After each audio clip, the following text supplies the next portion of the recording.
Raceway Buttonwillow. Park. I'm Brian Belansky. Along with me today is Tristan Parker, and we are here for the final races of the weekend, of the year, actually, for Cal Club, the Sports Car Club of America. We're on our pace lap for our first race of the day. Tristan, tell us what our starting order is. Yeah, taking a look, starting from the back of the grid in 18th, it's number 76, Scott Renner from Los Alamitos, California. Next to him, number 74, Mark Edwards in that beautiful 1982 Glamdring from Los Angeles, California. In 16th, number 59, Thomas Kapitnik from Casper, Wyoming. Next to him, number 49, Chris Strand from Morongo Valley, California. In 14th, Judson Holt from Houston, Texas. And next to him is number 16, Michael Moshe from Los Angeles, California. In 12th, number 56, Jason Homan from Patterson, California. In 11th, number 65, Vince Balk from San Diego, California. In 10th, number 2, Lee Douglas from Portland, Oregon. In 9th, number 52, Graham Wood from Colbert, Washington. In 8th, number 55, Jay Rosenthal from Woodland Hills, California. In 7th, number 111, Robert Edmondson from Rancho Palos Verdes, California. In 6th, number 197, Mark Ballingy from Shafter, California. In 5th, number 45, Tom Burt from Woodway, Washington. In 4th, number 9, Brian Schubert from Huntington Beach, California. In 3rd, number 5, Eric Little from Placentia, California. In 2nd, number 28, Andy Patterson from Fallbrook, California. And in the lead, in first place, number 27, Stuart Patterson from Fallbrook, California. That is our starting lineup here as we get ready for our first race of the day. As we said, Spec Racer Fords, Formula Vs. As you can see, you might be able to see on our live stream here, we've got a split start today. They're Formula Fords, 3 of them. They'll start up front, and then the Formula Spec Racer Fords and the Formula Vs will start in the second spot. A little second space here. So those are first 3 there coming through. Going through our Out of the Star Mazda turn this weekend. We're on track number 25 this weekend. We'll show you the track map here in just a few minutes after we get the race started.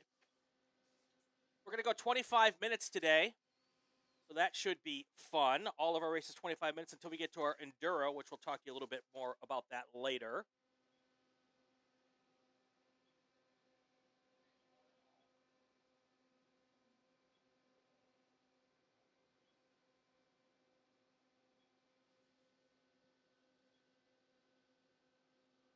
Here comes our green flag. It is now out here for our first time. For our first race of the weekend. Here comes your leaders towards here, our opening pack on the opening lap going down to our first camera angle there right at the end of our main straightaway. And then you will see the second start here very shortly as they come through. Here comes our second start of the day with our Spec Racer Fords and our Formula Vs coming up from behind.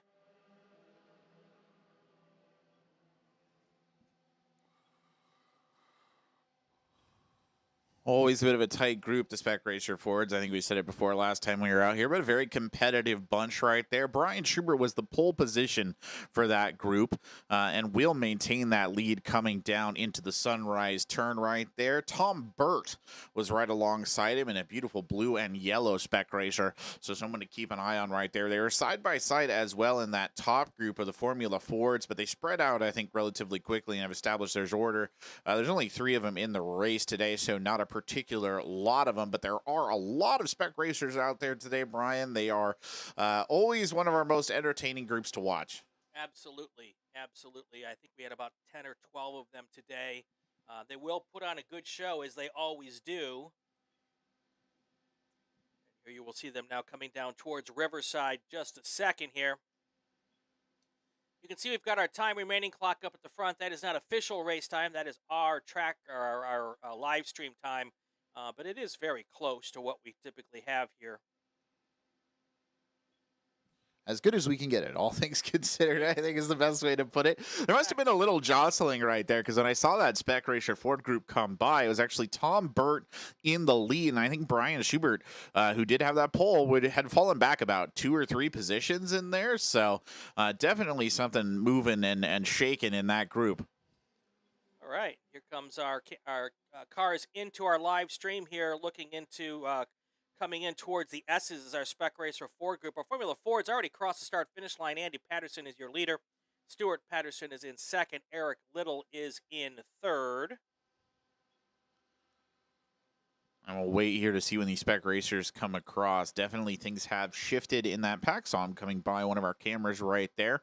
And we'll get a look at them come across the finish line. Brian Schubert did actually manage to sneak back into first place. Tom Burt right behind, but he's getting pushed by Robert Edmondson, who actually tries to go for a pass on the inside going down into Sunrise, but will not be able to make it happen. He'll be riding on the outside, though, as they come around into the A section. And something you see a lot with the Spec Racer Fords, and you'll probably notice it on your screen today, is they tend to tuck up right behind one another. They're very much into the drifting, those cars. And by the way, you'll see number 49 kind of coming way back here. That's Chris Strand. He spun and went on and off back, I think around turn number maybe 3, 2, somewhere in there. So that will be why he's kind of off and on and back with those Formula Vs. Yeah, the Formula Vs are our slowest cars in this group, so they kind of pull up the rear of this race. But when you do have an issue, one of the earlier cars, they do tend to show up here just to and then they end up having earlier. Here comes our Spec Racer Ford group now going through Riverside. You can see them through there. Everybody seems to be pretty much nose to tail, and no real battling going on at the minute. Of course, you know we still have more than 20 minutes left in the race, so that's not necessarily uncommon. This camera here is just at the start of the S's, pointing back towards Star Mazda. We have 4 cameras out this weekend here on our live stream here, brought to us by Porterfield Brakes. Here you can see them coming through Star Mazda and now towards the S's. Again, like we said, pretty much nose to tail here. Brian Schubert still the leader of that pack. And since we do kind of have 2 races going on here, we're following the Spec Racer Ford field for the most part at this point. At some point here, we'll go back and we'll spend some time with the Formula Ford group. Well, Edmondson has actually slipped up into second place in that group, has climbed 2 places here on the race. Now, I know in the last race that we had out here in October, Robert Edmondson and Brian Schubert were pretty tight in a lot of their racing. Edmondson kind of slipped up at the very end of the tracks there, which secured Brian Schubert his victory, but that's definitely one to watch in that particular group. I don't think there's any particularly large love loss there, and they'll come down here on your screens, and you'll see how close they are right there. It's a pretty good demonstration of it, actually. And then Mark Ballingy, he's in tight as well. There's not a lot separating all these cars out right now. If you go deeper back in the pack, the gap is as little as 0.178 of a second. That's Judson Holt, who's trying to creep up on Jason Holman. So that's one to keep out on. Do we ever get a look at that track map, by the way, Brian? No, we have not. I can absolutely bring that up here. Might as well make sure everybody knows what we're talking about. But as Brian said earlier, that's the Buttonwillow 25A clockwise configuration. You can see those turns labeled for you there and get a good idea what we say when we say things like, Sunrise or Cotton Corners, right, or the S's or what have you. A lot of elevation in today's track. Phil Hill is in play over there on the outside edge. Grapevine, of course, over on the sort of back left here from where we're sitting. That's an up and down, and you'll notice that on your cameras too. They come up, they dip back down. It's a challenge for drivers to maintain. And one of the things you're not seeing on this map is the A section. We are using that A section this weekend, and I'm not quite sure why it didn't light up red on this one. What's interesting about that is that's a little left-handed corner there coming out of A section, which if you don't hit it right, it really kind of messes up your entire trip down towards Grapevine. So real important to get back into that section really smart and well there. Well, things not going very well for Brian Schubert there. Edmondson managing to slip into first place in the SRF3 group. Mark Ballingy now chasing Schubert as well, trying to get a leg up. Jay Rosenthal holding in fourth place, kind of just tailing behind. Not a lot of difference between them. Brian Schubert is about 0.453 of a second behind Robert Edmondson. Mark Ballingy at 0.190. Compared to our last race in October, a much tighter field here today, Brian. Not an easy race for any of these guys in the cards. No, absolutely. A lot more. The race in October had not didn't have all of our top drivers here. Let's just say that many of them had gotten out to the runoffs and had just taken the weekend off. So we got a couple more of those top drivers there. Mark Ballingy is one of them. Really, really great spec racer Ford guy. And so a little tougher run at it up front today than we've seen in the last couple, at least in the last race here. There's that lead pack of spec racer Fords going through Riverside and heading down towards Phil Hill. Keep an eye on the spec racer Ford battle here for a few more laps, and then we'll jump in and watch the Formula Ford guys for a few laps and give them a little bit of love here. Yeah, the Formula Fords, they're just kind of doing their thing, tearing around the outside edge. I mean, they all pretty much happy to play where they are at the moment. The fastest lap, by the way, on the track is Stuart Patterson. He's 155.384 there, best lap so far. And that was his fourth lap, so his last lap, speeding up at every single go. His closest competitor in that Formula Ford group is Andy Patterson, who's about 2.5-ish seconds just behind Stuart Patterson. So a tight group, but not so tight as to be particularly intense. Here they come across the line again, those spec racer Fords. Brian Schubert maintaining his gap, 0.429, his fastest lap right there, too, at a 158.932. Mark Ballingy, though, creeping up, closing that gap between them. It's less than 0.2 of a second right now. Jay Rosenthal, by the way, has been sort of separated from the rest of the group. Him and Lee Douglas are lagging about 7 seconds to 6 seconds behind. And here comes your race leaders in spec racer Ford. Edmondson up front. Brian Schubert put his nose out there, thinking like he might try to make a move on Robert Edmondson, I should say, and chose not to at that particular situation. I feel like Ballingy is the one that I'd be watching out for right now if I was the two of them in the lead right there. A lot of times in this spec racer group, Brian, we've seen, the front two cars really get into a battle, and then it'll be the back car, that third place position, who tries to sneak around. And actually, I was just speaking about it. Mark Ballingy kicking on the inside of the track there on Riverside looked like he was very tempted to try and make something happen, but didn't quite build up enough speed. And you got to wonder, as he comes down into the long straightaway over towards Phil Hill, I wonder if he will actually try and make a pass right there when he's got the elevation on his side. That and it's also, you want to either work with that car in front of you to get back to the leader, or you want to mess that whole thing up and battle with the guy in second, and then all of a sudden, before you know it, the first place car in spec racer Ford has walked away, and it does look like they're trying to play like nice boys and girls in the sandbox and work together. Because if they don't, it'll be lights out from the first place car. They'll just drive away with this thing.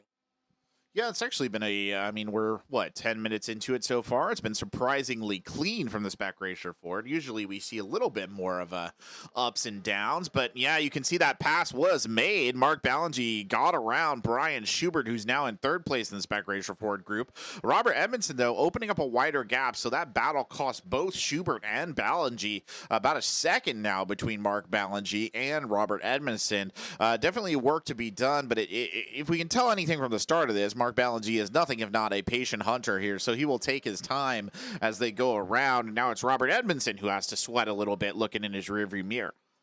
Take a few seconds here. We'll watch this Formula Ford race for a lap or two. That was the first three cars, or the three cars in Formula Ford, as they went through Riverside here. And you'll notice that unlike the Spec Racer Ford group, these three cars have made a little bit of a gap between the three of them. Stuart Patterson first, Andy Patterson second, Eric Little is third. We'll catch him here as they come out of Star Mazda and through the air. So there's Stuart Patterson, and then you'll see Andy Patterson come through our screen here, and then followed by Eric Little. That's how it looks in Formula Ford right now. And unlike Spec Racer Ford, the draft isn't quite such a big deal for the Formula Ford cars. Here comes your leader again now. Past the start finish line, that is Stuart Patterson in the 27 car, and followed by Andy Patterson. I'm not quite sure if that's father son or brother brother. I'm not quite sure what the relationship there is. And then Eric Little. So not a whole lot of racing going on there. 4.5 seconds between first and second, just a little over a second and a half between second and third. So we will stick with, we'll go back to our Spec Racer Ford race here, and coming up here very shortly on the halfway point. So if you want to get ready for our full field rundown here, and we will do that coming up right now. All right, well, here's your full field rundown brought to you by the Racing Network. It's in first place, number 27, Stuart Patterson. In second place, number 28, Andy Patterson. In third, Eric Little. Fourth, Robert Edmondson. Fifth, Mark Ballingy. Sixth, Brian Schubert. Seventh, Jay Rosenthal. Eighth, Lee Douglas. Ninth, Graham Wood. 10th, Vince Balsh. 11th, Michael Moshe. 12th, Jason Homan. 13, Judson Holt. 14, Tom Burt. 15th, Thomas Kapitnik. 16th, Chris Strand. 17th, Mark Edwards. And number 18, last but certainly not least, Scott Renner. There you go. There was our leaders coming out of the A section, heading down towards the Grapevine. We talk about the corners here a lot by their names versus their numbers, and it's quite simply because depending on which direction that we're racing, whether it be clockwise or counterclockwise, you would find it unusual in this direction, because in this direction, the first corner is actually turn 16. And we got some sort of a insect playing with our camera there. We're going to have to name this one, right? Yeah, there you go. Yeah, it's he's just trying to help out. He's an excited fan. Exactly. So, we've got to... Got the best seat in the house out there. He does. It's a good place to be. But, the names are more fun, Brian. Let's be honest. It's far better to say Sunrise the number 16. It is confusing. It gets me every time I come out here, actually. I look at that, especially on these clockwise ones where it just sort of goes the wrong possible way. By the way, fastest lap on the track now, 154.962. And that came out right there on that last one, lap number 7. That's Stuart Patterson who's setting that blistering pace in the Formula Ford. So a great effort from him. But of course, like we said, we're going to try and keep an eye on the Spec Racers, because that's where I think the real fight is going to go down here. Mark Ballingy about a second behind here as they come across the line. And in fact, it looks like Brian Schubert is just starting to creep up on him as well, 0.635 of a second. So building here, Brian, to a pretty impressive conclusion between those top 3 spots. Not sure who's going to emerge on top right there, if I'm being honest. Big puff of smoke I see there. I'm not going to the back of the actual race action. Not quite sure who that was there, but we'll see. Oh, there's another car went off right in the exact same position, one after another. So just checking with race control, it's number 2 off and on and number 5 off and on. Just a bunch of off and ons right there. Nothing too terrible happening, but it looks like it's Lee Douglas was one of them, and then one of them is unidentified here as well. That's all down by turn 2, Brian. So not particularly great for the backside of the Spec Racers. There's your leaders going side by side through Riverside. Not quite sure who had the advantage there, but the first 2 cars were side by side, and the third place car right up there under the tailpipe. So we'll take a peek here. We also have a slow car. One of this blue car here is now going towards the S's. Not quite sure what the situation there. Definitely looks like some sort of a mechanical issue. The leaders are going to come flying through there really quick, though. Here, your leaders should be coming into our view. Here they come. It looks like Brian Schubert's back in the lead there, maybe in second place. Hard to tell, those 2 cars are both yellow. Yeah. So it's Brian Schubert used to be the only yellow out there, and he's unfortunately lost that distinctive mark. That one car going very slow, looks like they requested a tow, by the way. I believe that was the number 2 of Lee Douglas. Suffered some sort of mechanical fault. And so he's going to have to be towed off the track. Here comes Brian Schubert, by the way, coming down the straightaway, trying to go for the pass before they head into Sunrise. It is Mark Ballingy who is in the lead right there. Edmondson has dropped all the way back to third. Unfortunately, Brian Schubert not able to build up enough speed right there, so Ballingy will hold on to that lead position. We'll see how that all sorts itself out here as they go through the first section of corners. We'll see them coming back into our view right now, and there you go. That's a cool that A section's really kind of cool as they come through. And now Edmondson's trying to make a move potentially on the second place car. A lot of fun watching these three guys in front. And here's a perfect example. These guys are racing, but essentially they're working together. They have opened up a gap of 12 seconds over the, or 5.5 seconds over the fourth place car in that group. So that's what happens when you start racing like that and not necessarily working together. So it looks like Thomas Kapitnik, number 59 of the Spec Racer Fords, has also suffered some sort of mechanical fault.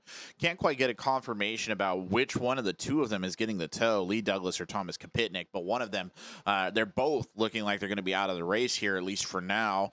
They did complete half the race, though, Brian, so it does qualify as a finish, but still, I imagine it's a little unhappy for both of them to have to go home early. Well, and the points for this race actually count towards next year, so that's another reason why our season kind of ends with the runoffs in September, and so anything after that, September, October, often goes towards next year, and this is definitely a race that counts points-wise towards the 2023 trip to the runoffs, if that's something you have in your future. Very good point. Yeah, it's an interesting thought right there. I hadn't really thought about it that way, but yeah, you're totally right. Well, about 6.5 minutes to go, and again, our time at the top is an approximate time, but it's pretty accurate here. Yeah, relatively. There comes the Spec Racers around the front again. Looks like Mark Ballingy will hold on to that top spot.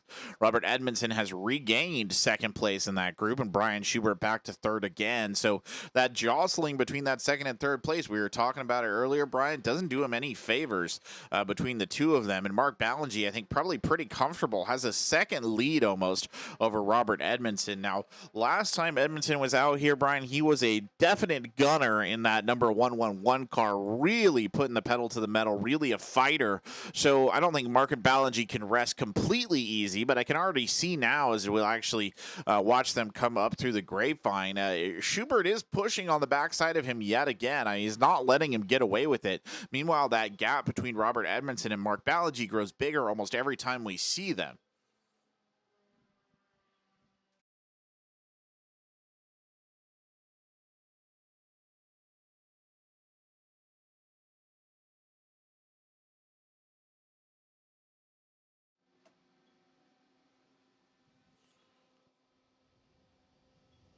All right, if you're watching on our race stream and you're rooting for a particular driver, put it in the chat. We'd love to say hi and mention it for the folks who are out there. So make sure you write it in the chat. Also, if you're watching the live stream, please share and like. Taking a second here to kind of watch a whole lap here so you can get a chance to see your favorite drivers as they come across the start-finish line here. And a lot of times we get focused on the front drivers are the best race that's on the track. We kind of forget about the other folks. So there's a lot going on back there, actually. Jason Holman and Michael Moshe are pretty close to one another, back in 11th and 12th, respectively. Holman about 0.398 of a second. There's actually been a fair amount of jostling between the backside of the Spec Racer Ford, but I'm going to go back to the front again. I just have to, Brian. You see that Edmondson trying again to get a pass right there on Mark Ballingy. And again, Sunrise, that number 16 turn that's right here off the front straight, that just continues to be the most popular place for these drivers to set up those kind of passes. But it does look, by the way, speaking of things that are going on elsewhere on the field, number 27, Stuart Patterson, so one of the Formula Fords, has had to pit right here and will be done with the race. He did set the fastest lap overall, though, before he had to take that step off. He's been consistently leading that group, actually. You're absolutely right, by the way. Edmondson is right there looking for places to move, looking for places to go. 3 minutes and 3.5 minutes left in this race, give or take, and it's like they're running out of time at this point. Well, it's a very tight group, actually. It's gotten tighter, and you can see Edmondson applying that speed as they come in towards Riverside.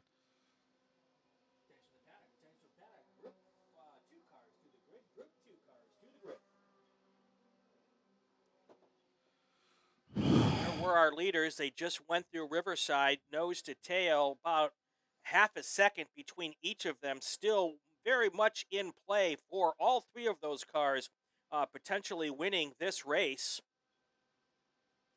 The white flag is getting prepped here as well. So the next time our leader, which is now Andy Patterson, goes by, it will be the last lap. So like you said, running out of time is probably the story there for those Spec Racer Fords.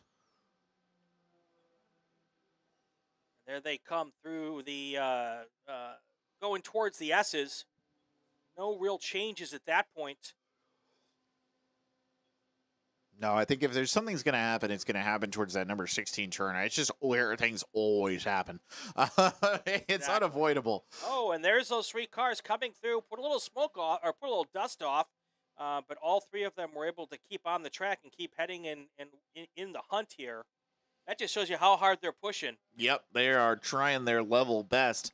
All three of them, I think, pretty competitive spirits. I mean, all the Spec Racer Fords, they largely race out of the same garage over at MVI. They're all friendly with one another, but there's a definite competitive aspect there that it should not be ignored. So, I mean, the order seems to be holding here, at least right now. And you'll see that how close it is, by the way. Another good shot on the camera right there as they come in through the grapevine and then down towards the back side of this. And it's really Edmondson, I think, who's the engine here driving a lot of this, because he is just not giving Mark Ballingy a lot of room to rest. You can see Ballingy trying to open it up a little here coming into the dogleg as they head towards Riverside. And here's a little bit of speed from Brian Schubert as well on the backside, trying to catch up right there with Edmondson, but they're running. I mean, they're genuinely running out of road. They're running out of time. There's not much left in this. All right, the white flag has been displayed to our Formula Ford leader, Andy Patterson. That means that there's about a lap and a half left for our Spec Racer Ford cars because, of course, they're a little further back from those Formula Ford cars. So they're going to get this white flag here in about probably a minute or so, and then they're going to have literally 3 miles to battle it out to see who's going to win. Obviously, that 3 miles goes by awful fast when you're out there. It goes by awful fast when you're in third, and it feels like it takes forever when you're in first. Very true, very true. That's all a matter of positioning. Relativity, I don't know. I don't do physics, but, close enough. Positional perspective. There you go. Positional perspective. That's the word. As you see some of our cars coming here over the start line, we'll take a quick look at that lead group again. Mark Ballingy still holding, but here comes Brian Schubert up on the back. He's not letting Mark Ballingy rest. As much as Mark Ballingy is worrying the heels here, or Robert Edmondson, I should say, is worrying the heels of Mark Ballingy, Brian Schubert is right there biting onto the back of Edmondson as well. So fixing to be a pretty tense last lap between those three. In fact, looking deeper into the group here, still some competition to be had. Jason Homan is catching up Michael Moshe again, one of the regulars out here in that number 16 car. He's had a great race. Michael Moshe has moved up from 13th place to 9th overall, and he's going to try and hold on to that 9th place here as they come through. And they do just come by. There's Moshe, and he's actually got a much bigger gap now. I don't know what happened to the chase, but it's just not there. And your leader is now taking the checkered flag. That's Andy Patterson. He is your Formula Ford and overall race leader. Here comes our Spec Racer Ford cars through Riverside. A bigger gap now from first to second. Right now, the real battle is for second place.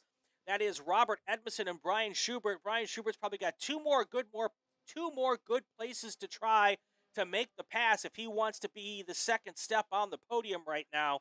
I don't think either one of them are going to catch Mark Ballingy.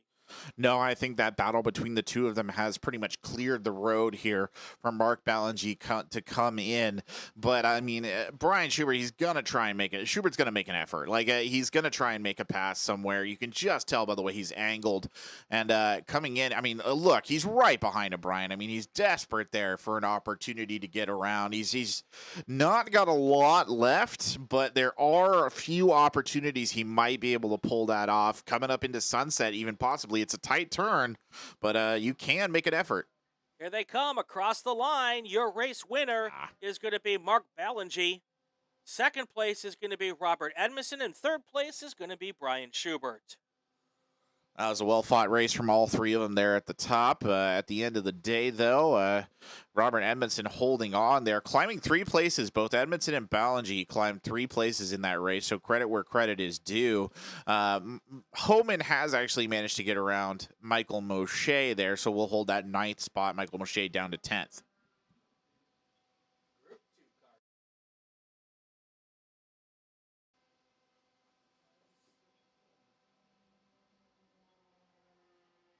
Well, that was a good way to get started. That's a fun race to get us off. The Spec Racer Fords, like I said, they're always good fun, right? They always come out. They always give a lot of effort out there on the track, and that's what we like to see here. First of 9 races this weekend. 4 sprint races today, 4 sprint races tomorrow, and a 2-hour Enduro is our last race of the day. That's going to be a lot of fun. That is going to be a lot of fun. Not a ton of cars entered into it, unfortunately, but I think enough to make it a very enjoyable race. I'm looking forward to it big time here. All right, I think we've got enough cars here. Why don't we give a full field finishing order here at Buttonwillow Raceway Park. Let's hear what we got. So, in first place overall, number 28, Andy Patterson. In second place, number 5, Eric Little. And in third place, number 197, Mark Ballingy. There we go. Everything's sorted out. In fourth, Robert Edmondson. Fifth, Brian Schubert. Sixth, Jay Rosenthal. Seventh, Graham Wood. Eighth, Vince Balk. Ninth, Jason Holman. 10th, Michael Moshe. 11th, Tom Burt. 12th, Judson Holt. 13th, Chris Strand. 14th, Mark Edwards. 15th, Scott Renner. And then your finishers who did not make it all the way through the race, Stuart Patterson, Lee Douglas, and Thomas Kapitnik. All right, that's going to do it for race group number 1. We'll be back in just a few seconds for race number 2.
All right, it is time for race number 2 here.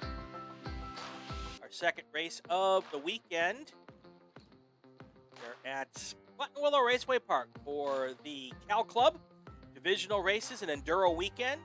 These are our divisional races first. Now we're doing our first of 2 races of the weekend as far as those go.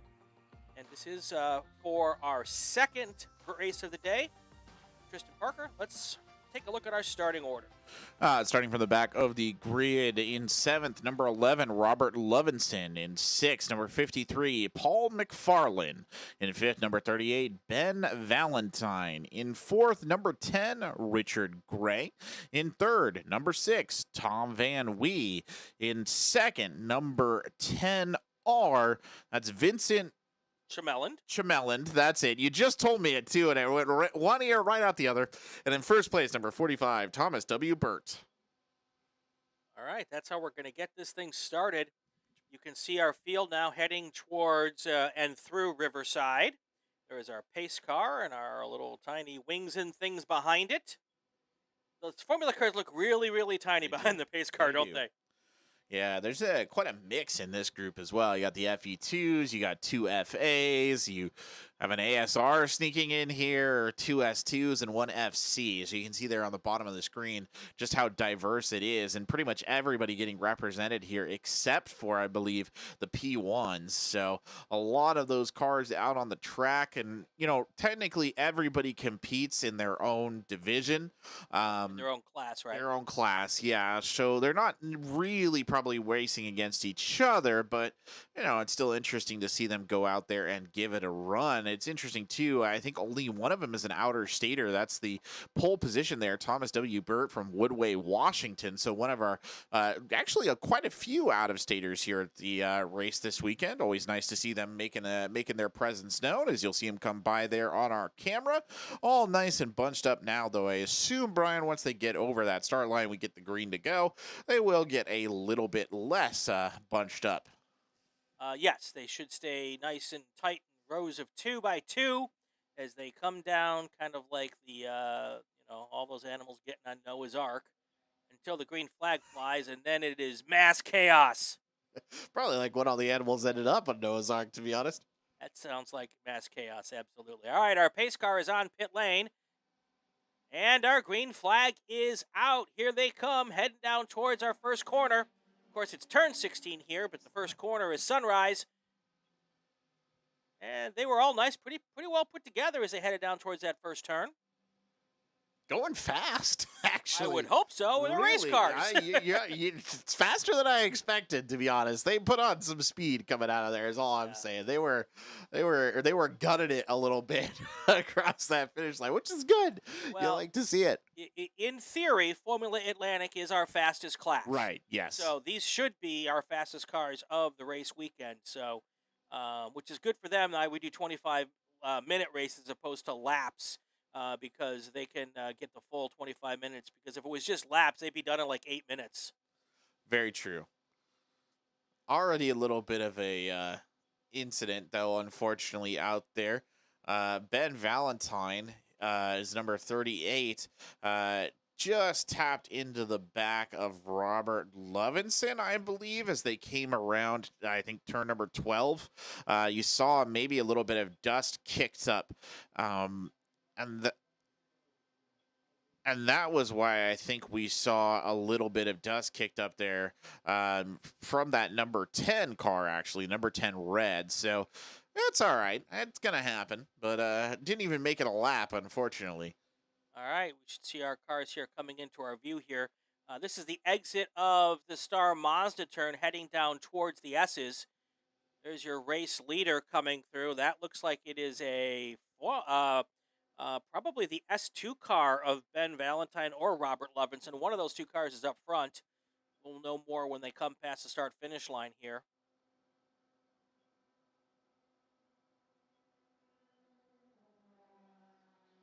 As Thomas Burt there in the FE2 who's taken the lead. Tom Van Wee coming in behind, and this will sort of set things in motion. Paul McFarland now, Ben Valentine in here as well.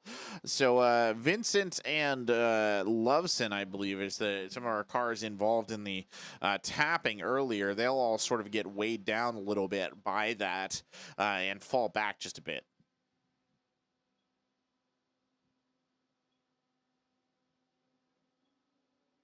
Yeah, Thomas Burt pulling away there in the FE2 car.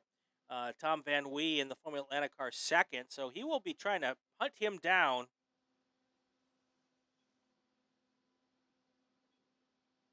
He does have his work cut out for him there, Brian, as it comes through the toggling. I don't know that Tom Van Wee can close that gap, but you said those Formula Atlantics, they're fast cars. So Yeah, no question.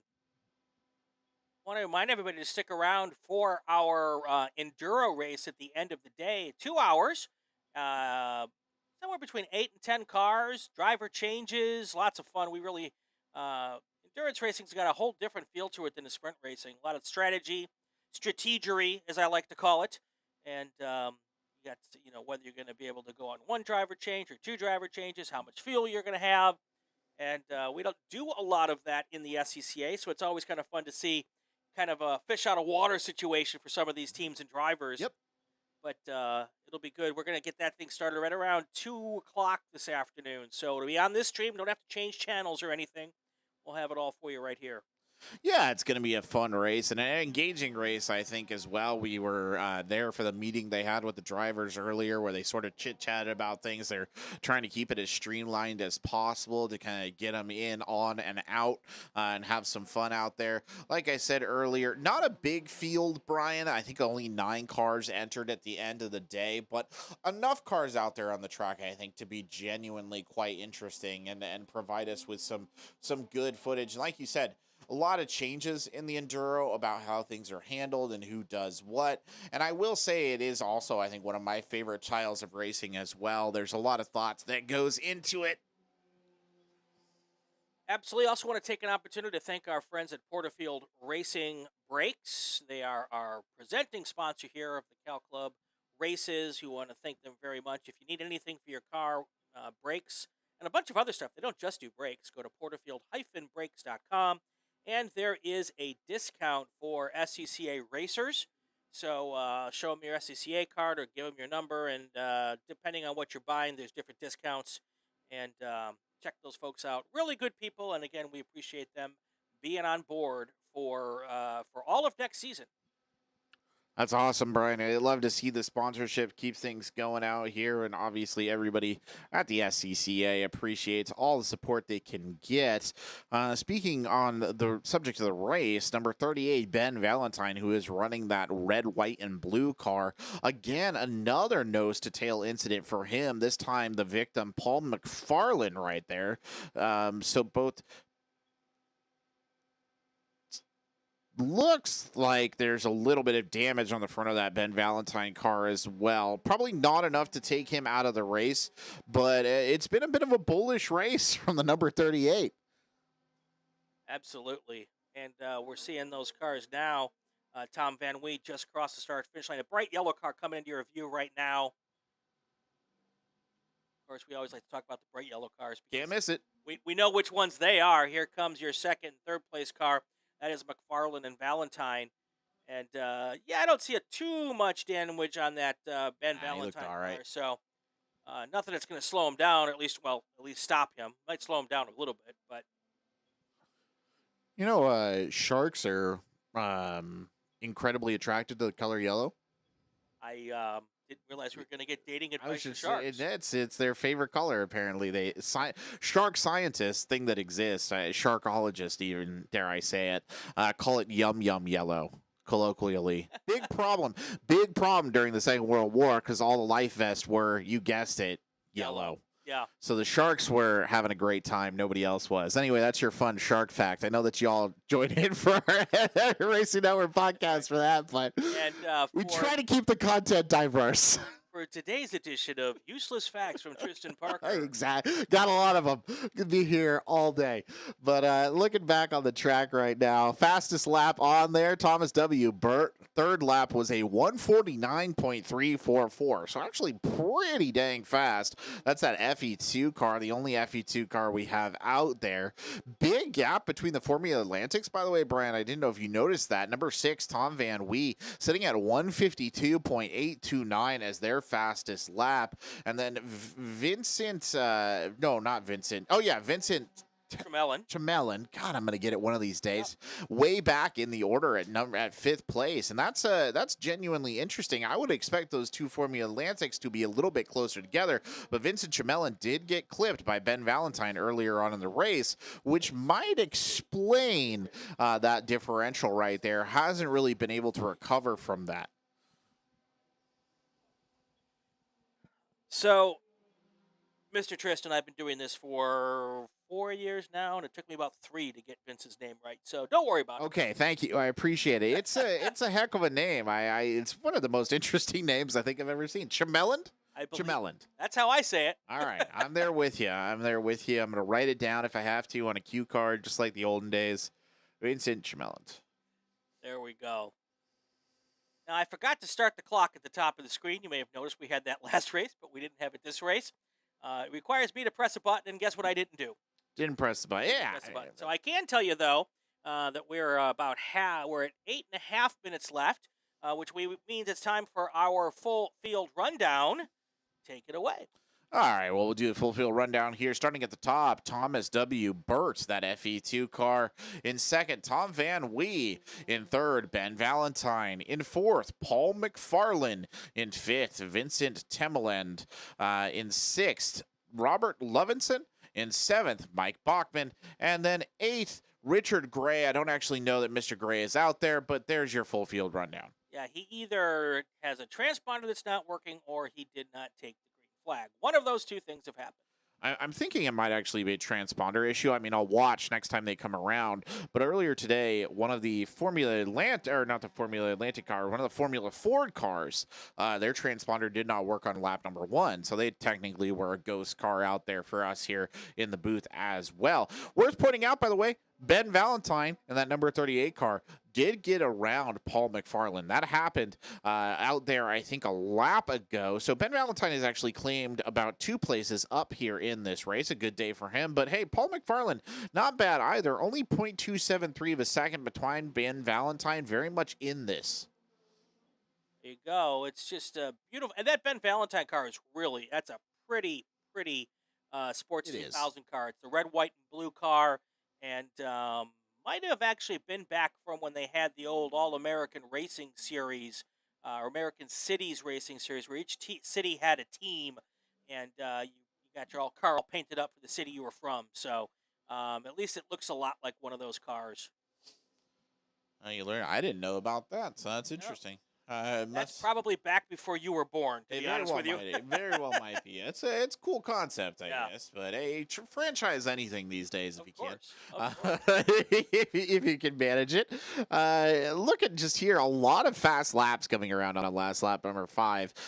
Tom Van Wee, Ben Valentine, Paul McFarland, Vincent Temeland, they all set their fastest lap of the race so far on that last lap. So speeding up actually as we're going along here. The only person who's really slowing down is Thomas Burt, who's almost come a second back in terms of time from his best lap. Interesting to see that actually, a bit of a slowdown. But again, Burt's so far out in front right now, I think he probably feels a little bit comfortable sort of taking his foot off the gas. Literally and figuratively. There you go. And there is your race leader going past our screen right now. That is Thomas W. Burt. And he had a pretty decent lead over second place car. And here there's that second place car of Tom Van Wee. That is the yellow car coming at you right now. 17.5 seconds the gap between first and second.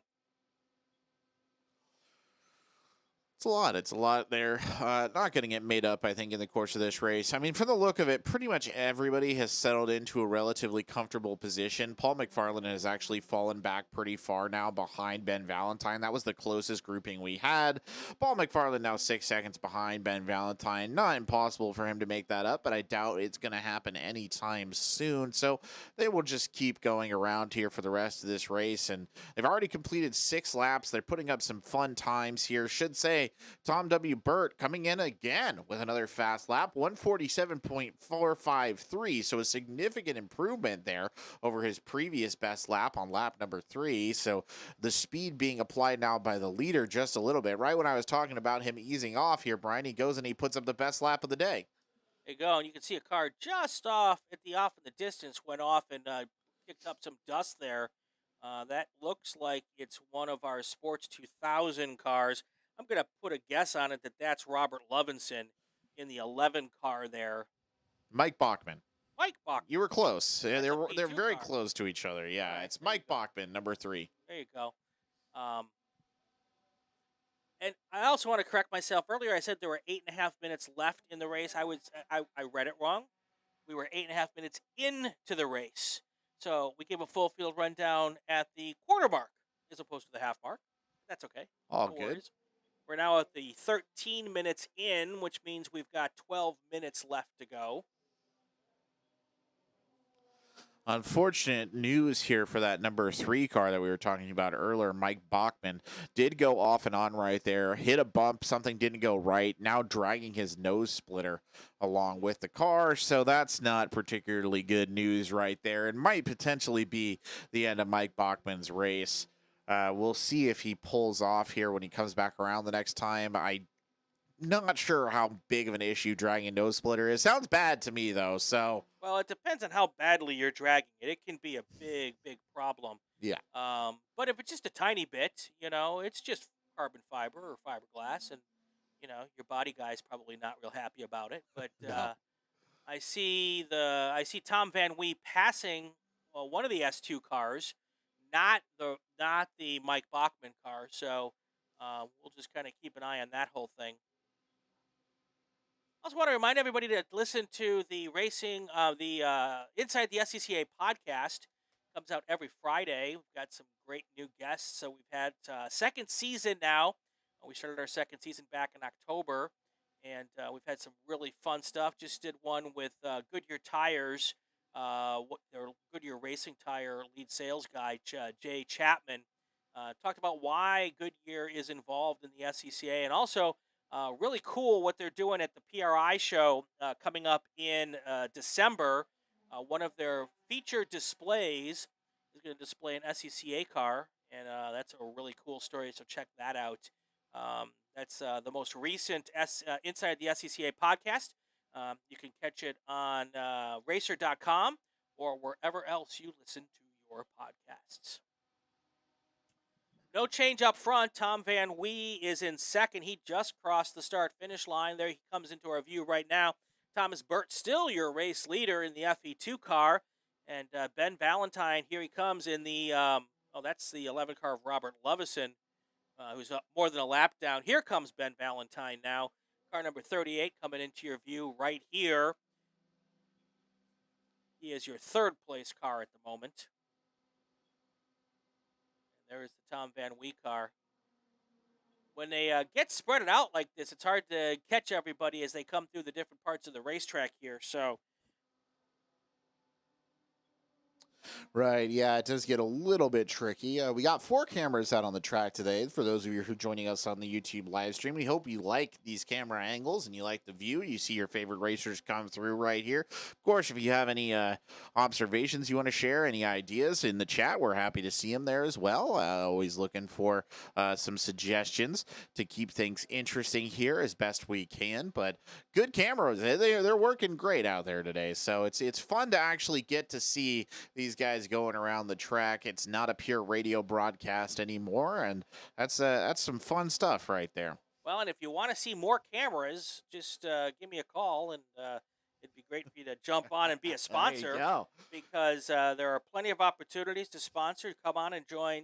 Porterfield likes being the presenting sponsor, but it's lonely being the presenting It sponsor. is. It is. But yeah, more sponsors means more cameras. I've also someone asked me, can we do a drone? And I'm like, if we get enough sponsorship money, we can do a drone. So That would be awesome, yeah. actually. We need somebody to pilot the drone. Well, that's why it costs money. You have to have someone with the proper license and the proper insurance. But they will absolutely let us do it. If, yeah, that would be with really cool. with the right amount of sponsorship.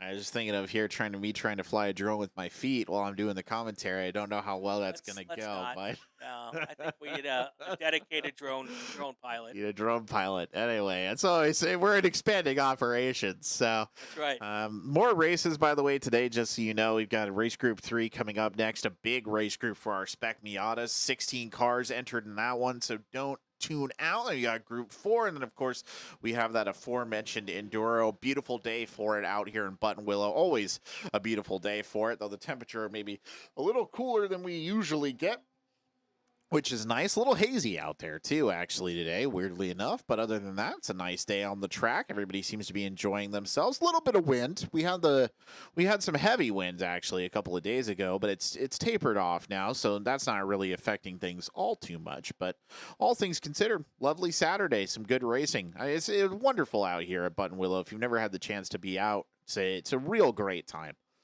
Yeah, the winds aren't a problem unless you're like me who refuses to wear pants in Southern California. So There you go. it was 32 degrees this morning when I was out putting the good cameras Lord. up, and I was like, maybe today would have been a good day to put on a pair of pants. I thought it was going to be maybe today, or maybe I should have hired a camera guy at that point. As get a drone pilot, we need a camera, we need 4 cameramen, everything we can get out here. But no, it was very cold this morning, or so I heard. Well, I'm from Wisconsin, so I'm not allowed to use we call it cold. Oh, you're right. Okay, It was chilly. Temperate. It was chilly. So, but yeah, nonetheless, I mean, it's just a perfect weather, Chamber of Commerce weather out here. Yeah. And I don't know exactly what the temperature is right now, but it is somewhere between 32 and 90. Yeah, that's a rough estimate. I mean, again, it's a lovely racetrack here at Buttonwillow. A racetrack that's expanding as well. We should mention that. We're opening up a new racetrack here not too far in the future. That's going to be very exciting. Hopefully, we'll be seeing some SCCA Cal Club races out there at the new track next year. That's going to be really fun. Everybody I know really excited. Every time you come out here, you got to check the progress of the track, see what they're doing. They've even got Tesla chargers over there. It's going to be a whole mess of things. So that's going to be a lot of fun when that's done. I can't wait to see that track in action as well. Yeah, it's going to be a wonderful addition here. We've lost some tracks in Southern California over the last couple of years. We used to race out at Auto Club Speedway. They're renovating there, so by doing it there, it is good for that.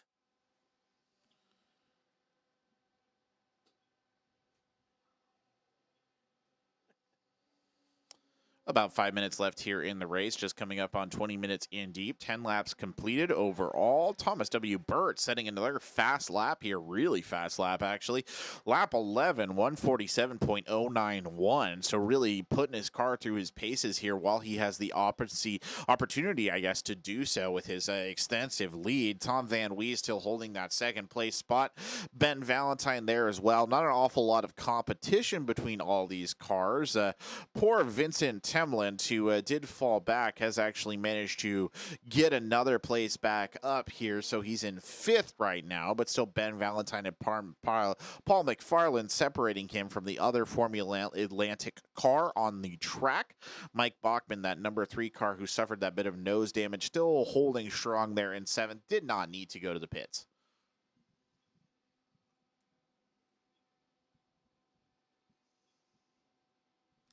Doubtless, we're coming up soon on our white flag here. Not many laps left to run for these guys. It's been a nice calm race between the lot of them. Only a little bit of bump and nudge there from Ben Valentine earlier.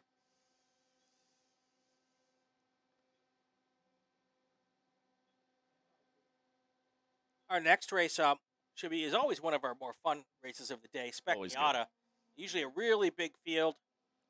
And because they're all in the same spec, That means they all pretty tight racing. So lots of fun there.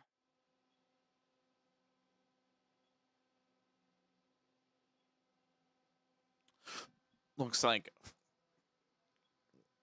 5-3 White might have hit a little bit of a snag out there on the track. Right when I was talking about it being a clean race, of course. He's off on one of the corners here over by, I believe, Sunset. Off and on, though. I mean, he got back on the track not long after, but definitely going to slow him down just a little bit. By the way, Vincent Tamerlan actually pulled up another spot here, got around Ball McFarland after that off and on, so now sitting in fourth, put up his fastest lap of the race on lap number 11.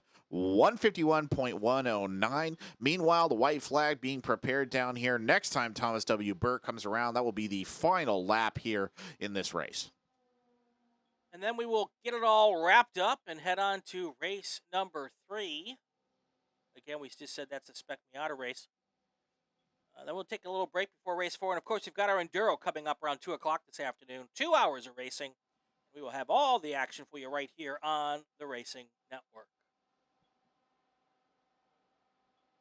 Yeah, I can already see the Spec Miatas lining up here on our left-hand side of the tower. That's right. They're all coming to the grid, getting ready for their race. Getting ready to go for it. That'll be, again, a really fun race. The Spec Miatas always provide a lot of action out here on the track, so something to stick around for. But keeping a weather eye out here for Thomas W. Burt, for him coming around. And we will be getting a split start in that Spec Miata group. It's worth pointing out. Things are going to be a little different over there, but we'll talk about that when we get to it. For now, here comes the white flag on the starter station, and we'll see Burt probably coming down that pit lane camera sooner rather than later here, and we can push this one into the backside. There it is, the white flag coming out, waved on the line, and that'll signal that we're on our final lap here.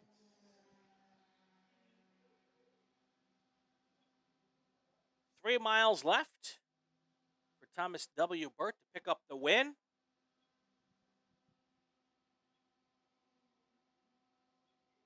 I'm looking at our timing and scoring monitor here, and there is not a whole lot of actual close racing going on at the moment.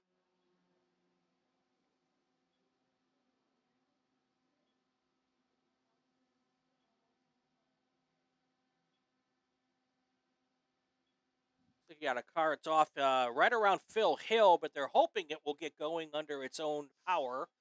So, yeah, that's number 6, yellow Tom Van Wee. Sounds like he's in a bit of an issue right there, somewhere in the apex, which is a shame because it's a beautiful Ford Atlantic car, and Tom Van Wee has been running a very good race.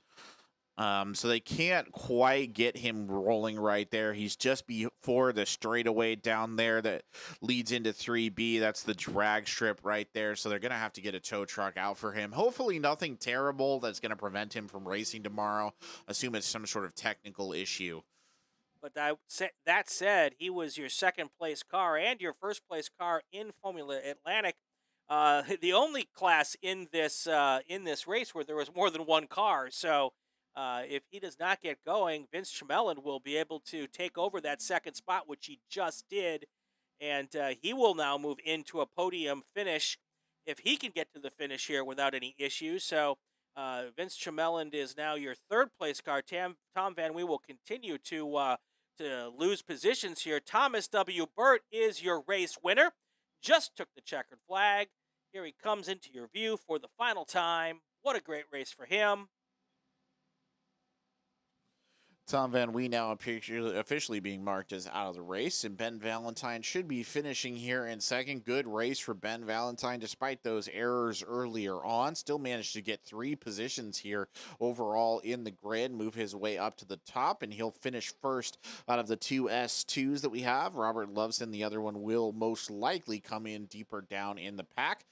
So Vincent Tamerlan there, he's done pretty well for himself, managed to recover from that early incident. And so number 10, Red, probably going to finish here in third. And the good news for Tom Van Wee is even though he's going to fall down through the overall standings, because he did complete half distance, he will be marked as the second place finisher in Formula Atlantic, no matter where he is in the overall standing. So that's good for the points. And so not all is for naught here. Yeah, good ending for him as well, all things considered. Hope there's nothing too wrong with the car because it's always a pleasure to watch Tom Van Wheel race, one of our really talented drivers that we have out here, talented regular drivers, I should say, here quite frequently. So hopefully we'll see him back in action tomorrow. All right, let's do a real quick full field rundown, and then we'll take a short break until we get ready for race number 3. Sure thing. So starting at the top of the order, your race winner, it's Thomas W. Burt, who sat in pole position the entire time from Woodway, Washington. In second place, Ben Valentine. In third place, Vincent Temeland. In fourth, Paul McFarland. In sixth, Robert Levinson. Seventh, Mike Bachman. And then eighth, Richard Gray, who did not race today. Tom Van Wee technically came in fifth place, but unfortunately did not finish the last lap. All right, that's going to do it for race number 2. We'll take a short break. When we come back, we'll have your Spec Miata race, race number 3.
Welcome back to Buttonwillow Raceway Park, Cal Club's divisional and enduro races. Our last races of the year here at Buttonwillow Raceway. I'm Brian Polanski, Tristan Parker here, bringing you all the action today. We're getting ready to start our Spec Miata race, and it's time to take a look at our starting rundown. Starting for the back of the group here, number 16, or in 16th overall, number 24, Adam Kaslakowski.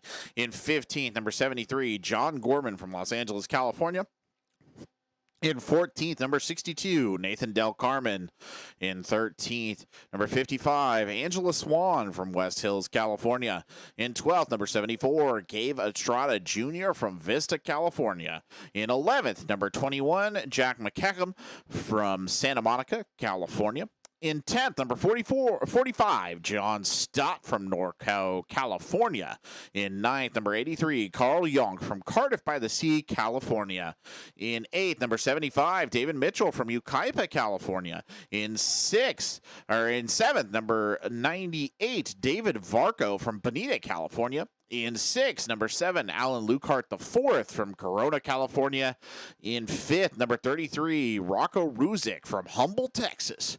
In 4th, number 2, Austin Varco from Bonito, California.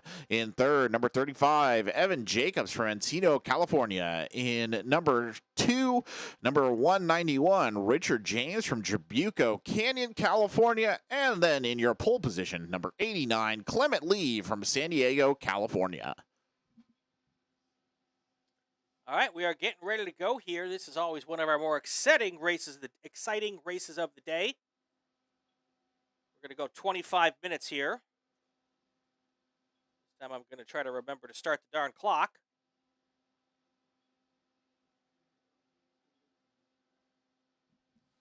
Lights are out on the pace car here, Brian. And like you said, always one of our more exciting races. Clement Lee always turning up a good performance.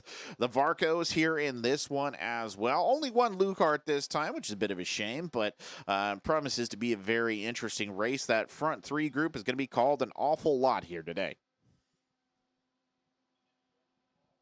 This is a class that this is a class that requires a whole lot of car control and the ability to keep the momentum going. Hitting your brakes will slow you down, but what it really does is it's so hard to get back up to speed. Not a lot of horsepower in these cars, so you don't want to get rid of the back bumper of the car in front of you, because then you'll lose the draft. There's the green flag, and they're across the line. The number 35 car right there. That'll be Jevin Jacobs already trying to make moves here as they come down the stretch, and will actually slot himself firmly into second place there. I believe it was Alan Lucart who was right next to him as they came down the stretch. Interestingly enough, though, I believe Austin Varco might have jumped up a little bit in the melee. That said, Clement Lee still pretty much, I think, in the lead. We'll get a better idea when we see them come around here on our camera. They're going down through, heading towards the Grapevine. You can get a good look there of your leaders, and also gives you a good idea of how big this pack is and how tightly they race. Usually the Spec Miatas group into about 3 different groups. That's kind of what we've seen in the past, but sometimes they can stay pretty bunched up for most of the race, Brian, and that's something to watch out for here as they come down through the dogleg and start heading into our next camera view over by the Riverside turn. Brunched up. That's what happens on Sundays just before the racing gets started. They go get brunched up. That's what happens when I don't say my words right. It's more likely.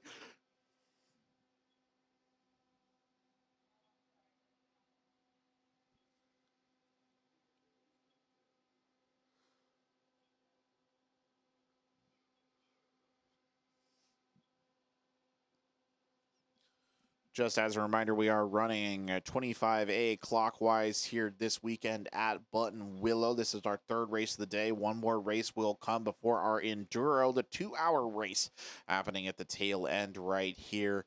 The 25A configuration so far worked out pretty good today. Nothing super ridiculous like the bus stop, which had so many drivers a little bit mangled on our last one. Been relatively clean here across our first 2 races. Will point out, though, the spec race or the the Spec Miatas often get a little bit wild out there on the track. One of our faster and looser, let's say, racing groups. So I would expect some interesting stuff. A lot of dust usually, though it's not been too dusty today, actually, all things considered.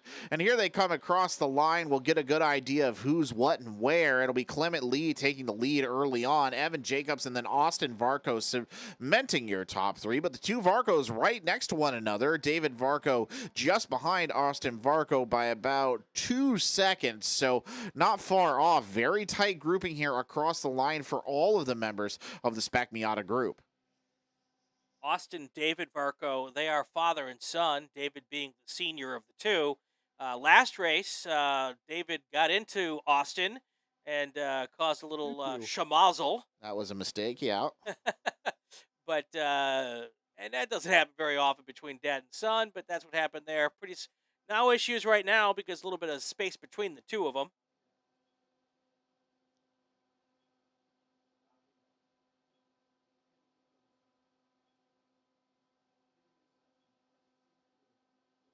See our cars here coming now towards the grapevine.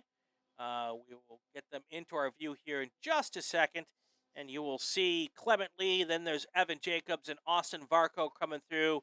Right after them, you've got David Varco. A little bit of a gap now opened up between the third and the fourth place cars, and that is something you do not want to let happen because with the draft, that could be a very quick way to get the leaders out and in front and not have to worry too much about the cars behind them. Yeah, of course, if you are in that lead group, that is exactly what you want on the opposite side of the coin there. But, I mean, it's not a lot separating those top three cars, honestly. Evan Jacobs, 0.7 of a second, and then right below him, Austin Varco was only 0.6 of a second behind. So relatively tight there at the top. And that probably will be, I would argue, our distinctive group for most of this race. Usually what happens, barring a major sort of technical error.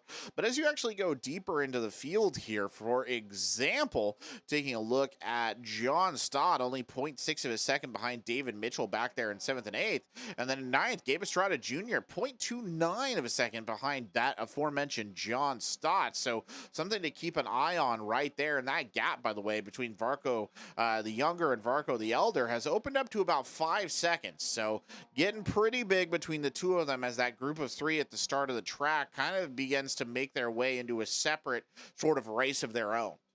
If you saw that distinctive puff of dust off in the distance there, that is the exit to Sunset, and that is a rather common occurrence here at Buttonwillow. I thought I was at a different racetrack today.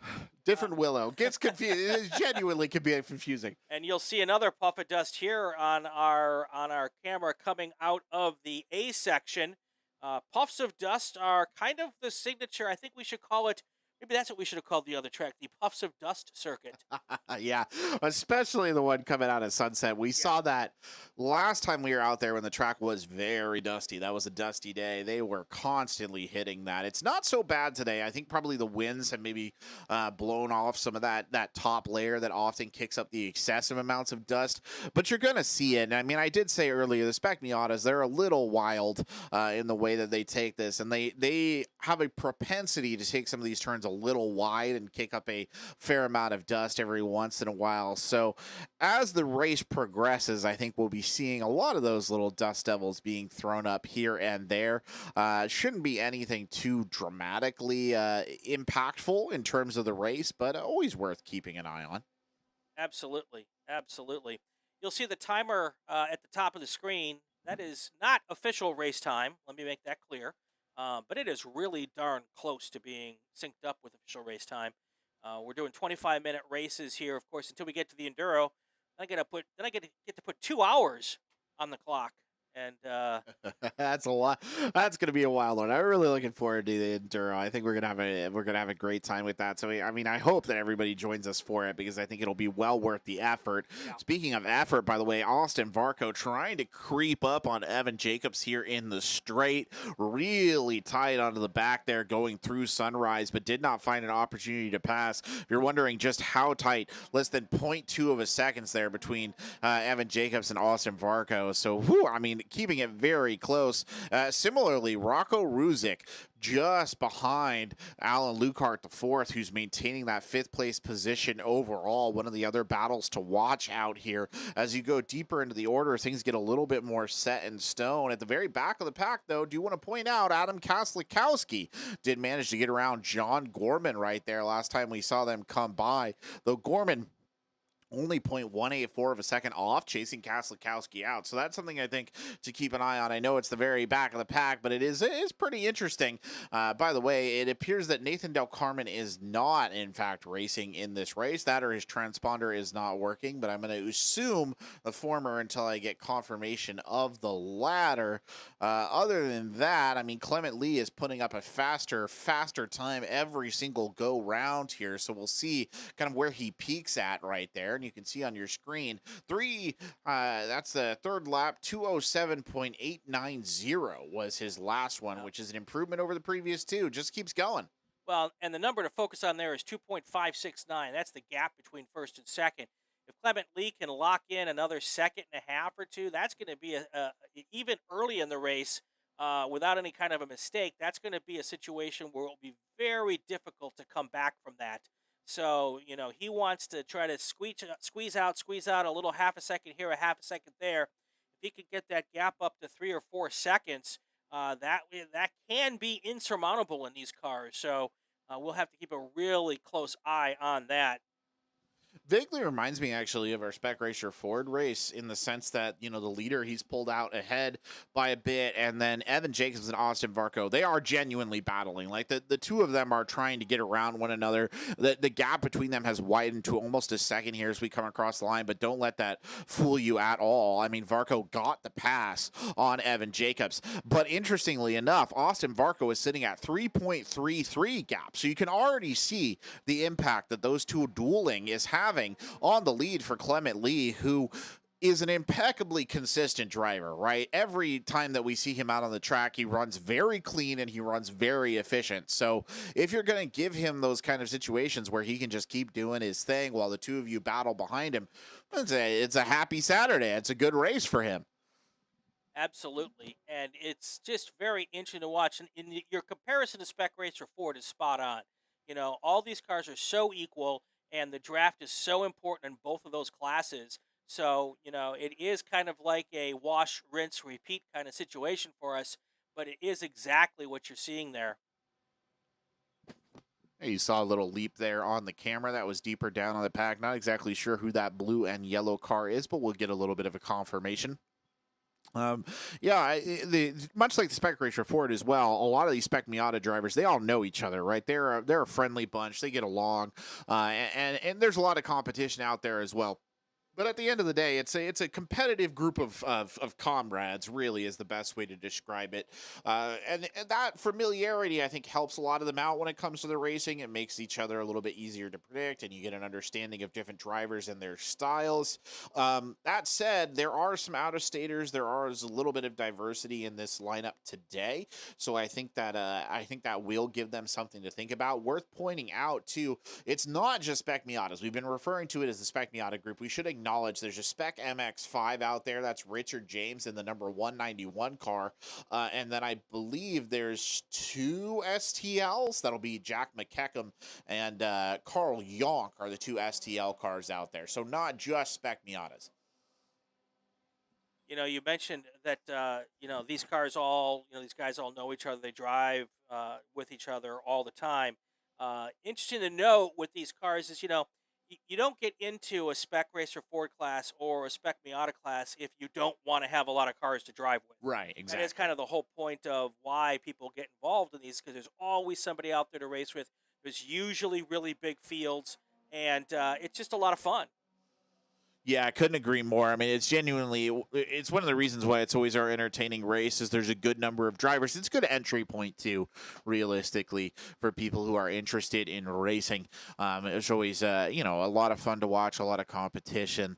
Getting a good camera angle there as they come around through the through the side of the track and push their way up onto the hill, and you'll see them coming by on your screen. And you can see too how they're starting to spread out a little bit, though there is a rather significant bunch collecting there towards the back side, and there's not much in between those cars at the tail end at all. So I mean, it is a little bit farther back in the lineup, but it's always worth keeping an eye on it, just see who's doing what and where and how they're going. We'll be keeping our level best to stay abreast of what's going on as they come here down through the dog leg. And there's been some jostling down there as well, Brian. A little bit of back and forth. The blue and yellow right there has been kind of getting in some solid passes here, and will continue, I imagine, to do so. Absolutely, absolutely. So now that we're coming up on the halfway mark, let's go through our field and talk about who's where as we get ready to get through into the second half of this race. Sure thing. So in first place, that number 89 car of Clement Lee just set his fastest lap, 2:07.599. In second, Austin Varco. In third, Evan Jacobs. In fourth, David Varco. In fifth, Alan Lucart the fourth. In sixth, Rocco Ruzic. In seventh, Richard James. In eighth, Gabe Estrada Jr. In ninth, John Stott. In 10th, Jack McKecham. In 11th, Carl Yonk. In 12th, David Mitchell. In 13th, Angela Swan. In 14th, Adam Kaslikowski. In 15th, John Gorman. And then, not racing today, Nathan Del Carmen. There is your full field rundown brought to you by the Inside the SCCA podcast on the Racing Wire Podcast Network.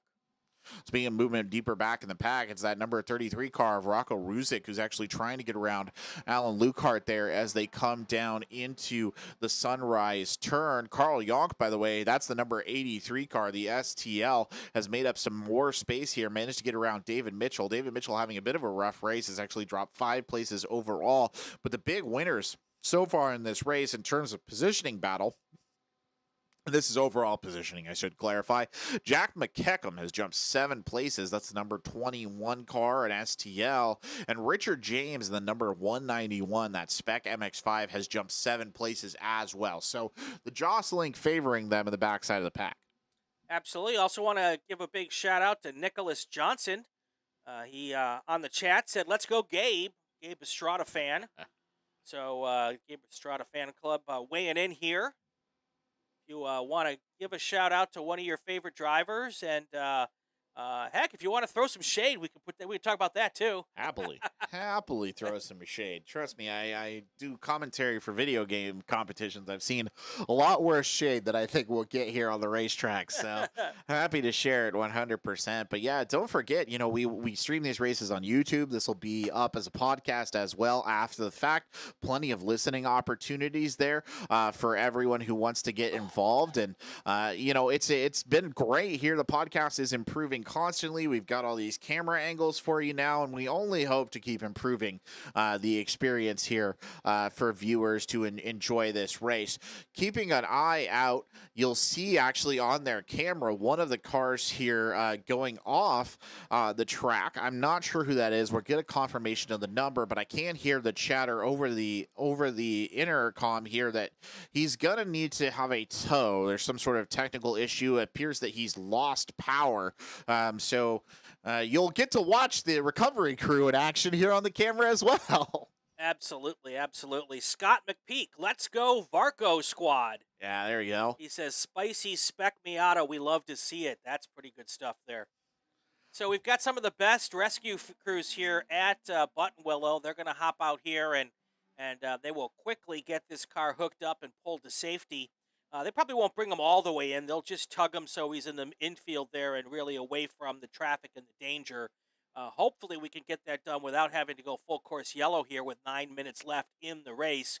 Want to try to give these drivers as much green flag racing as they can possibly get. As you can see, though, with those cars kind of flying past there, it's not in a good spot. So definitely discretion is the better part of valor. Go out, get them, and get them a little bit into a safer spot, and then we'll just keep racing there. Now that's under a local yellow situation, so those cars are so they're supposed to slow down a little bit going through there, and they're definitely not allowed to pass until they get past that car into the next corner station. So that's what the plan is right there, and you'll see there is a rescue truck coming right along there. And those guys and gals are, like I said, some of the best around. They will pop out. Lots of racetracks have to go full course yellow to do something like that. We're going to try to do it without doing that here, so we can keep the racing going. The plan might be a little derailed there, unfortunately, because it sounds like number 75, David Mitchell, spun out on one of the turns and may need to be towed back in as well. So that's John Gorman, I believe, in that number 73 car you see on your screen right there. He'll be taken out of the race. You can see the rescue workers jumping out and getting to work. But it looks like number 75 is going to require that as well. We'll get a little bit of confirmation later on. And, well, maybe the tow truck not needed at the end of the day after all, because they get the tow out there, and then it looks like, again, I think it is John Gorman. I can't confirm, but John Gorman is rolling away, and the tow truck will hold off here for just a little bit in case it is needed again. But, yeah, managed to get that bad boy started out there, Brian, so good, I guess, in a way. It is kind of like Murphy doing its job there, right? You know? Totally. Absolutely. Well, with 7.5 minutes or 7 minutes and 12 seconds to go here, we've got some pretty good action still going on or all over the racetrack. And Austin Varco is able to catch right up to Clement Lee.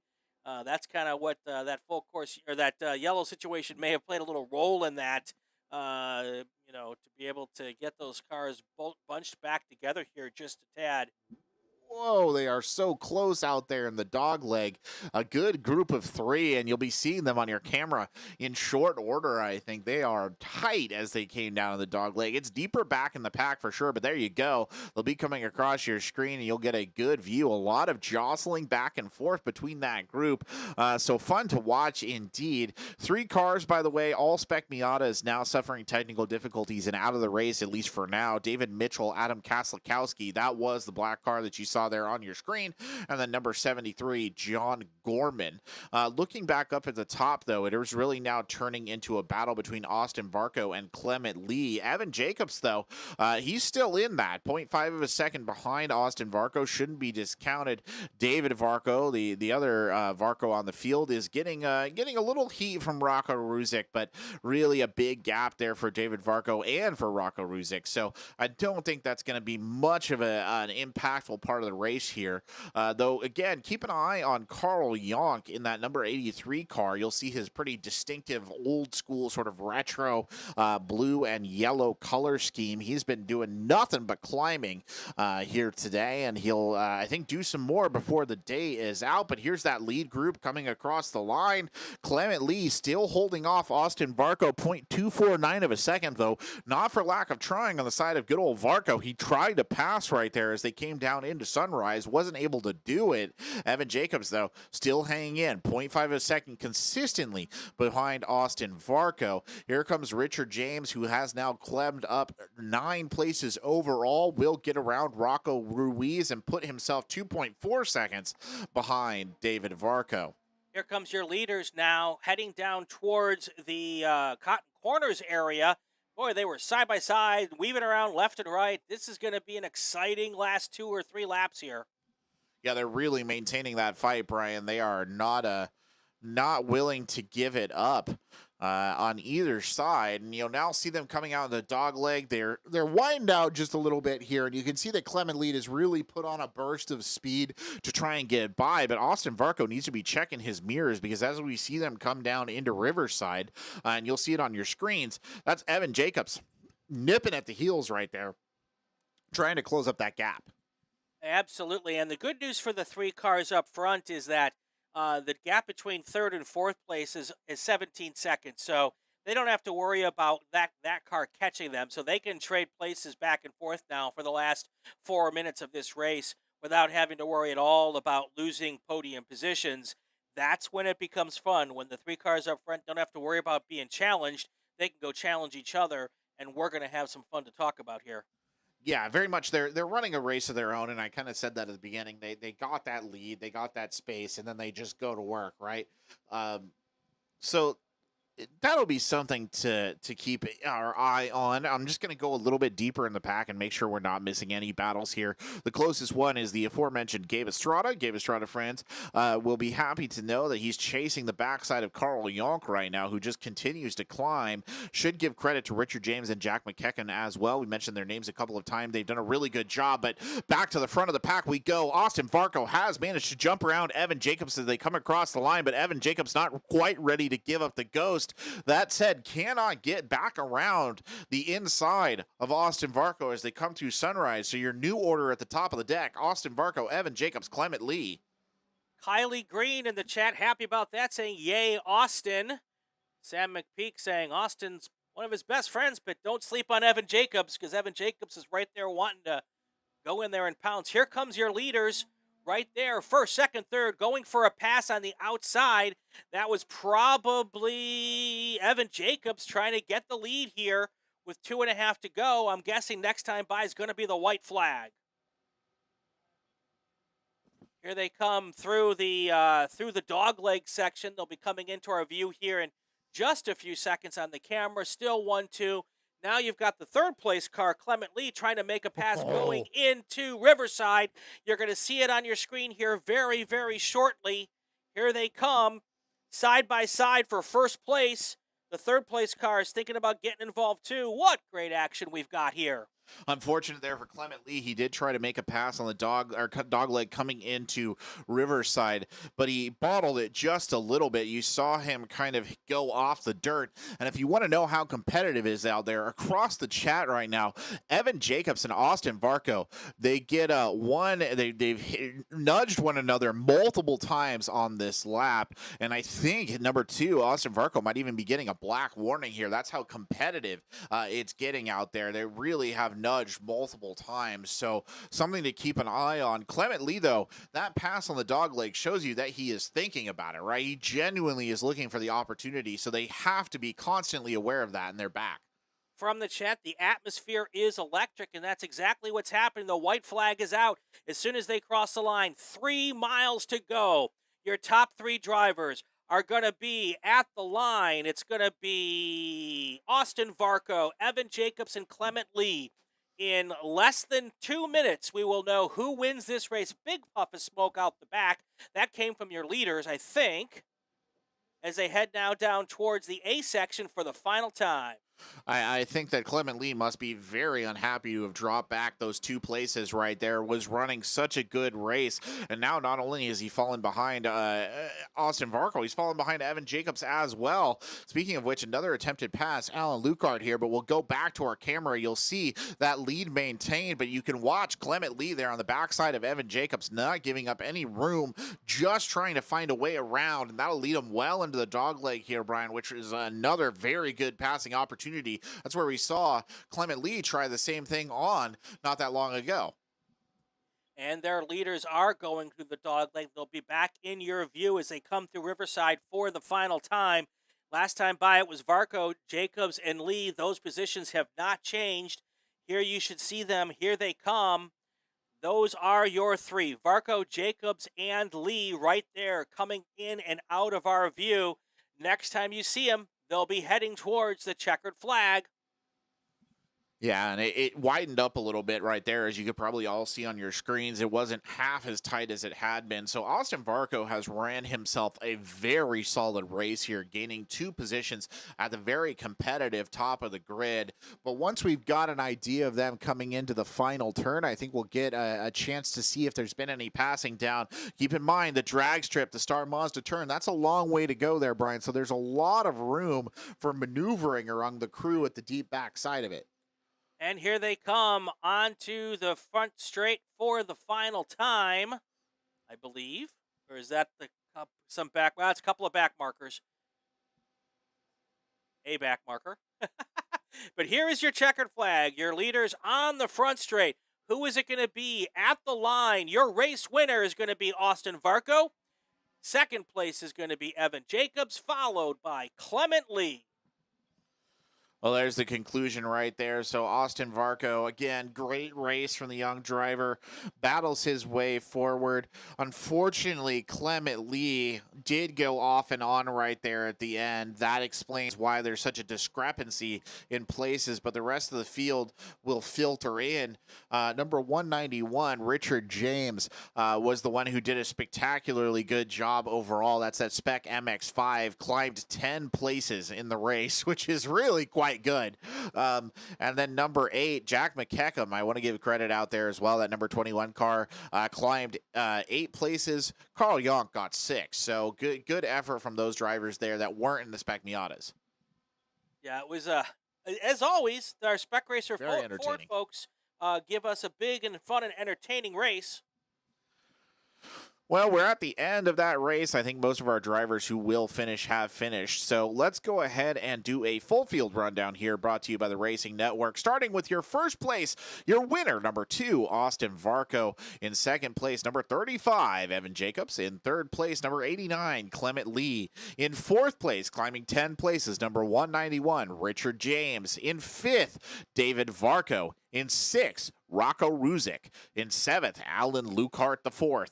In eighth, Jack McKecham. In ninth, Carl Yonk. In 10th, Gabe Estrada Jr. In 11th, John Stott. In 12th, Angela Swan. And then those racers who completed their race but did not finish, David Mitchell, Adam Kaslikowski, and John Gorman. That is your full field rundown, brought to you by the Inside the SCCA podcast, and also that you can hear on the Racing Wire Podcast Network. Want to give a big thank you to Porterfield Racing Brakes. They are our presenting sponsor. So much going on this past race. Just want to remind everybody, if you need brakes or anything for your car, give them a try. Porterfield-brakes.com. They ship all over the country, so even if you're not here in Southern California, they are a great resource for all of us racers. All right, that's going to do it for Race Group 3. We've got a short break here. In addition to our normal break between races, we've got our race worker break, so that all of our workers who are out there can get off their feet for a few minutes and maybe get a little something warm to drink or something to get them warmed up. So we'll be back here in about 10 minutes. Don't go anywhere, though. We'll be right back with our 4th race of the day. And, of course, right after that is our Enduro. So stay with us. We'll be right back.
are back here at Buttonwillow Raceway Park for our final sprint race of the day.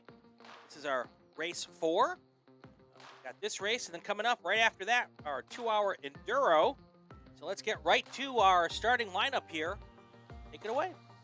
All right, starting from the back of the group in 7th, number 18, Bobby Beyer from Silverado, California. In 6th, number 43, Norm Benson from Paso Robles, California. In 5th, number 52, Dale Shoemaker from Henderson, Nevada. In 4th, number 33, Philip Clark from Oceanside, California. In 3rd, number 49, Paul Gasson from Fallbrook, California. In 2nd, number 23, Joshua Pitt from Fellows, California. And then starting in pole position, number 9, Bob Blizzard from Poway, California. Bob Blizzard was at the Vintage Auto Racing Association races at Willow Springs a couple of weeks ago. And I'm not sure if it's the same car. I think it might be. But that car was just freaking fast. One of the fastest cars. It was their big bore weekend, which this car would definitely fall into.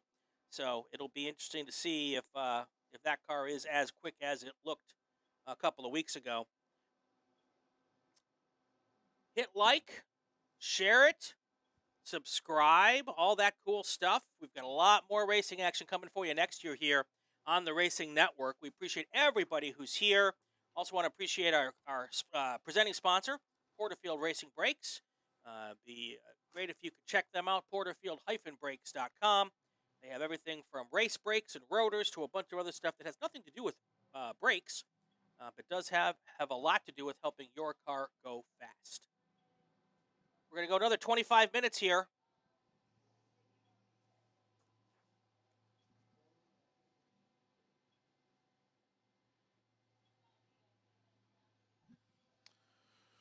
Just waiting here for our cars to come around. Obviously, a bit of a smaller field here.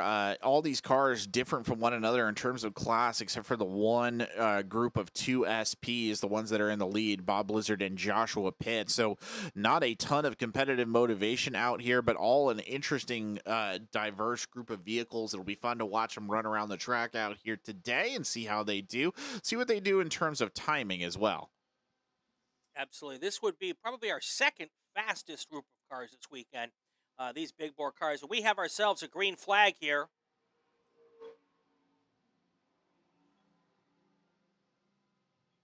And here comes those big ground pounders heading towards the first corner, which of course is turn 16, and we call it Sunrise because the numbering is crazy. And the reason that is because we go both right and left-hand turns here.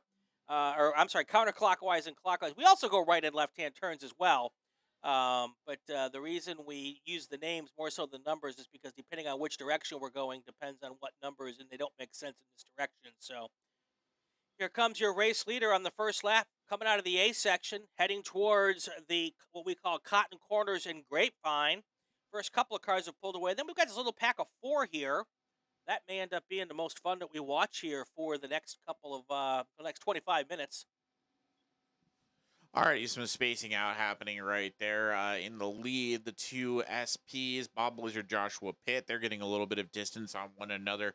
And see the spread occurring as well towards the back of all of this. Paul Gasson, Philip Clark, Dale Shoemaker, and I believe Norm Benson there kind of forming that solid group in the middle as they come around the dog leg. So something to watch. I wouldn't expect a lot of these cars to do a ton of passing here. That said, in qualifying, 2 of them were very close. That was Philip Clark and Dale Shoemaker, and actually Norm Benson, 211.951, 211.984, and 212.86. So the 3 of them relatively close to one another there in that 4, 5, 6 position. So maybe something worth keeping an eye on there. We'll get a better idea when they come around on the first lap and we get a look at their track time, and we'll see, who's going fast and how fast and where.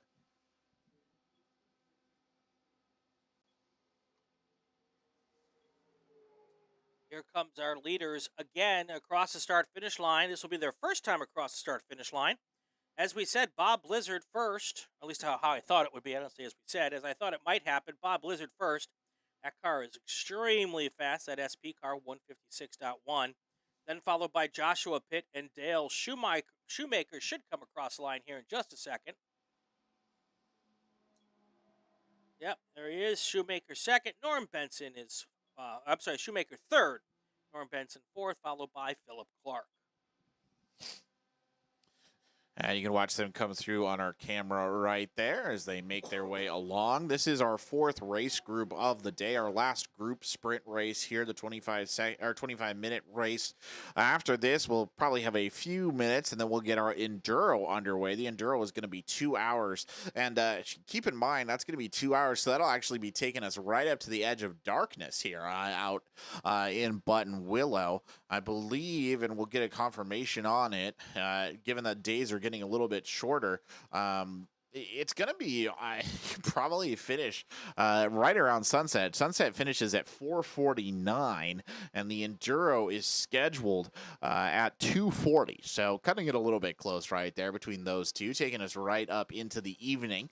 And there are no lights out here at this Buttonwillow track, so we have no choice but following it through. We did say earlier on the broadcast, lovely day for it, though. Little hazy, so it's not going to get too dark early on. About 63 degrees out there, and sunny with a very light wind as well. So the drivers have a pretty great day for it here. And this group, I think they're just having a nice Saturday drive. This is good fun for a lot of them, a good diverse group. And I don't know that we'll see an awful lot of battling back here and forth. Not something quite like our Spec Miatas.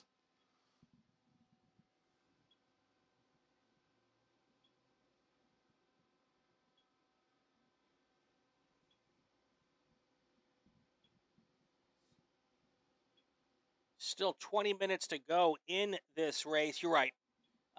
Not the same type of racing with Spec Miatas here as we have in the Spec Miatas. Just too many wide classes and a wide variation of speed differentials from class to class. It is cool, though, to see Bob Blizzard have a little competition out there. Josh Pitt not holding back, trying to stay with him.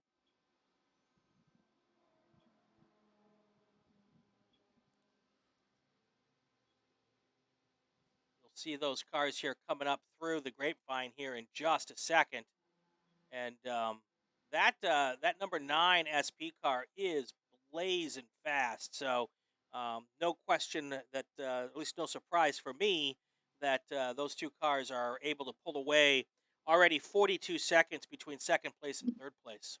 Yeah, one of our faster cars on the day. Just for reference, Bob Blizzard setting a 154.217 second time. As you'll see some movement here on your screens coming down over towards that Riverside entry and then back to the pit lane as well. But that's been one of the fastest laps we've seen in this group, and one of the fastest laps we've had on the day. We've dropped about 7 seconds below that, but in general, doing pretty good out there. Still a relatively tight pack, though, as we get a little bit further back, namely Norm Benson, Dale Shoemaker, and Philip Clark. Not a lot between them. Shoemaker 0.872 seconds behind Norm Benson, and then Philip Clark is only 0.37 behind Dale Shoemaker. Interestingly enough, though, as they came around that time, is Joshua Pitt here, who puts up the fastest lap, 153.220, so about 0.7 of a second behind Bob Blizzard. So maybe a little bit of a competition between those two. Technically, they both get podium finishes just by dint of lack of entries. But, pride is a thing that they have to take into the calculation here, and something that they will almost certainly be battling for out there on the paint. And you'll get a look, or will get a look here in the tower as they come up through the grapevine and head their way down in the dog leg. We're looking at the back half of this group as well. Very, very big split, it should be said, between these two sides. There's not a particularly close gap here separating those two leading cars from the rest of the hunt.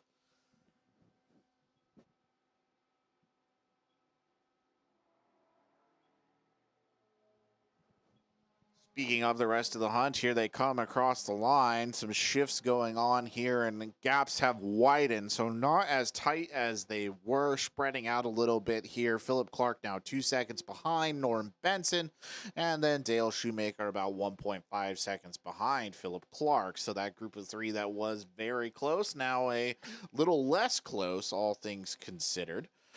They are maintaining a relatively good pace here coming around the track as well. Nobody really has much of a movement oriented mindset at the moment, though certainly, I mean, if they wanted to do so, I imagine that they could. Looking again towards the grapevine, they all come up and then head back down, and everybody just seems to be content with running their race.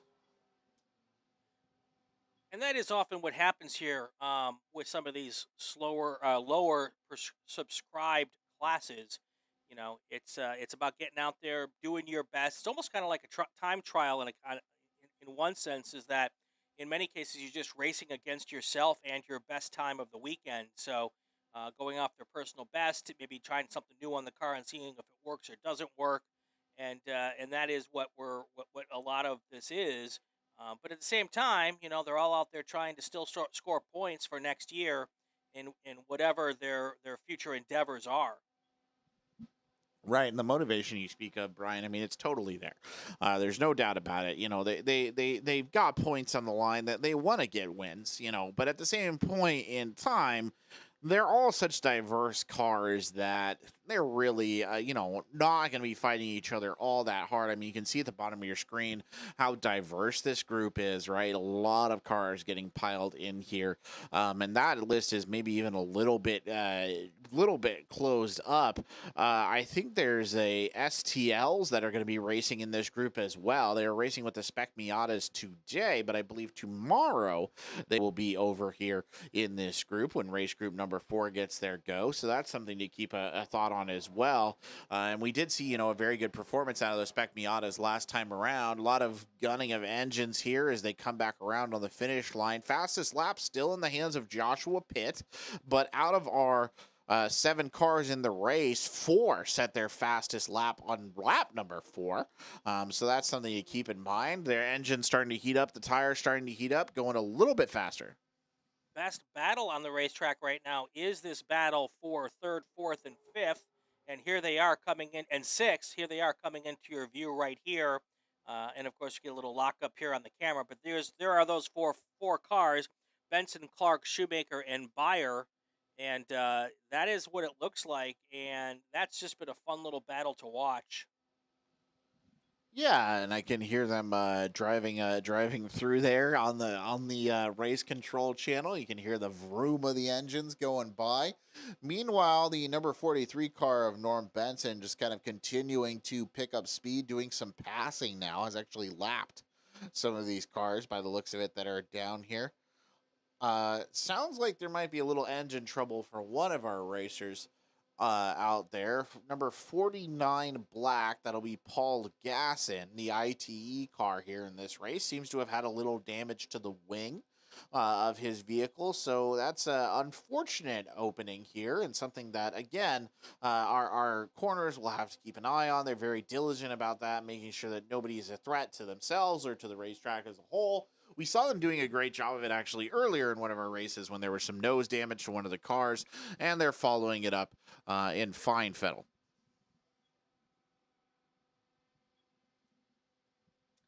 Coming up on 14 minutes to go here.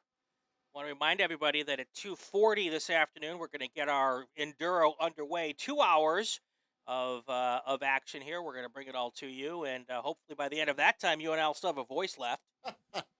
I was just thinking Napduro. I don't know that I can endure the Enduro up here in the booth. We'll make it through just fine, and it'll be fun to do that here.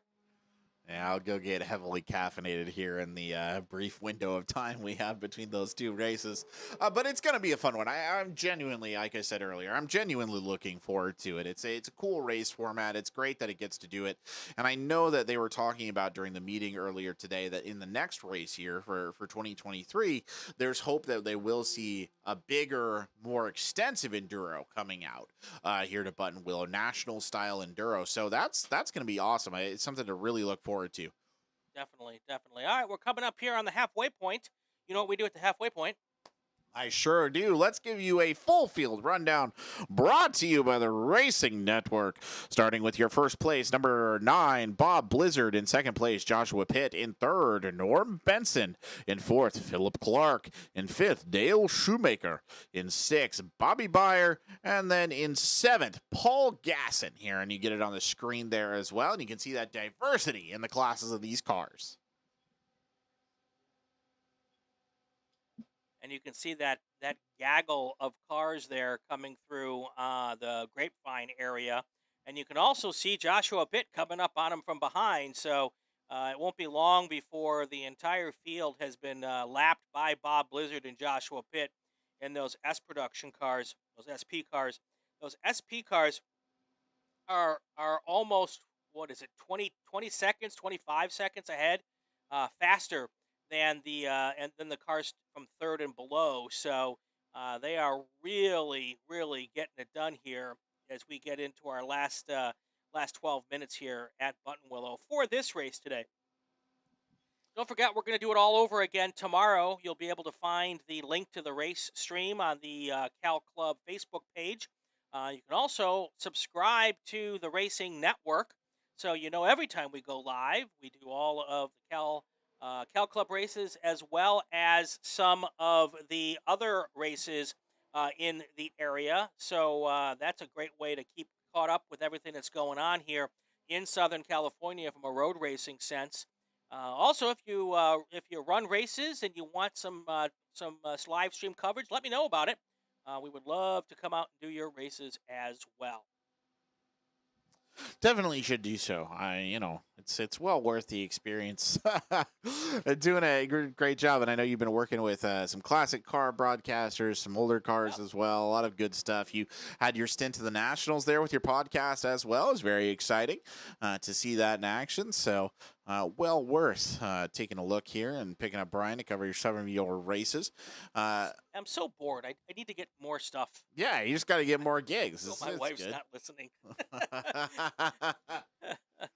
You're fine, but more gigs is always good, and it's such a fun experience too to come out here to the racetrack at Buttonwillow. We talked about that earlier today, but when the sun's out and everybody's having a good time, it's a great atmosphere, and it's just fun to watch these races go by, and it's fun to meet all the different people too that bring themselves out here to participate in these races on a monthly basis. Unfortunately, it's a shame that we don't have a race in December. We'll be missing out.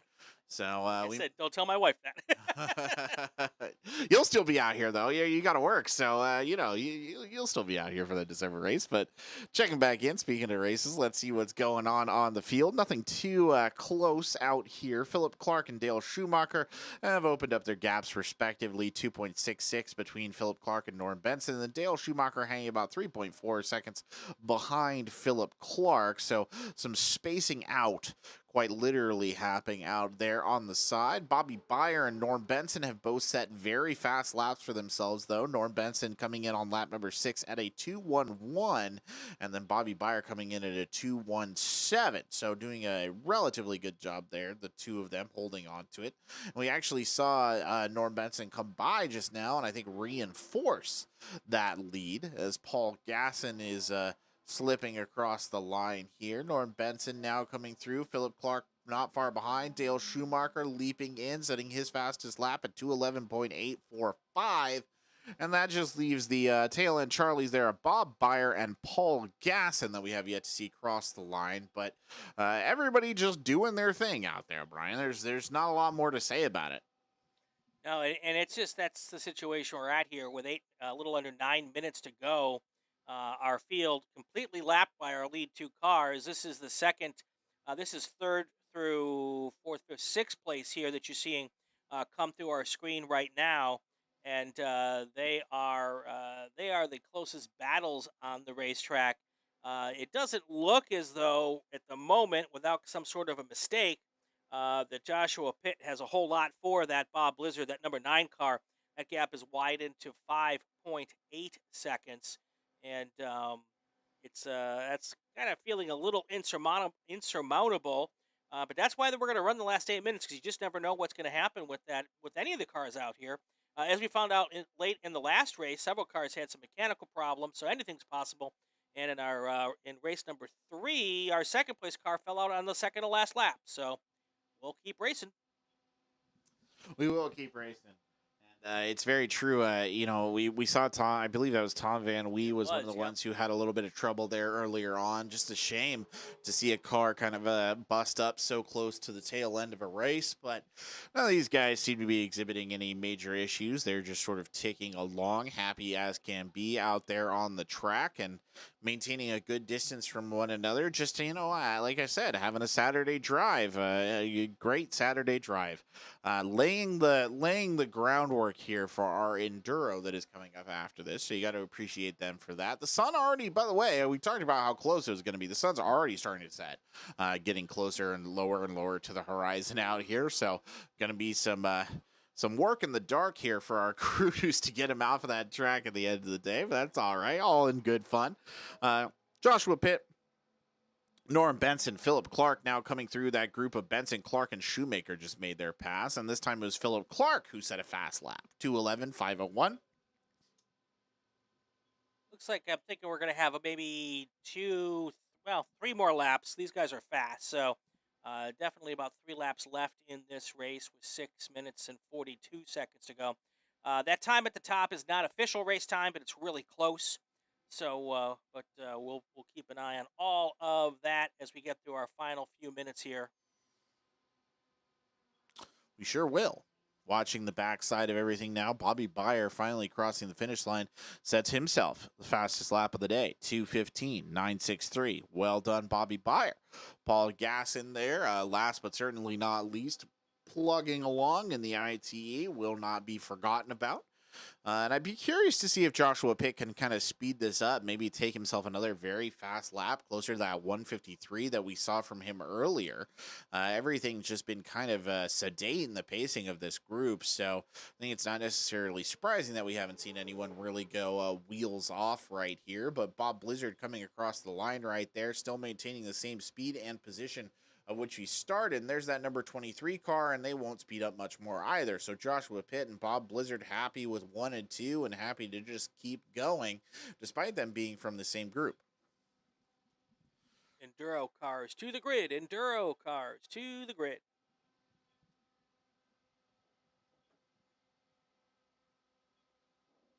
As we've been telling you throughout the day, I guess it would be the feature race today, the 2-hour Enduro. Yeah, no, I agree. It's the 2 hour is the feature race. It's a unique event, so we don't do them very often. I will say the SCCA a lot of times at the end of the year, a lot of regions will do this kind of an event. It's kind of like the signature event at the end of the year to kind of reward the drivers who are coming out for the full year. It's a lot of fun. You get together with your friends. Sometimes you get to drive a car that you maybe compete against all year long, and you can go, okay, that's why this car's beating me every Saturday and Sunday. Knowledge. That's knowledge right. is power. That's what they tell us. That's what they tell us. So, speaking of knowledge, we know now that Norm Benson has set himself another very fast lap, 2:10.837, fastest lap of the race so far. Waiting on Bobby Beyer to see if they'll come across here for lap number 9 and set themselves their own fast lap. Otherwise, everything remains relatively unshifted out there. The boards are pretty much set. The only racers, for reference, just so we understand, the only racers who have moved at all are Norm Benson and Philip Clark. They both climbed up 1 place, and that was at the detriment of Dale Schumacher, who dropped 2 places. I will say that that time for T2, that 2:10.8 that Norm Benson's got is his fast time. 2 things. First of all, it happens late in the race. That's pretty cool. Second thing is that is a fast lap for a T2 car around here. That would be at the front of any T2 fields you've got. He would be right at the pointy end of that stick. So good on him for keeping pushing here in that 43 car. So glad you pointed that out, Brian, because that's what I was getting at right there. That is a very good time for a Tier 2 car. So it might not be a competitive race in the sense that these guys are all racing against one another, but in terms of, like you said earlier, racing against yourself, that's a really good time. Very proud. Something you should be genuinely quite proud of. And that's a Touring 2. So when you do a Touring 2 car, that's essentially a stock car, right, with just a little bit of modifications going up against an SP car, which is essentially a late model stock car. So when you want to compare the two together, they're really uncomparable. So, it's everyone's out there doing their thing and really getting after it, and that's the case for that 43 car. That's good news. I can hear the thundering of the engines from our Enduro group there as they prepare. Looks like Bob Blizzard, unfortunately, might have to have come into the pits here or had some sort of technical issue. That is that number 9 car of Bob Blizzard, who is so capable, one of our really capable drivers out here. Unfortunately, being forced into a position where he'll have to either take himself out of the race or pull in for a pit. Completed half of it, though, so the race still counts, but he won't get to finish alongside Joshua Pitt. Dale Schumacher, not Schumacher, different driver, finishes at 2:10.26 or 6:25, so having a good race right there. That's his fastest time overall.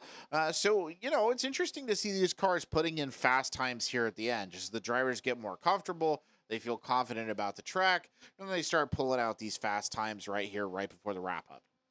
So did I just do the announcer curse about 8 minutes ago when I said this is why we run the race? Yeah, you might have done. I mean, I don't know if it's a curse so much as a prediction right there as Joshua Pitt comes sailing past us. No thoughts on Bob Blizzard, though. We'll listen to see if we can get an update here before the Enduro kicks off. Hopefully nothing too serious. It is very much similar to the Tom Van Wee situation. So it's just bad luck. Hopefully everything will be good and Gucci when he comes out here tomorrow.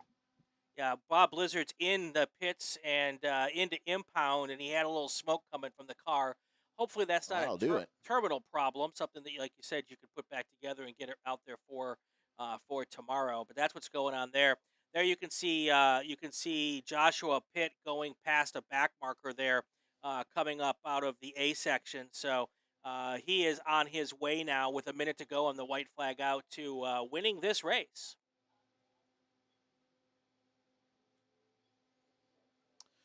Yeah, winning this race indeed. Joshua Pitt basically got himself a clear runway here. Less than a minute left in the race. We're on the last lap. Joshua Pitt, he'll just walk it in at this point in time. It's a win, but I mean, technically everybody's in different categories, so it's a win. It's a sort of win. It's not a loss, that's for sure.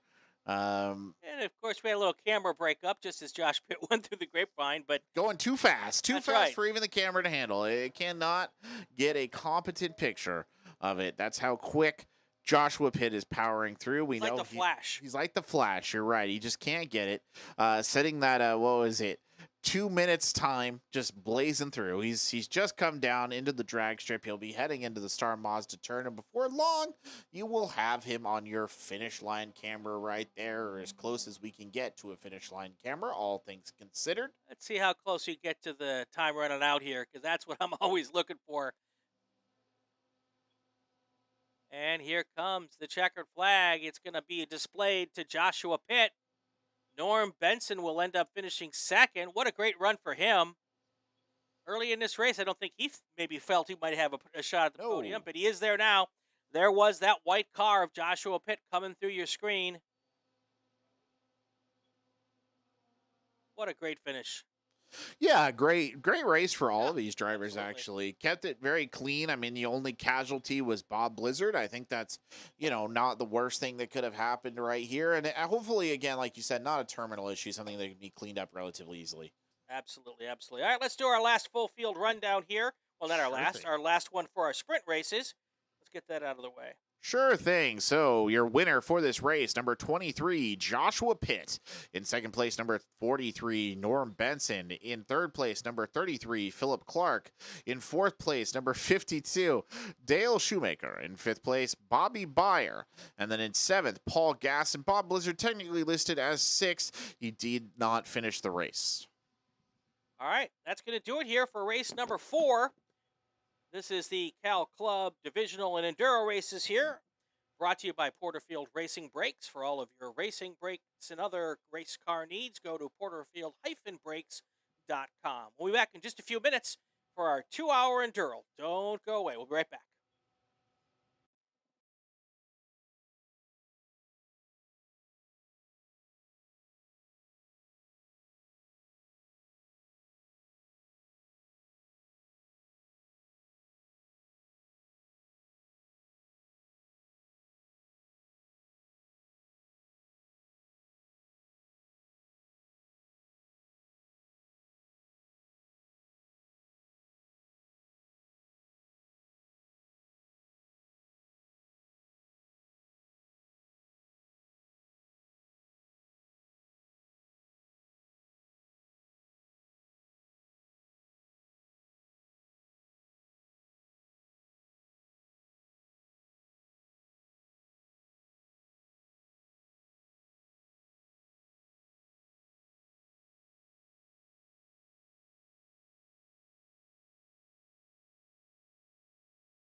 test my mic.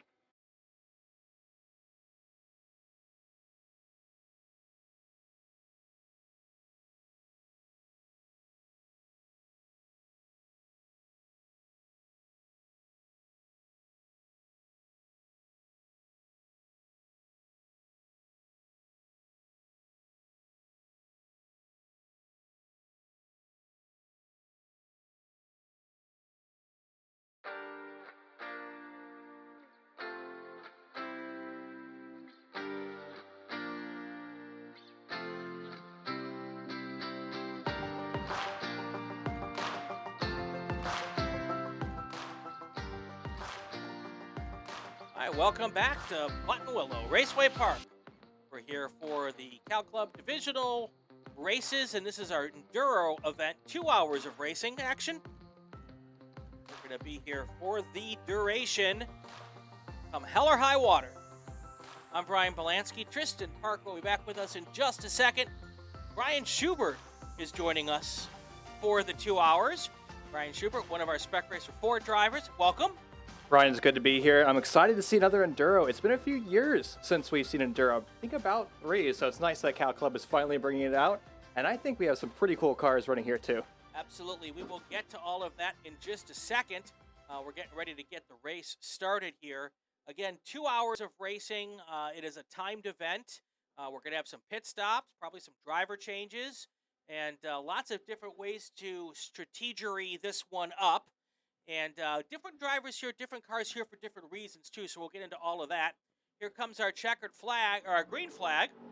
I want to make sure. See, I can't walk and chew gum at the same time. Very important for me to start the clock on the 2-hour Enduro so we know how long we got to go here. But there's a nice little group of cars there. I think we've got about 10 cars, maybe. We're going to go through all of them in just a second. Tristan's made his way back. We had to hit the loo here because we got 2 hours to get through, right? I was gone for like 5 minutes. I came back. You'd already replaced me, so I didn't know what to make of that. But good. Glad you could be here, Brian. Happy to have you. We've been trying to get you up here for a while. So. I know, man. I know. I'm finally here, though. It took a 2-hour Enduro to make it happen. But you know what? I'm excited to see it. And did you see that green flag, by the way? Did you see what happened to the LMP3 car? They picked up some debris and kicked it to the field. It looked like it was a side mirror, so there could have already been some action early on. We're barely even 30 seconds in. There, you get the new guy in the booth. He's trying to create drama already. Look at that. Look at that. True. All right, so let me change some cameras here too. Here you're going to see the whole gaggle of crew here heading down towards Grapevine here. You'll see there at the top is our program monitor. I'm getting Brian up to speed here of where things are. So we got a couple of cameras. One of our cameras went down, so we're only at 3 cameras for the Enduro. That's okay. If you want to see more cameras out here, folks, all you have to do is sponsor the Cal Club races, and sponsorship equals cameras. It's kind of like money buys speed. Money buys cameras in this business. Money buys cameras, indeed. Mixed group out there today as well in terms of cars. Don't know if you guys had a chance to talk about that yet, but we got some spec racers out there. A couple of one spec Miata, a GTX. That was a nice looking car, by the way. If you saw the number 28, that's Robert Yellen right there. A T4, and I think you've actually got 4 spec racers out there. So not a bad group from your lot, actually, Brian. Yeah, but I think Robert had a partner today. There were supposed to be 2 LMP3 cars. They were practicing both Friday and Saturday today in those dual LMP3 cars, and can't help but notice Bob is the only one running. Huh. Yeah, that's unfortunate indeed. You'd like to see all of them out there on the track and some fine-looking vehicles here as they come down into sunrise. Well, one of them may have just joined. I think somebody started from pit lane, or either that or that LMP3 car is already starting to fly through the field. I mean, it does have a top speed way faster than pretty much any of the cars running right now. Yeah, that's true. I saw him getting ready this morning when I pulled in, and I was like, oh boy, that's a big cars. Downforce plus horsepower equals a lot of fun. It sure does. There is some debris out on the field. Actually, just mentioned car 28 lost a piece of debris right there. Or that's Robert Yellen, who we were talking about just a second ago, has maybe a mirror that lost. They're talking about it in the sense that somebody's going to need to go retrieve it because it's sitting out there by the access road. So So we'll see if he has some sort of backup mirror or something. I don't know how he's going to play off that, but that's not a particularly great situation to have right at the start of a 2-hour Enduro. Well, fortunately, I don't think he's going to be getting passed a lot. He's going to do most of the He'd be passing. fine. So those mirrors, they just create drag after all. So you know what? Why not just yeet those mirrors away and then focus on what's in front of you? And that's really the big test about these There you Enduro go. races, especially in an LMP3 car. Man, your close distance to both those corners and lap traffic is going to be something that Bob is going to have to be on top of throughout the 2 hours. I appreciate you bringing the technical expertise in because, again, that's not something I can necessarily talk about. So I have never been out there and outside of a pace car. So it's a little different for me and how I understand the functioning of a track. You as a driver obviously have a pretty good idea. Have you done any Enduro racing, Ryan? I've done 3. I've done 3 12 hours, and I finished on every single step of that podium. Oh, wow. A Okay. second, a first, and then a third through my Enduro career. And let me tell you, Enduros are a test. And you don't need me to tell you that because it is truly an event that requires so much stamina, mental stamina, physical stamina, and it's also just about keeping your car alive for the whole time too. Fatigue, not just driver fatigue, but metal fatigue, tire fatigue, wheel fatigue, it all starts to add up, and 2 hours may not sound like a lot of time. I mean, that's a short movie after all, right? Right. But Yep. it's a long time in a car. Yeah, I can only imagine. You and I did a iRacing broadcast on That's an true. Enduro, right? Was that a 12-hour? I want to say. It was 12, I think. Yeah, 12 hours. Yeah, we weren't on for 12 hours, thank God. But yeah, I do remember doing that. So, you know, you've experienced it from in the car. You've experienced it from commentary as well. So it's good to have you here. We can talk about it. But like you said, a lot of mental strain. 2 hours is a long time. I think some of these guys are partnered up, right? Though they've got multiple drivers, some of them. Some must. teams do, but some Okay. drivers are going to go the whole 2 hours. They're going to take a tactical break about 60 minutes through, refuel Right. the car, put new tires on, give the driver that time, just have that brain come back down to reality. Right. And Brian Belansky, the other Brian, Brian with an I, we were talking earlier about, Brian fueling. spelled the right way. Brian spelled the right way. There you go. We were talking earlier about fueling and stuff like that. And that's, I know that's going to be something that they have to take a break for when that does come around. And for a lot of these cars, it will come around. They just don't have the gas tanks to go for that long at this speed. I was in the briefing down there earlier. I know you were there for part of it. And they were very loose in terms of the rules. Like, they want to keep it safe, obviously, but they're also trying to maximize speed and efficiency here and make sure that these guys have a good time out there. So I don't think they're going to be as restrictive on certain things. It's a big change from the last time we ran this Enduro, too, Right. because you had a mandatory pit stop of 5 minutes. Even if your car had the fuel endurance to run the entire duration, you'd still have to take that mandatory pit stop. So what we saw a lot of the drivers do, they would make their pit stop immediately, just kind of let the drivers in front of them deal with whatever the heck is going to happen during the first few laps and then run the entire race. That is no longer really an option here for like our LMP3 drivers like Bob. He doesn't have to make a stop, but if you're in a spec racer Ford, we're expected to stop about halfway through. Yeah, and that was one of the things that they specifically said they weren't going to do, right? There was no more, you don't have to take the 5-minute pit stop. If Bob wants to go the entire time, Bob will go the entire time. So he's capable of doing it too, I'm sure, if he wants to. I would take a break, right? Obviously, but we'll see. We'll see how it goes. They're all pretty confident drivers out there. I don't think it's going to get particularly wild. Yeah, I don't think I think they'll all be standing at the end is basically what I'm trying to get at. But you never know. Stranger things have happened. We've lost 2 or 3 cars today, so hopefully not the case. What's really interesting is the way they've grouped the cars for this. We have our regular classes and groups that we normally do, but for enduro racing, they do it a little bit different. Here we've got 4 race groups. And we've smashed all these different cars into groups. So basically, we have E1, which is your P1 cars. This will be your fast race group. Could have some Sports 2000s out there, spec Corvettes, STUs, GT cars. All your Miatas basically get stuffed into E2. Then you've got your slower sedans in E3, your Touring 3 cars, your production cars, B spec, your IT cars, and then of course E4 is the race that I expected you to be in, and you're just slacking today. I'm having fun with you, Brian. Like I said, you're slacking today. That's our E4 group, is our Spec Racer Ford. So some different combinations than we're used to seeing, and maybe some guys on the racetrack with guys are not used to being on, guys and gals are not used to being on the racetrack with, and that can also cause some drama because you're not used to who you're out there with. I mean, there's something to be said for that too, right? Even if you're running like sometimes the open cockpit cars, you're still used to seeing like Bob run with you. You're still used to seeing the faster Formula cars. But for the Spec Racer 4 drivers, they're now going to start to find some of the production cars are going to be a little bit slower, or they're going to be on a different tire. If there's a Spec Corvette here, they're not on full tires. They're on a treaded tire, so they don't have those slicks. So that is something that some of the drivers are going to have to overcome, because they have to say, hey, these guys can just hit the loud pedal. They can fly down the track, but in a corner, man, they can't go anywhere. So, for instance, what's the length of time? How far can you go in a Spec Racer 4 before you have to come in? We're looking about 45 minutes to 60 minutes is going to be your maximum window. Beyond that, though, you're going to find So you yourself don't know. When you say 45 to 60, that just means you don't know. Pretty much, yeah. Okay, great. So we know they can do 45 because that's used to be the standard length for a national race back in the day. They were always 45 minutes. But once you get beyond that, a lot of times people have never driven their car that far, so they just don't know. 100%. I mean, they're also not designed for that, right? Like, as you mentioned, right, 45 minutes is the max, and then after that, you got to take your helmet off, you got to enjoy a good break, but here, there's no breaks until after 2 hours. So if you were to do this race, would you do it with a buddy? Would you do it by yourself? Oh, by myself, all the way. Really? So, you're a masochist.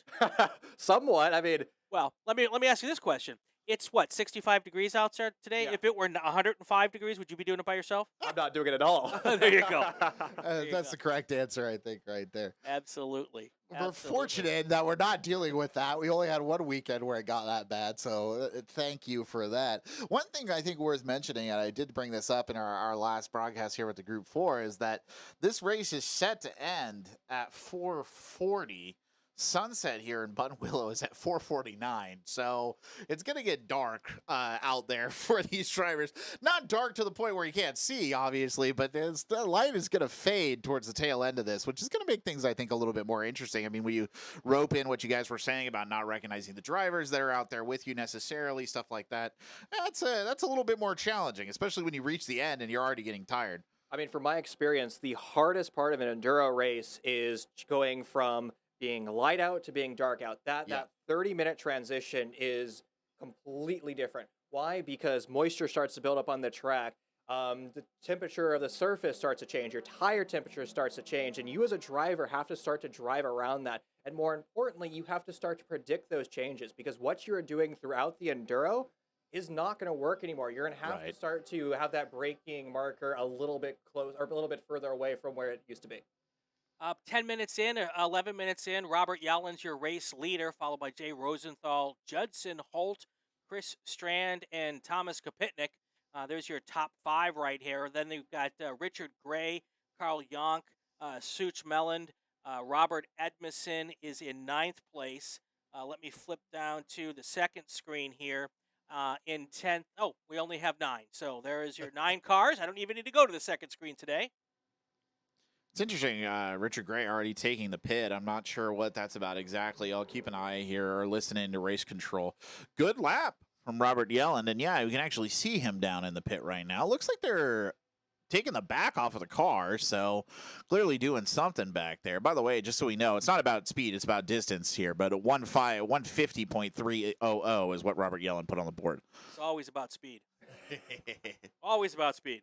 Well, they're working on something in the engine, I think, on the back of that car. So hopefully nothing that's going to actually take Richard Gray just out of this. It would be ironic indeed. I was just saying I thought they were all going to make it through if he gets knocked out about 2 minutes later. That's on me, I think. What we should have done is I should have fired up the wireless microphone and sent Brian down to be our Get it in the pit.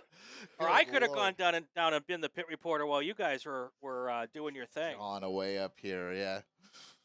Well, I can provide some insight. Richard Gray's car, that Elan, is designed for endurance racing, particularly the 25 of Thunder Hill. So this car should have endurance more than 15 minutes or so. So hopefully they're, working on something. They're able to get that car out quickly, because that's a car that should be competing for the top position.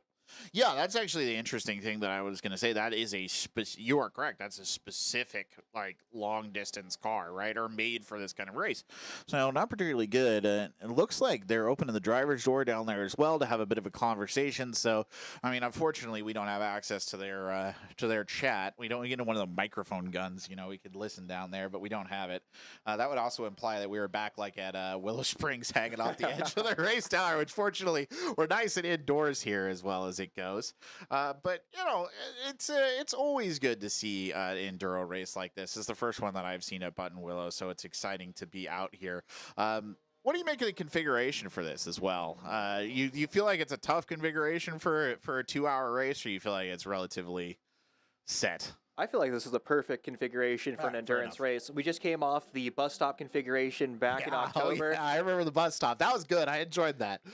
That is the From worst. Up here. Yeah, I enjoyed it too. At least when I was winning the race. Yeah, there you go. But that configuration is just inefficient for an enduro because you have the intersection, and especially somebody like Bob who has that really fast LMP3 car. He's going to be eating everybody for breakfast there. But here you have, at least this current configuration, you have long straightaways where you're really able to use that high horsepower to pass those slower cars. You can really time things well, and like Buttonwillow still has some problems when it comes to passing lap traffic, talking about cotton corners, talking about the A section, the S's. So it doesn't matter how fast you are, there's no room to get around somebody there. So you kind of have to patiently wait and time your passes. Maybe that means lifting a Star Mazda so you can be on the throttle longer through the S's. That's just kind of the challenging aspect of an endurance race, always planning on where you want to pass. Yeah, it's one of the aspects of racing that, if you're a neophyte to the sport or you're somebody who hasn't spent a lot of time in the racing world, I doubt you're listening to this podcast, first of all, if you're falling into that group. But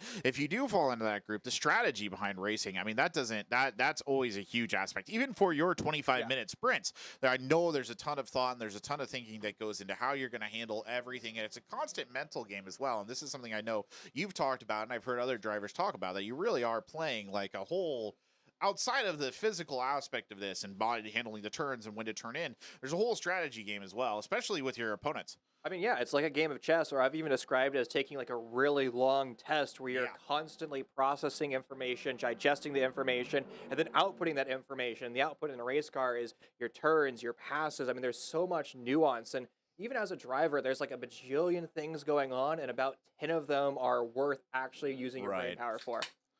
Unfortunately, I hear over the intercom here a little bit of a problem between 14 and 13, number 5-5. So that is the car of Robert Edmondson, I think, is the one who's had a little bit of a mechanical error there, is apparently pulled off in a safe position, but still has still pulled off. Looks like a localized yellow is going to be deployed there. By the way, we should mention the car that was taking the break here is back onto the track. So that was that Mazda Elan of Richard Gray. He's back out there again. So whatever problem they had is repaired. Even though he still showed his pits, I guess we'll get a better idea of where he actually is next time he comes around.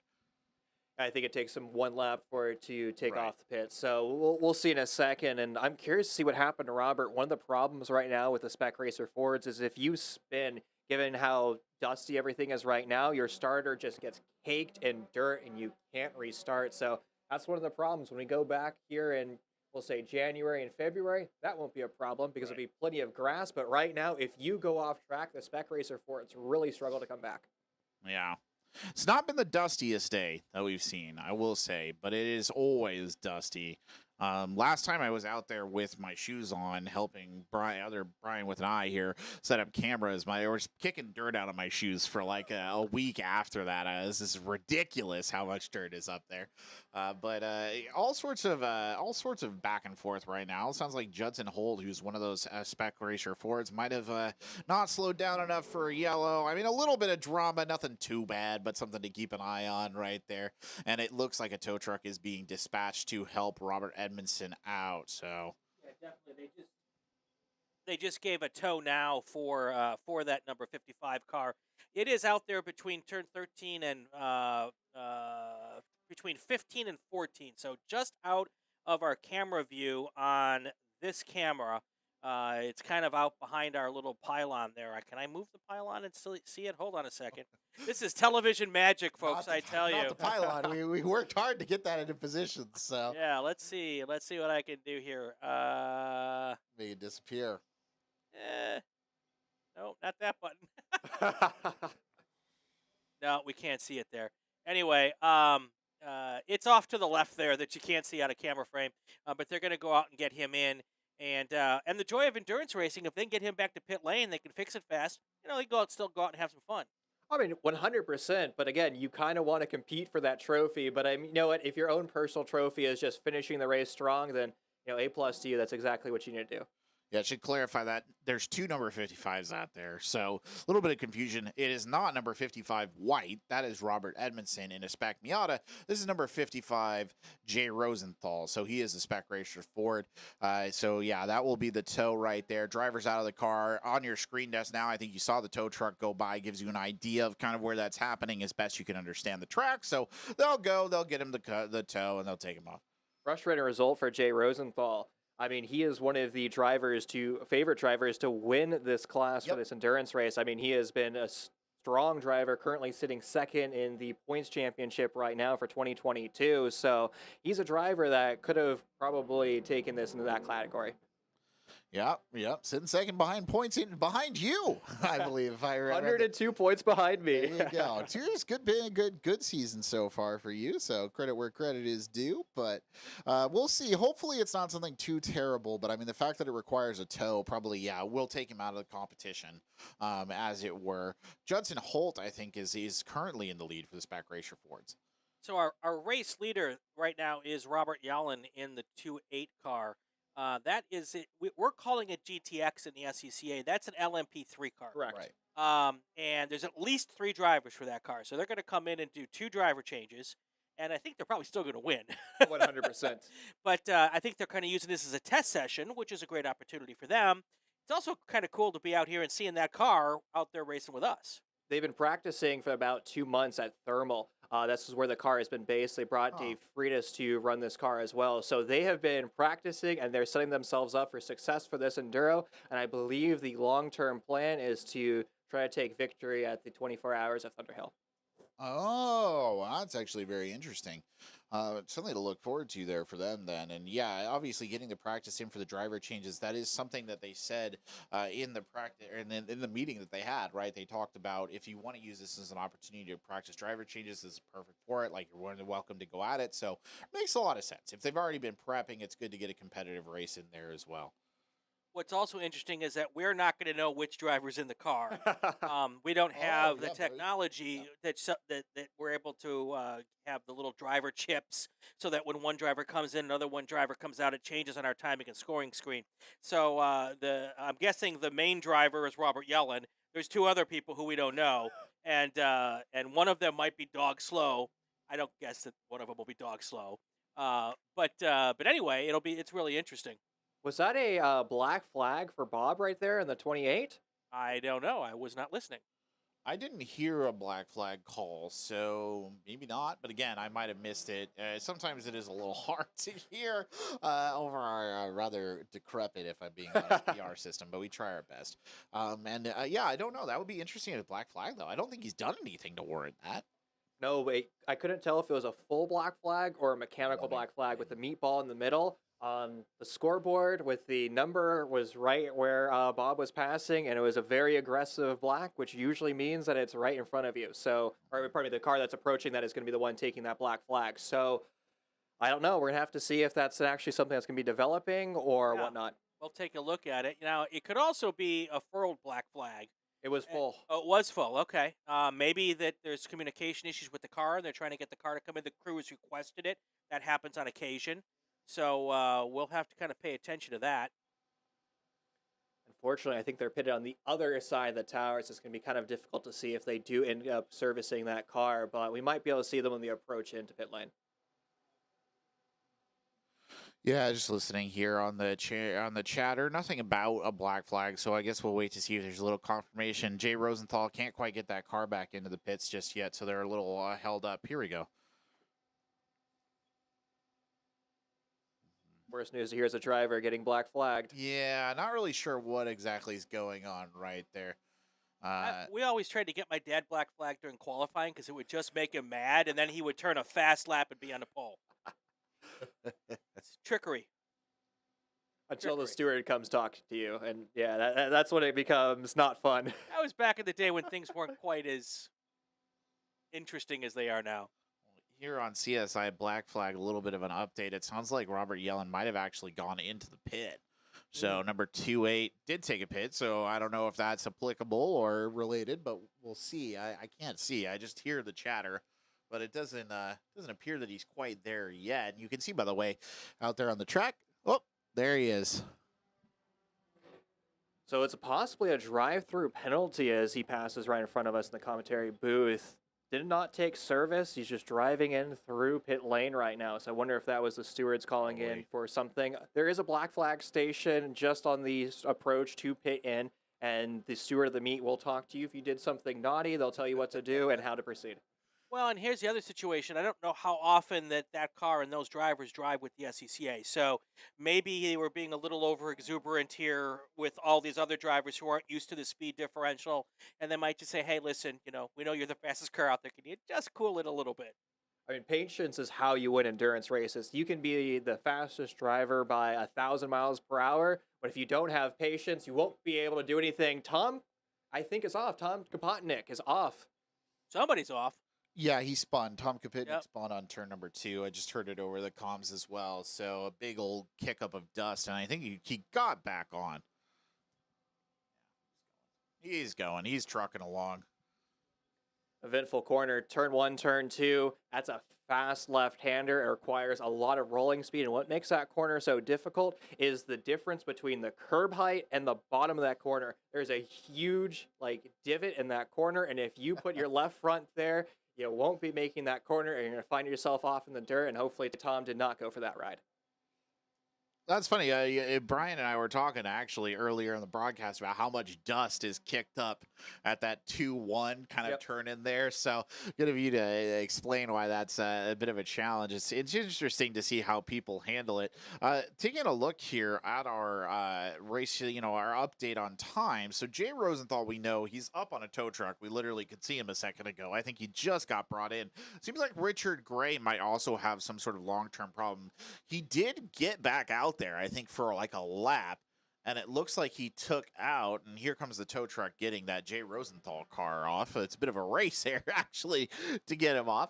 But I'm very curious to see what's going on with Richard Gray car. I mean, it's unfortunate. We're already 2 cars down here out of a 9-car field, and we're not even 30 minutes into the race. Well, that's an endurance race for you, man. Yeah, you're correct. Can't win in the first corner, you can't win in the first 20 minutes either. Yeah, that's very true indeed. Obviously, we were talking now, Robert Yellen had his bugbears that he had to deal with. Beautiful car, though, by the way. The 2015, what is that, a Ligier? Ligier. Okay. It's French. Of course, it's French. Yeah, it's Oui, oui. Gotta get that little spice on the end right there. Ligier go fast. It does go very fast, so that is true. It's worth pointing out, by the way, that the best time that he had in qualifying was 1:45.582, which is ungodly fast. Wow. His best lap he's put up so far is 1.50, so 0.300. So he's not quite as fast, but I don't think he probably feels the need for speed as much right now. So when that car was passing us on open test day on Friday, the wake turbulence off that thing was incredible. Just the I could just picture the spiraling air as it buffets you. Oh, it was so much fun. It was so cool. Yeah. I am not surprised at all. I remember I was driving in this morning and I saw that car and I was like, "Oh, that's a car, a real car. That's a car's car." But if you're here at Buttonwillow listening to this, obviously we're not out over the PA, but maybe if you're picking up from somewhere else, you should definitely go check it out. Number 28, it's a beautiful vehicle, well worth seeing. The Mazda Elan 2 of Richard Gray is really nice, so it's a shame that he's not in the race anymore. By the way, the indomitable Carl Yonk in that number 83 STL, who had a really good race earlier in his Spec Miata when he was up with all the Spec Miatas, is out there charging along. And here, I'm happy to see it. I love that color scheme, and I love that old car, so that older looking car, I guess is the better way to put it. That's a 1982 Mazda RX-7. So Wow. it is a beast. Yeah. He's got the retro numbers. He's got the whole thing. So I have a confession to make. Yeah. All the rotaries, including the RX-7, are my favorite cars Fair, at a fair. racetrack because they just scream. They have the best sound possible. Yeah, very true. And it's cool. It's cool. It's a cool car. It's fun to have on the track. I don't know. I think that color scheme reminds me of my favorite racing color scheme, which is Marty Robbins, who was a country singer, bit of a racist, but also a country singer. You'll remember him if you've ever. Gunfighter Ballads was his big album. So he wanted to be a NASCAR driver so bad that he decided he would fund himself, and he rolled out there with the most. This is probably in the 1960s or 70s with the most hideous purple yellow color scheme I have ever seen, and it is so ugly that it transcends, it goes like full the way around, and you're like, this is just amazing at this point in time that you're out there. And I think that it looks very similar. Obviously the colors are different, but the same kind of numbers, same kind of paint scheme. So I think that's why I like that Carl Young car so much, funny enough. And the last ever race stream from Buttonwillow just finished. Oh, I didn't say anything terrible. It's true. He's not a nice man, but he was a hell of a car. And he had an ugly race car. And he had an ugly race car to match. So, but taking a look back on the track, I'm sorry for leading you all into that territory. Now, Thomas Kapitnik, by the way, is showing us here a bit of a stall out as well. So we'll see if we can see him in the pits. But the casualties are mounting out there on the track. It's too early for a Spec Racer 4 to be taking a standard service. So this is a service because of an issue. And again, we're kind of talking about how these cars have problems when you start to go off in that silty dirt. Tom Kapotnik just had an off about 2 or 3 laps ago. Jay Rosenthal's off was enough to terminate that car. So it seems like the Spec Racer 4s are really struggling for endurance. Well, and you've got that basically, it's a front end loader you're driving, and when you go off here, it's dust. Yeah. Other places you can fill that thing up with pea gravel in a gravel pit or grass, and it doesn't take long to overheat those cars once your radiator gets filled out. Sometimes you can just come in, get some really tiny guy to get on the front and scoop all that crap out, and then get back on the racetrack. So maybe that's what they're trying to do with those cars. Could be. We always have a vacuum. Somebody went off because I'm seeing dust here on. That's 2-8. Robert Yallen Okay. hit a little bit off right there. Got back on right away, but that's who went off. But yeah, I was going to ask. I mean, you drive the Spec Racer, so you say a vacuum on hand? Oh, always. Yes. Because it turns into a shovel, and you acquire a lot of dirt. It's a front end loader. Yeah. Yeah, that's exactly what it is. We used to always joke in Wisconsin, we take it out in the middle of a snowstorm and just clear the driveway with the front end of the Spec Racer Ford. That's smart. Yeah. I've heard stories about that at Road America, where it's been snowing and drivers go out, and then they become just kind of an icicle afterwards. We qualified in Memorial Day weekend in a snowstorm. Wow. That's miserable. It was and the funny part is the track was warm enough where it wasn't accumulating on the track, but you did not want to go off because it was just crazy. So Well, Brian, here's my pro tip. You never want to go off no matter what, if there's snow, dirt, mud. maybe that's always been my problem. Maybe that's why my trophy case is fairly barren. Anyway. Stand inside the lines. Rubber side down. It's a Oh, challenge. yeah. To be fair, I can't speak to that, but it looks like Thomas Kapitnik is just taking a pit stop. So, again, we know that he got the dust up in there. I think it's entirely possible that you guys are on the right track. That's why he's had to come out of this. Hopefully, he'll get back on there because I'd hate to see another Spec Racer Ford taken out of it. All right, so we're at the quarter way mark. Let's give everybody what they want, a full field rundown. Sure thing. I will go ahead. So, in first place right now, number 28, Robert Yallen. In second, Judson Holt. In third, Chris Strand. In fourth, Carl Yonk. In fifth, Robert Edmondson. Sixth is Tom Kapitnik, who is currently in the pits. And then number 7 is Sue Temeland. And then you have Jay Rosenthal and Richard Gray in 8th and 9th, respectively. Both of them currently out of the race, may return to us later. There's your full field rundown, brought to you by the Inside the SCCA podcast. You can hear it on the Racing Wire Podcast Network or wherever you listen to your pods. All right, so not too much drama in the first 30 minutes. Now we start looking at, coming up here with another 15, 20 minutes, we should see some cars starting to come in and get some fuel. and maybe some driver changes, and this is where the fun part of the race comes in. The strategy part of the race, That's because right. it's now going to be not just about the driver turning fast laps, it's going to be about the crew to turn over that car. A change from our last endurance race, we no longer have a mandatory 5-minute pit stop. It's going to be however fast you can service these cars. So it's going to come down to how quickly you can put fuel in the car, how quickly you can change those tires, but more importantly, Ryan, how fast you can do it safely. Well, and these are teams that don't do a lot of endurance True. racing typically. So you might have a team out here that's never done an endurance race. So unlike maybe the LMP3 car, I'm guessing they've got some experience doing this. I mean, you look down, they've got the whole pit box, 100%, yeah. and they're all decked out like you would expect a professional race team to be decked out. Then you look over to our left, you got a couple pickup trucks and a couple of dump cans. So who knows what the experience level is, and that's what's cool because you get some experience doing this. This is kind of like a wet your whistle Yeah. type endurance race, and I did one of these a very long time ago and got absolutely 100% crazy ass hooked.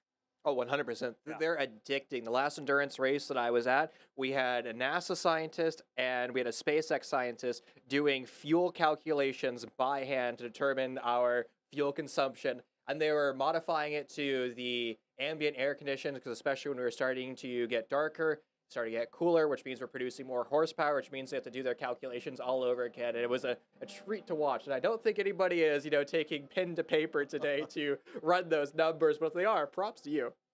I thought Oh, you were my about to Lord. start a joke. You got a NASA scientist and it's like we've got a Catholic, a Jew, and a Protestant going into a bar. I was like, where are we going with this? Where are we going with You this? canned the space shuttle program, and that's where you got to end up calculating fuel for enduros. But it's crazy, actually, the amount of detail that does have to go into it. I didn't even think about fuel calculation. That's on me for not being a little bit more elastic in how I'm thinking about this. Yeah, it's interesting what you made about the pits too. I mean, I know that I believe it was the LMP3 team that was asking during the meeting, like, when do we set up our pit? So they were 100% eager and raring to go right there. Looks like 88 White got a blue. That'll be Sue Timmerland. Not exactly clear what's going on over there. It was another car that went off and on here too. I think it was number 50. No, it was number 88 who span and continued. So not a particularly great moment for them. Worth putting out, number 59, Thomas Kapitnik, no longer in the pits, so he is back in the race here in the Spec Racers. I think this is the part of the race where a lot of our drivers are going to have to start to kind of change their mental approach, because they're used to running 30 minutes, 35, 45 at most, and now they're going to start to go past that. So you have to change your philosophy. You have to kind of slow all of your emotions down and remember that you still have another hour to go, and all these little mistakes start to add up, and more importantly, you can't allow it to affect you mentally, because if you drop a wheel, if you spin, whatever, it's in the past, move on and set yourself up for the continuation of the race. That's very valid. I mean, I think that we've been treating it very casually, right? To a certain extent, which it kind of is. I mean, it's 9 cars. It's not, it's not Le Mans 24-hour. But at the end of the day, it's still an endurance race, right? It's still going to take a long time. It's still competitive. These people all want to compete. So you're right. You got to reframe it. You're already, 10 minutes past every other race here today. So that's the first start. You're coming up for the Spec Racer Fords on that 45-minute deadline that we kind of set right there as a standard race as well. And it's also interesting that you may get also drivers who've never gone that deep. Yeah. Right. And did they prepare during the week? Yeah. I mean, it's not hot this weekend, but did you work up a sweat in your 25-minute race? Oh, absolutely. So, did they hydrate properly? Did Yeah. they eat the right stuff? We don't do carbo loading for this kind of an event, but Yeah. you do want to be ready for the kind of thing. And if you're decided you're going to go deep and have maybe one driver change it, or if you're like an Ironman like Brian Schubert, you want to try to go and do the whole 2 hours, they may find themselves in a world of hurt here coming up in the second hour of this thing. And I think the way that I'd approach it is probably the same I'd approach any race weekend. Is like I change my diet, I change how much water I'm drinking always before a race weekend, because I know how fatiguing it is and how much water you burn during a race. Again, one of the aspects of motorsports that people don't usually think about is it does actually take a physical toll to sit in a race car and go around the track. You talk about it with like the Formula One drivers, obviously, because they get the press and you see them working out and they're all ripped and what have you. But everybody down here, I think people don't think about it. You have to be physically fit to drive a race car well, like you genuinely do. So that's something to consider about as well. Another bit of a mistake here. So this is interesting. So the two leading Spec Racer Fords were Chris Strand and Judson Holt. A couple of laps back, Judson Holt, number 188, spun and continued, dropped back into second place. Now, number 49, Chris Strand, who was the leading Spec Racer Ford after Judson Holt, he spun and continued. So they both had their own little whoopsie daisies here in the first 40-ish minutes, which is interesting that they're both experiencing that. Again, it's all about consistency, and you have to be consistent for those 2 hours. And 35 minutes in is not the time to start to deviate away from your planned path and start to make those mistakes because you have a lot of race still in front of you. Right. And I mean, for these guys who do primarily the sprint racing out here every weekend, that's a shift. It's a shift in thinking. Like you said, you really got to change your attitude towards it. About an hour and 21 minutes to go, and now we're going to get to that window that we talked about earlier. Once we get to an hour 15, now it's, when do some of these cars actually have to come in and get some service? And it'll be interesting to see. We still have two Spec Racer Fords in the race, three actually. So they're all going to have to come in somewhere in that hour to 45 minutes to an hour mark. And I actually wish that the LMP3 car had pitted down this way so that I could actually see them do their pit stops, because one of these endurance racing pit stops, choreographed properly, it's just almost elegant to watch. It's a dance. Yep, absolutely. Well, here, let me go down there. I'll talk to Dave. I'll bribe them to move their stand over to the left. That's right. And so you can watch it. They're probably good enough to do that between stops. Yeah. I mean, that's the thing with thermal, the track that they've been practicing at. You don't have an established facility, so you have to bring your stuff out every single day, Right. then pack it up, and then do that on repeat.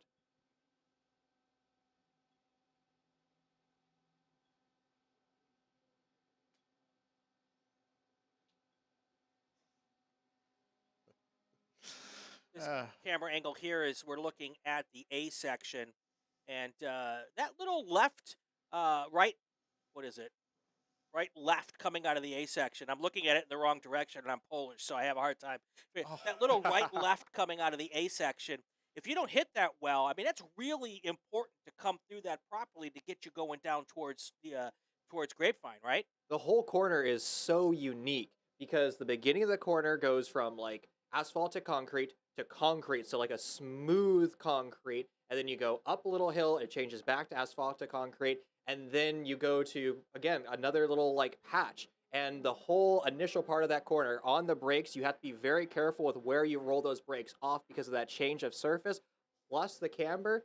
And then once you actually finally make that right-hander, you have to make sure that you turned it a little bit late because of an early apex will send you off in the dirt. And Brian, we've already talked about what happens when you go off in the dirt here at Buttonwillow. It's not a good time. And we don't do that. We don't use this configuration often. Not at all. I can't remember.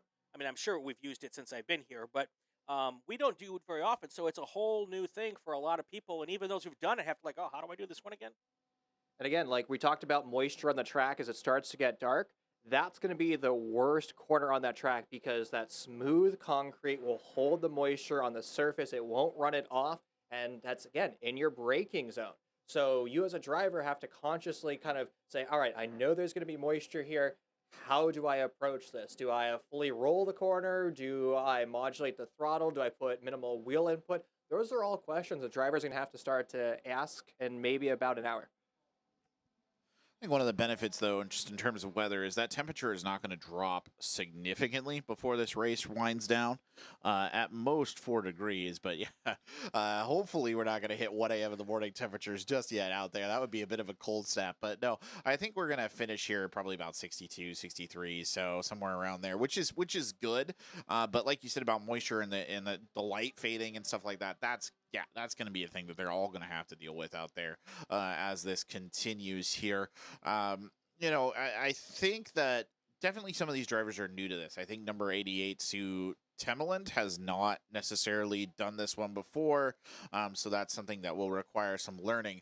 Keeping an eye right now on Judson Holt and Chris Strand, who are two Spec Racer Fords that are towards the top, because they kind of keep going back and forth, and the reason they keep going back and forth is, like I mentioned previously, they both spun out, but I think there's an actual race to be had between the two of them, even though there's a 12-second gap between Chris Strand and Judson Holt. So Chris Strand is not primarily a driver. He's actually one of the crew members. Oh, okay. So every so often, he's allowed to hop into the car and race, and he's been improving over the past 2 years since he's been doing this. And I think this is a really good test for him to kind of not only show his endurance, but be able to get some really good quality laps. And I mean, clearly it's starting to pay off since he's running second in class. Yeah, he's running second in class. He just put his best lap down, his 20th lap right there, 2:03.776. So impressive. Good for him. Yeah, that's really good.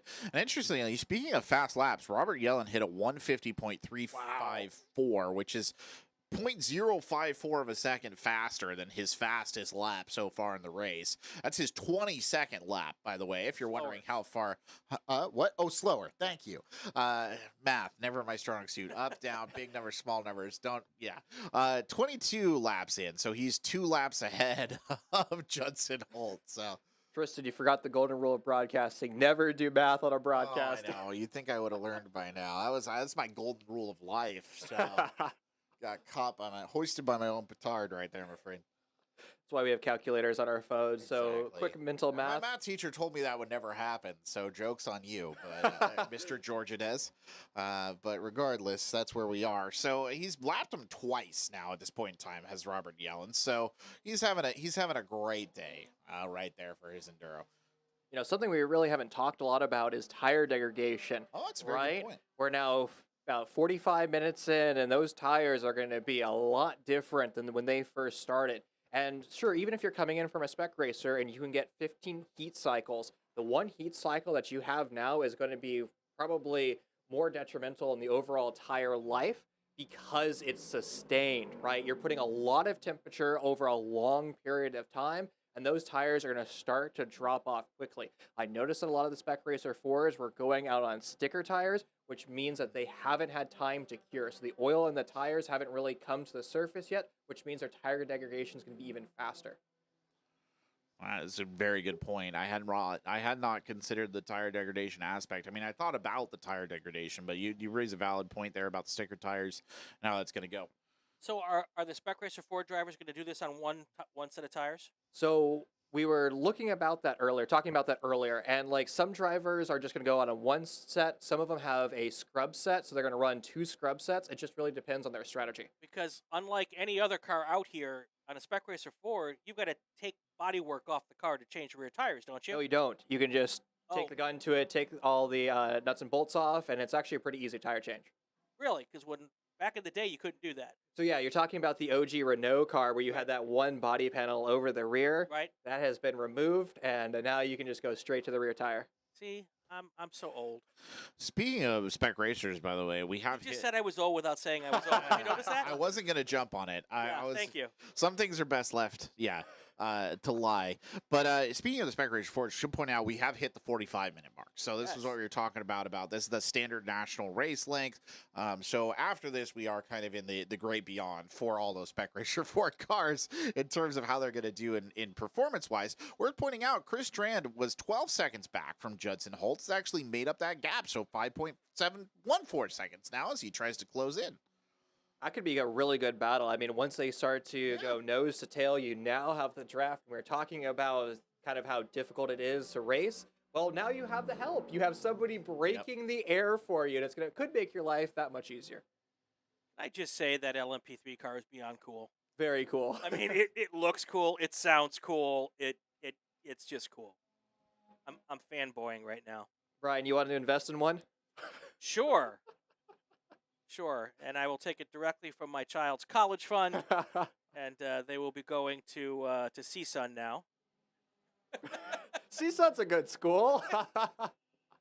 I've just alienated every CSUN graduate out there. You know, they have a good FSAE team. Oh, there you go. There you go. See, that's exactly why I want them to go to CSUN. Kind of interesting. One of the crew members ran out to the outer wall over by the start side to get a look at something. Not sure what crew they were from, but they did run out and take a look. That's curious, and it ran right back. So whatever they were scouting for. Were they scouting for something, or were they putting a board out there telling their guy to come in? Well, that's also a very valid point. I'm not sure. It doesn't sound like Start said they left anything, but it's interesting. Now, you are allowed to use boards. So most of the drivers here have radios, but not all cars do. So you have to have some form of communication. Brian, you're talking about the forced black flag where you kind of bribe the steward to black flag your driver. Or you could do the easier route, just bring out your pit board and actually, show your number and then, hey, pit now. Well, so if, teams can, for a legit reason, ask for a black flag. Yeah. So, but the other good reason to have a signed board is in case the radio fails. Yeah. That's never happened before. But no, I mean, it's always good to have a second option. And, it's also good to just give them that time every lap so that they know what's going on, or give them a countdown time every lap, and not necessarily talk to them on the radio. So. One of the problems I've had running radios here at Buttonwillow is there's a lot of chatter on local radio frequencies. So there's a lot of truckers, there's a lot of helicopters, doing bug bombing and things for the local fields and whatnot. So there's a ton of radio chatter. So sometimes the radio gets clogged and you have to either change stations or you go back to Old Faithful, the signboard. Right. Hadn't even thought about the cross chatter, but yeah, that makes a lot of sense. You see a lot of people out here, and there is the 5 just within eye shot. So if you do this long enough, you realize that anything that could go wrong and any way that it can go wrong at some point in time will go wrong. Anyway, just wanted to point out right there, a fast lap time. I enjoy pointing these out. I have good fun. Number 49, Chris Strand, hit a lap time of 2:03.635. So his fastest lap on the track as he continues to close that gap with Judson Holt. 0.762 seconds now between the two Spec Racer Fords in the lead. There you go. That's nearly nose to tail, and you're perfectly within the draft now. Again, that's the most important thing. Now you can start to use that car in front of you as a pick, block that air, and close that distance more. But again, going back to the strategy element, do you want to get aggressive? Do you want to start to make passes, or is it in your best interest to sit behind them, let them block the air, which is going to have you do a better fuel number, and it could change your entire race. Well, and if they work together enough, they'll unlap themselves 3 times. They might be able to catch that LMP3 car.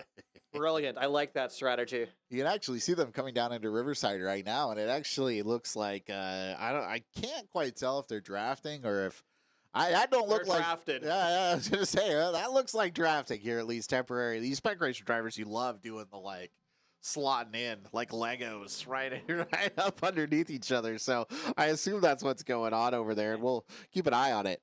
And they never bump draft, so it's just they're really close, but they're never bump draft. Oh, of course not. The only time we ever bump draft is at Auto Club, and that's where you're just Sure.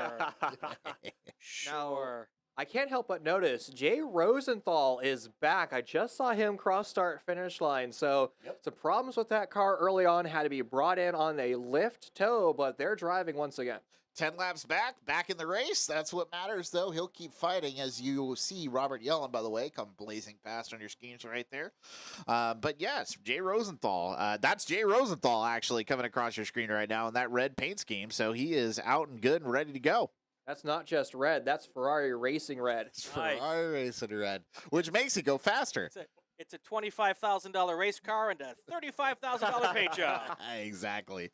Exactly. So, and 10 laps down, it's still early enough in the race where if one of those first, Holt or Strand have a problem, that they can get back up into 3rd place in that class without any problems. Or even a slow pit stop, a really bad pit stop where you go 5 minutes, 6 minutes. That's 2-3 laps right there. And the MBI crew has done multiple endurances like this, so they're probably very well versed at being able to turn around a car quickly. We'll see what happens. That's why we do the racing. That's the beauty. You can't predict a race. You only can predict it as soon as that car crosses start-finish line. That's right. So Interesting. And there's no team orders here, right? No team orders. So that 5.5 red, Jay Rosenthal, Ferrari red, had to have a transmission repair. What? Yeah, that's what they say. They took him back to the garage, actually, and did a transmission repair, and now he's back out on the track. Well, my Spec Racer Ford turned a clutch into Yep. clutches last race, I so remember. we just switched over to a 6-speed sequential. Jay got that gearbox in the summertime. Actually, his first race with it was in September. So he's still adapting, but one of the things that we're starting to see with this new transmission is the fact that the clutch isn't as robust as it should be to kind of take that force of this new transmission, because we're going from a synchro ring gearbox to a dog ring gearbox. Oh, okay. And I- oh, go ahead. No, lead. I was just saying, and going back to the garage to make a fix. If you're used to our sprint racing formats, that's not something we can do in Right. sprint racing. Rules are a little bit different for endurance racing. You can go back to the garage and get permission from the tech inspectors, do what you got to do, and then come back out. So Yeah. a little change in the way the rules are drawn up for this type of an endurance racing. We're just gonna throw out there that he's actually put up a time of 2 minutes .873. So that's quite fast. And whatever fixed his transmission, that's the fastest Spec Racer Ford time we've had all day. So an update, it was a CV joint.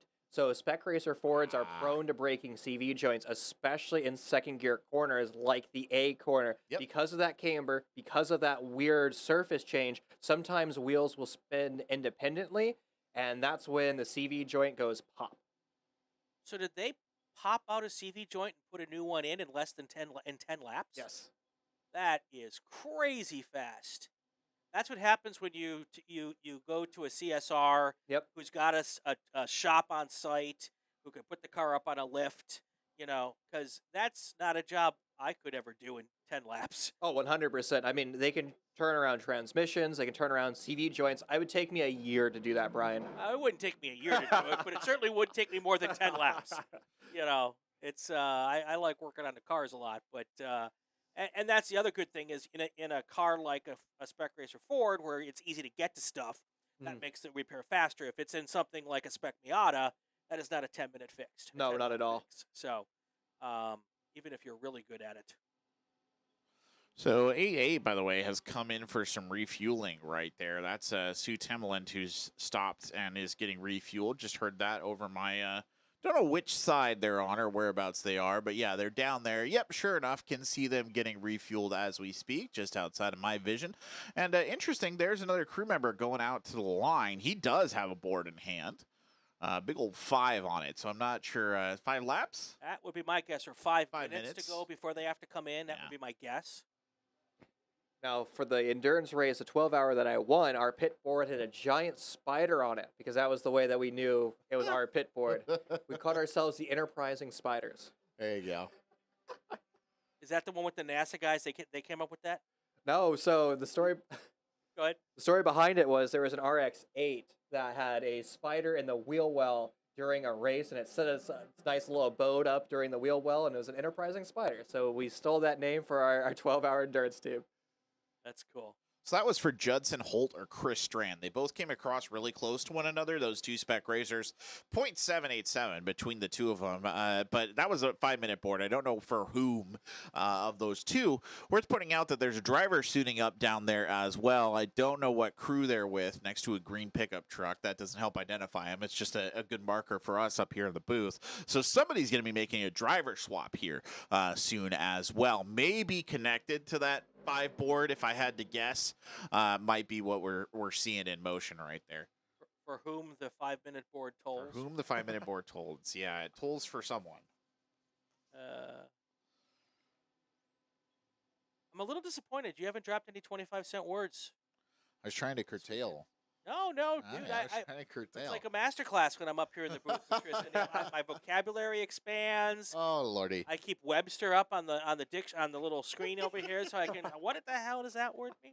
What happens when you get a speech coach as your Yeah, right. The big words your coming in. co-commentator?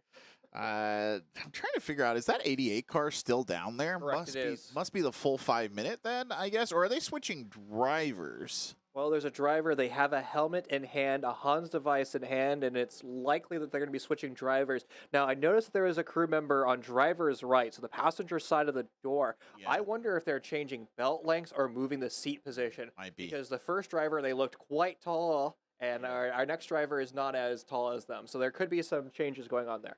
They got, I think they got in a little bit of trouble down there, actually. I heard it over the radio because there's a crew member who was too far inside the car or something or other.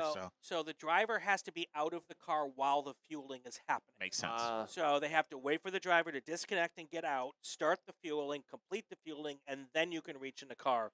So that's probably what the situation is there. No work may be performed on the car while the fueling is taking place. So you can't change the tires, you can't do anything while they are fueling. Well, there's the clarification that I needed, by the way. That board that was out there, the crew member back out on the wall, showing it again. This time it said pit, so there's no mysticism in what that means. That's Chris Strand, who was getting the signal there. I could tell because the hand was waved at him as well. So Chris Strand, I presume, will be coming in for the pit next stop. And it looked like there was a driver signaling to Carl Yonk in the STL car, giving them the old "get out of the car" kind of signal. I don't know. At least that's what it looked like to me. But Dismount. That's right, exactly. Eject. So I'm expecting to see the 83 car come in next and do service. And you're coming up to the hour mark. So, if you're going to do 2 drivers in 2 stints, it's about the right time to do it. Well, Chris Strand seems to be the first of the spec racers to elect to take that service. To be fair, Tom Kapotnik was already in around the 25-minute mark. Jay Rosenthal had that CV joint failure, so they probably have already refueled the car, but Chris Strand's going to be the first on the primary strategy. All right. Coming up on 1 hour to go. We made it through the first hour, guys. Uh-oh. A lot of fun. Exactly. Tristan's got that. I'm listening to something from race control. I gotta Look do on the his face. cool hand gesture. Just that Robert Yallen has come in for the pit. Okay. Number 28. So that'll be the pit for Robert Yallen right there. And it looks like Sue Tamerlan, that one's back out on the track. Just wanted to point out again, Jay Rosenthal, the one who had to get towed off, went back to the garage transmission, has caught up mightily. And is now putting in another 2-minute lap, the fastest lap of the SR3 or spec racers out here on the Enduro today. So really unfortunate that Jay Rosenthal got towed off because he's racing real well right now. When he's showing why he's currently sitting second right now in the Cal Club points. I mean, a dominant driver has been improving pretty much consistently all year long. So, I mean, it's unfortunate that he's 7 laps down, but, miracles do happen. He's got 2 pits. I mean, it could help. We talked Chris Strand will come in. Presumably Judson Holt will need to come in. And I can just see that Chris Strand has hit the pit lane. He will be pulling in here. And I think, that's the pulling up next to that aforementioned green pickup right there. So the the driver change is foreshowing on that car as well. So they'll get him in. And so a couple of swaps here. This is, about the hour mark. So I guess it makes sense that this is the time that people are swapping drivers, refueling, and stuff like that. All comes in. But some of these spec racers, Holt, I think, needs to come in soon. I'd be surprised if they can eke much more out of that. So what'll be interesting is to see if any of these spec racer Fords can go like an hour 10 or an hour 15, because Jay Rosenthal came back with about an hour 15 left to go in the race. So he might not have to stop again if he can maybe make it stretch on the fuel side. I mean, we start to go into the IndyCar, tinfoil hat theories where how on earth do you take, an hour's worth of fuel and turn it into an hour and 15 minutes of fuel? I mean, do you start to save fuel? Do you start to maybe roll a corner, be less aggressive with the throttle? Well, you might, but he's turning laps around 2 minutes a lap while his competitors are turning laps at 2:05. So he is not seemingly. I mean, what's a great lap here? 57. Okay, so he's a little light footing it. So maybe that is short shifting for him. Possibly. I mean, again, something they also have to consider too is the fact that it's a long race, and Right. I don't expect a driver to be able to hold a 57 the entire time. Right. That's true. But if he doesn't have to stop again, everyone else does. That might be a chance to get a lap or 2 back. 100%. Right there. And that would put him 3 or 4 laps down. He needs a lot of help. He does. Yeah, gonna need a lot of help. Judson Holt is not quitting, by the way. He's still out there, and he's just past us. I mean, he's cruising. He's not putting in the fastest times, 2:05, but he's just chugging along. Meanwhile, I should mention, Jay Rosenthal's last 3 or 4 laps have all been about the 2-minute mark. So he's really, that's pretty fast. Like you said, 57 is the ideal, but, that's not bad. All right, so we are past the halfway mark. I'll give you all a full field rundown here. Your race leaders, the 28 car, Robert Yellen. That is the LMP3 car. Fast lap today, 150.3. Judson Holt is in the 188 car. It's a Spec Racer Ford 3. Your third place car right now, Chris Strand, also in an SRF3. In fourth is the first STL car out there today. That's Carl Yonk in the 83 car. That is a Mazda Miata.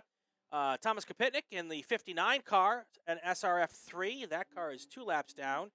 That is probably the only car that might be able to catch up, depending on what happens with the first 2 cars in that SRF class, which is essentially all the cars in that class are SRF cars. There's a couple of other cars that would qualify, but none of them are out here. Robert Edmondson is in 6th. He is in a Spec Miata.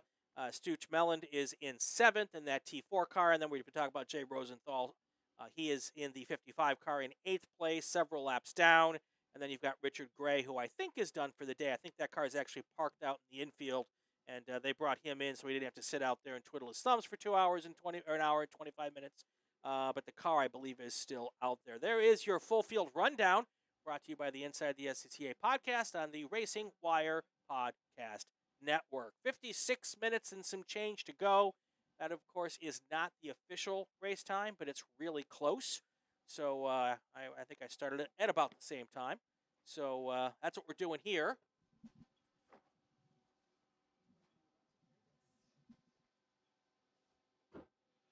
Picking up here and watching as the race continues. We've got some pits coming in here. Thomas Kopitnik. Finally, Judson Holt is jumping into the pit lane. Does not look like a driver's... Oh, no, there is a driver's swap here as well by the looks of it. I think it's a driver, not crew. It might actually be crew now that I look at it again. But they'll be making some sort of changes and getting the refueling going right there. I can see them actually taking the whole back off of the Spec Racer down there. So 3 pits have gone down. Edmondson, Strand, and Holt have all pitted. I believe Thomas Kopitnik might be having another mechanical error. So just a little cursed there in that car today, not having a lot of luck. Meanwhile, Jay Rosenthal just continues to blaze along with these 2 consistent 2-minute laps. And you can see right there on your screen a brief flash of where it's looking. 31 laps completed by Robert Yallen, by the way. We should give him his due. Powering through, continuing to be very impressive. And I will admit, I think that camera maybe makes it look a little darker than it is out there right now. I like it, though. It's actually very scenic, but it's a little bit brighter out there. We talked about it getting dark. It is not quite that bad. No, it is not as bad as that camera makes it look. I think this camera there is probably a little more that's reflective. much more accurate. And it all depends on which way the camera's pointing. Right. That one looks like it's broad daylight. So, I mean, we're still a good bit away from sunset here. But we will be in the golden hour as we come to the final minutes of this race. So, I mean, we're very close. We will be remarkably close to it because we're at 3:47 right now. There's about 54 minutes left in the race. Again, sunset predicted 4:49. So it's gonna be a little tight. There are no, as I said before, there are no lights out there. It is dark track. So we'll be finishing probably in time, but it's an interesting condition nonetheless to take into consideration. And here comes some of our Spec Miatas powering along. That was the number 88 car of Sue Temelin with the new driver in it, whose name, unfortunately, we do not know. Of course not. Yeah, and I believe Thomas Kopitnik in that number 59, I should say, was following it up. So that's somebody else to keep an eye on right there. Other than that, you'll see the number 83 car. That's Carl Yonk coming across the line right there. And love this camera angle, by the way, Brian. It really gives us a good look-see. And there is, of course, Robert Yallen, that lovely Ligier, just powering through.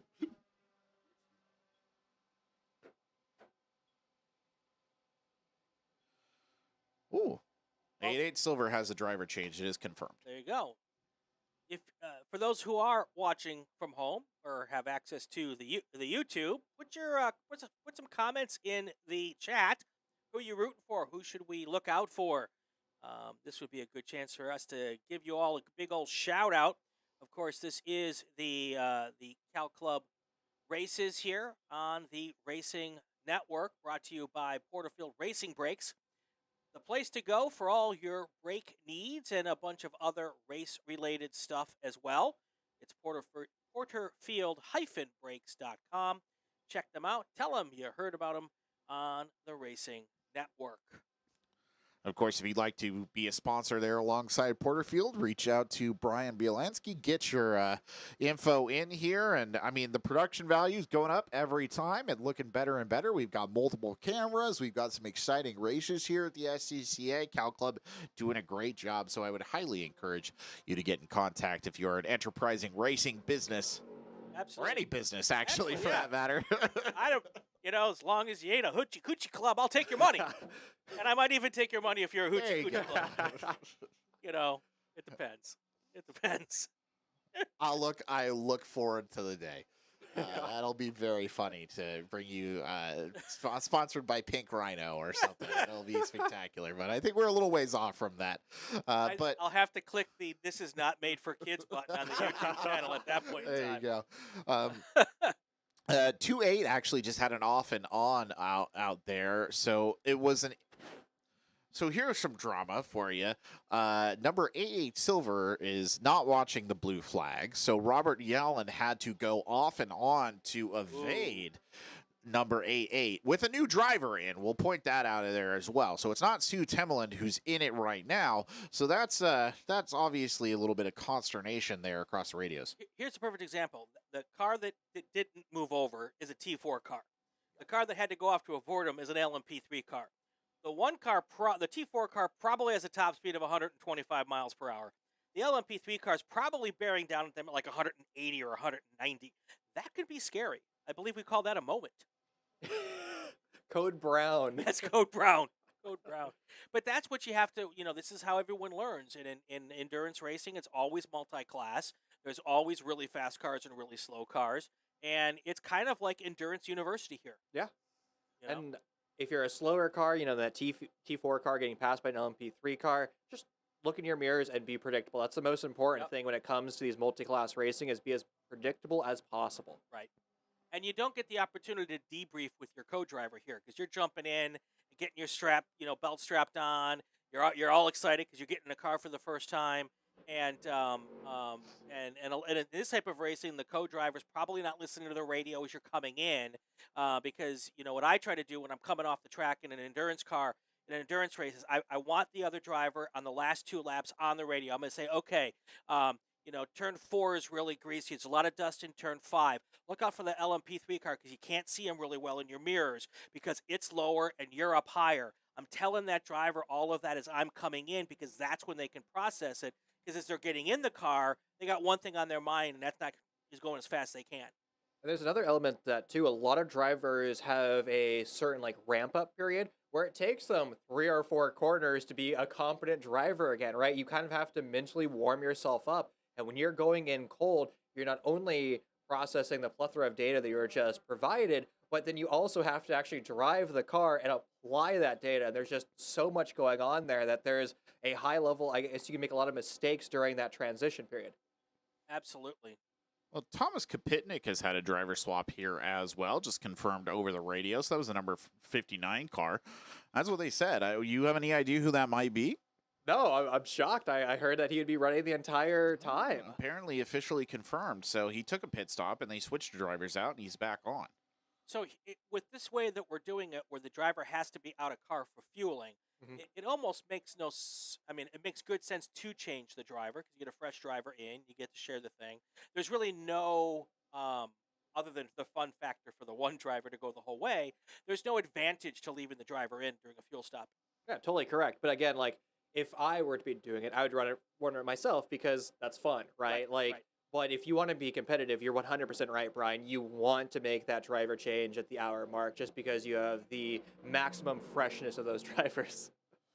Absolutely. Throwing it out there again, I just love keeping track of Jay Rosenthal here. He's now running a 159.643. So there we go. His last For sure, his last 6 laps have been maintained about 2.3-ish area.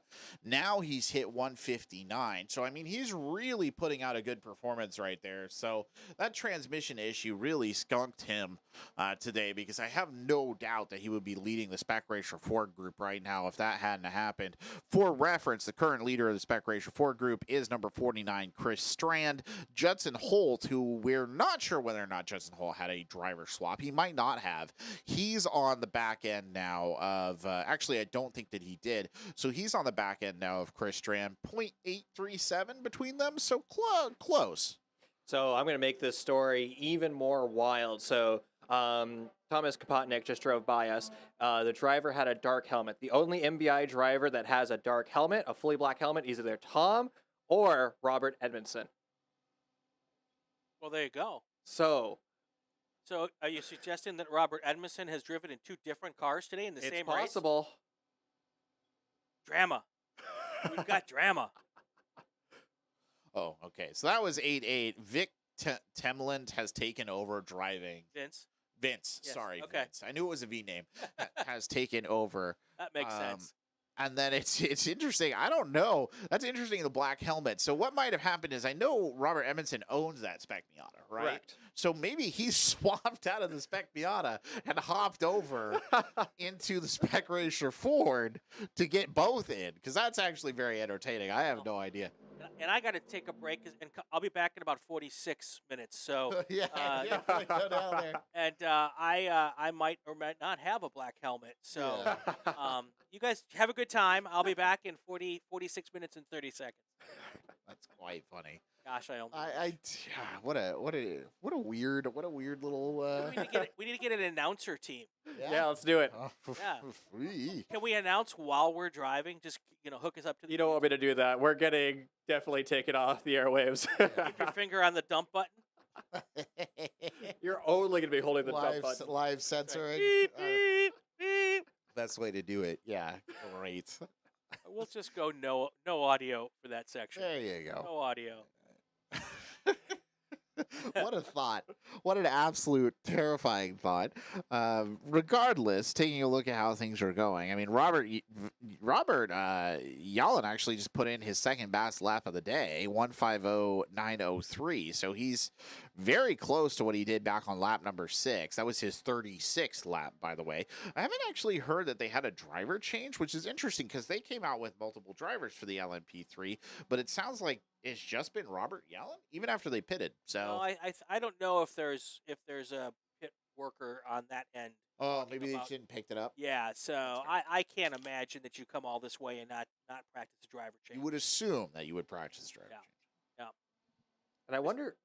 I'd say, especially if you're practicing for the Thunderbolt 25 hour. But I wonder if their plan has changed, right? Because they brought out 2 LMP3 cars. Only one is currently running. So maybe last minute they had to kind of make a modification to their plan to get multiple drivers in. See, this would be great to have a pit reporter. I'll call Dave Freitas right now and we'll find out. There you go. There you go. Go yell at him. Whoever is driving it, if it's Robert Yallen or if it's another driver, they're putting up some very blistering times right now. So 1:50.552 on that last one. So may actually have been a swap driver. Just looking at it, I mean, we were not at these speeds before the pit stop. We were about 6 seconds slower. So I don't know why you would suddenly see a 6-second change unless I don't know what they did during that pit stop to either the driver or the car. But whatever it is, there's some pep in the step that wasn't quite there. I will say, though, even taking like a 1 minute, 2 minute break could be enough to refresh you, because driving for an hour straight is a challenge, and that 1 minute break might be enough. And that's why, coaching younger drivers is you even teach them to loosen up their grip on the wheel and things like that. It's enough of a mental kind of reset to kind of reframe them and set themselves up to continue to run. Well, who's ever taken over Thomas Kapitnik's car has just put in the fastest lap for that car, so 2:08.753. So if that is Robert Edmondson, he's having a good time. He's putting it through its paces out there. Very curious. We'll have to find that out. Unfortunately, I don't think we're going to find it out on the podcast, or on this broadcast, but we will find it out. we're gonna get to the bottom of it. You can get to the bottom of it. You're the inside man there in the garage. If he's the inside man, we are in trouble. Oh yeah, We are in deep you trouble. work with the tools that you're given. I Yes. guess is where we're Emphasis going. on tool. Oh, It's see, Shots See, that's fired. After karma. that- That's karma. after that, I Yeah. pull up a camera that's becoming a tool for me. Jay Rosenthal just continuing, by the way, to run really good laps out there. Like, I am genuinely impressed at how he's handling himself on the course. It's, again, terrible shame that he wasn't able to do better. There's Robin Edmondson car, by the way, I think, who's just following up there behind him. I mean, the grid is a jumble right now, so it's kind of hard to tell who's who in terms of actual positioning, but we've got some colors that are indicative.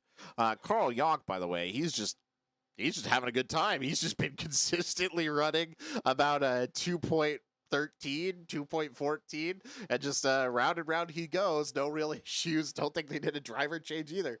So for Carl, I saw him fueling up that race car on my walk over to the Yeah. broadcast booth. So he was by himself and just putting fuel in that car. So I wonder if that race car has the endurance to go all 2 hours. And, he set himself up for success, and now he's just in that flow state. So if you got to get out of the car to fuel, you could get out, fuel your own car, get back in. You don't even need a pit crew. Oh, you That's need true. one person to hold a fire bottle.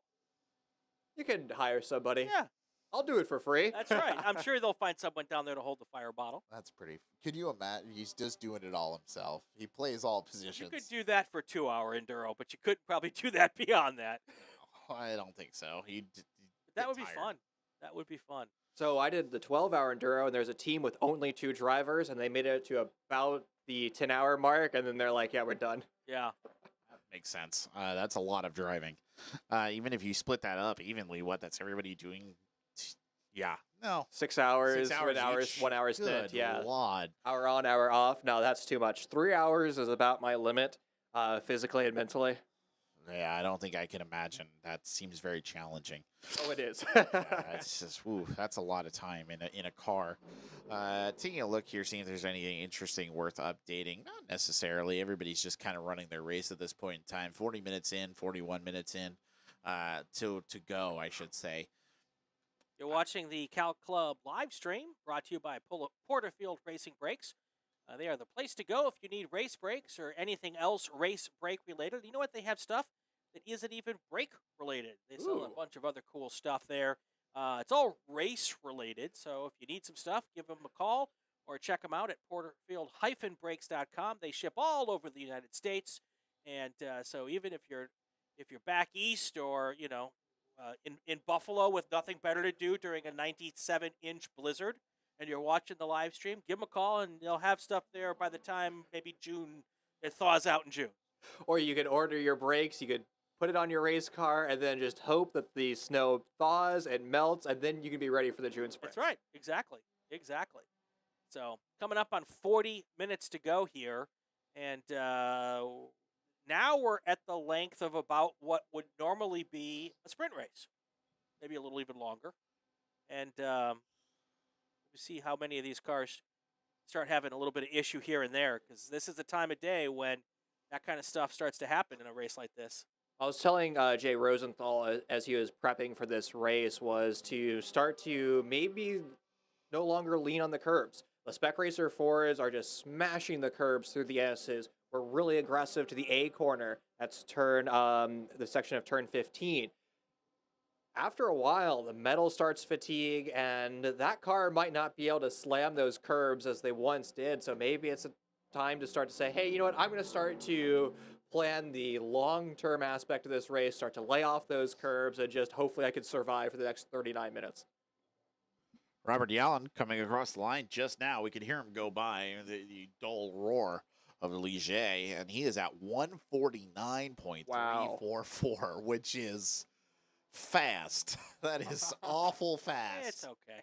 Ah.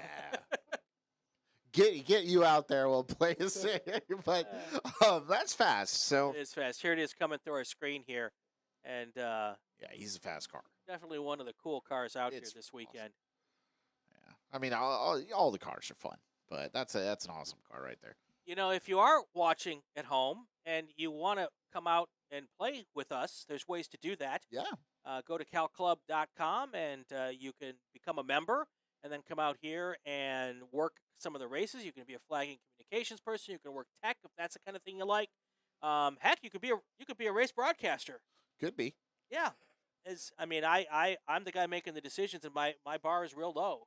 So and that's why I'm here. That's why I'm shocked that I got people as good as you two here to come in and help me out. I mean, it's just like I've got very low standards. You get a free lunch too. That's right. You get a free lunch. I didn't get a free lunch. That's well. That's because you showed up late. Yeah, you're only here for the Enduro. So That's right.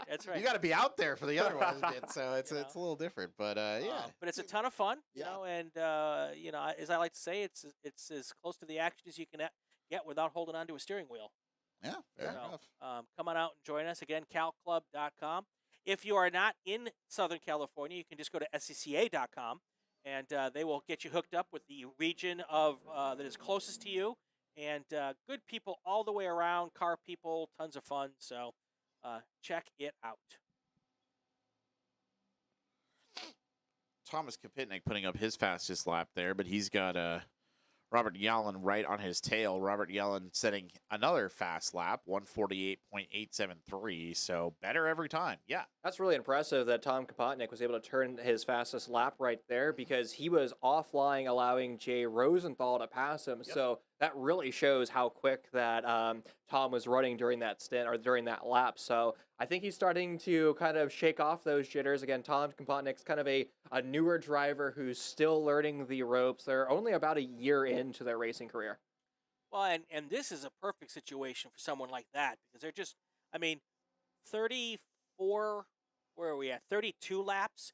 You can run a whole race weekend and not get 32 laps out here.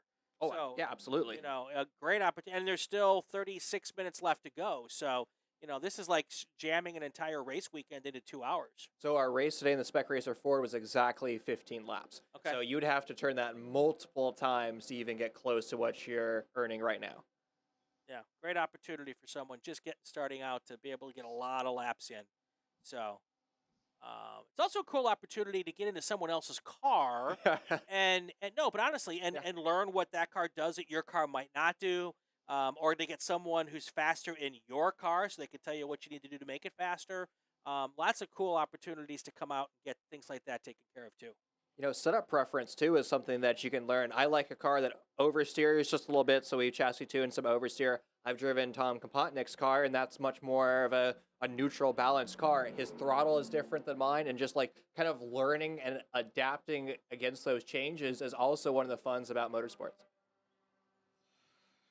The Spec Racer Ford battle that we were talking about earlier, which was Chris Strand and Judson Holt, seems to have resolved itself.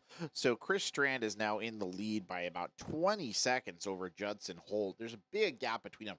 Keep in mind, though, I think at one point in time, Chris Strand was 17 seconds behind Judson Holt and did catch up. So there's hope, but clearly the pit or something, I don't know what it is, that unseated Judson Holt's position if they switch drivers. I don't think they did. I think it's still Judson Holt. But Chris Strand is well out ahead now in that number 49 car. One of the changes, too, that we saw was the fact that I think it was Holt that spun, and that was, both drivers did technically spin, but I think Holt was kind of the big loser of both those spins. They ended up losing more time, so that could be kind of that cascading effect. Manifesting, this late in the race, entirely possible. Would not rule it out.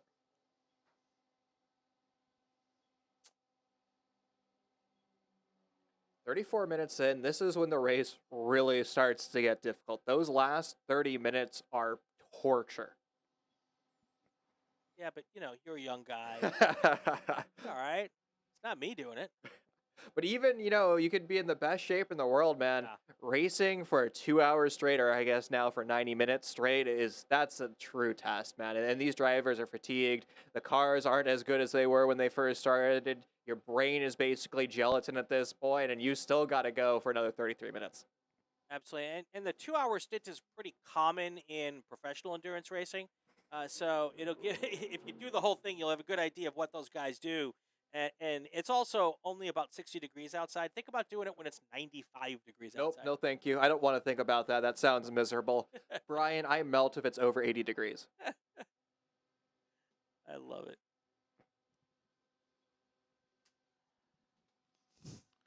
So the official word from scoring here is that Chris Strand is 4 laps behind Robert Yallen, who, is just doing his thing at this point in time, running his race. So that's the biggest, I think, gap if we don't count Jay Rosenthal, who's trying to battle his way back in. Doesn't seem like a lot of other people are particularly close out there. Everybody's sort of spaced out right now.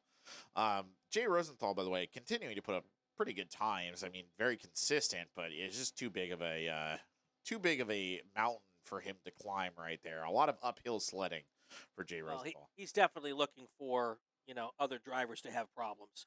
Yeah, that's the only thing that he's as far as getting positions go.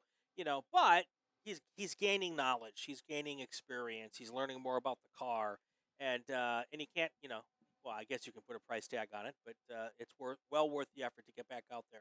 Well, Jay has been an excellent student. He's been constantly learning, constantly improving his craft over this past year. I mean, there's a reason why, again, he's sitting second in points right now. He has really perfected his racecraft, his just overall driving, and I don't know if it's enough to overcome the 13-lap deficit that he currently has to Chris Strand.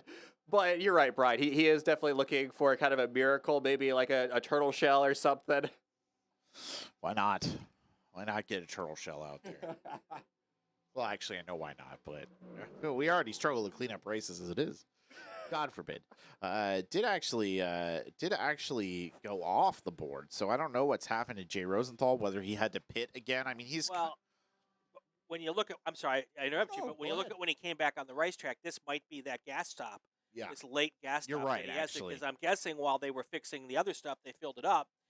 So this might be right about the right time to get it filled up to the point where he can now go to the end.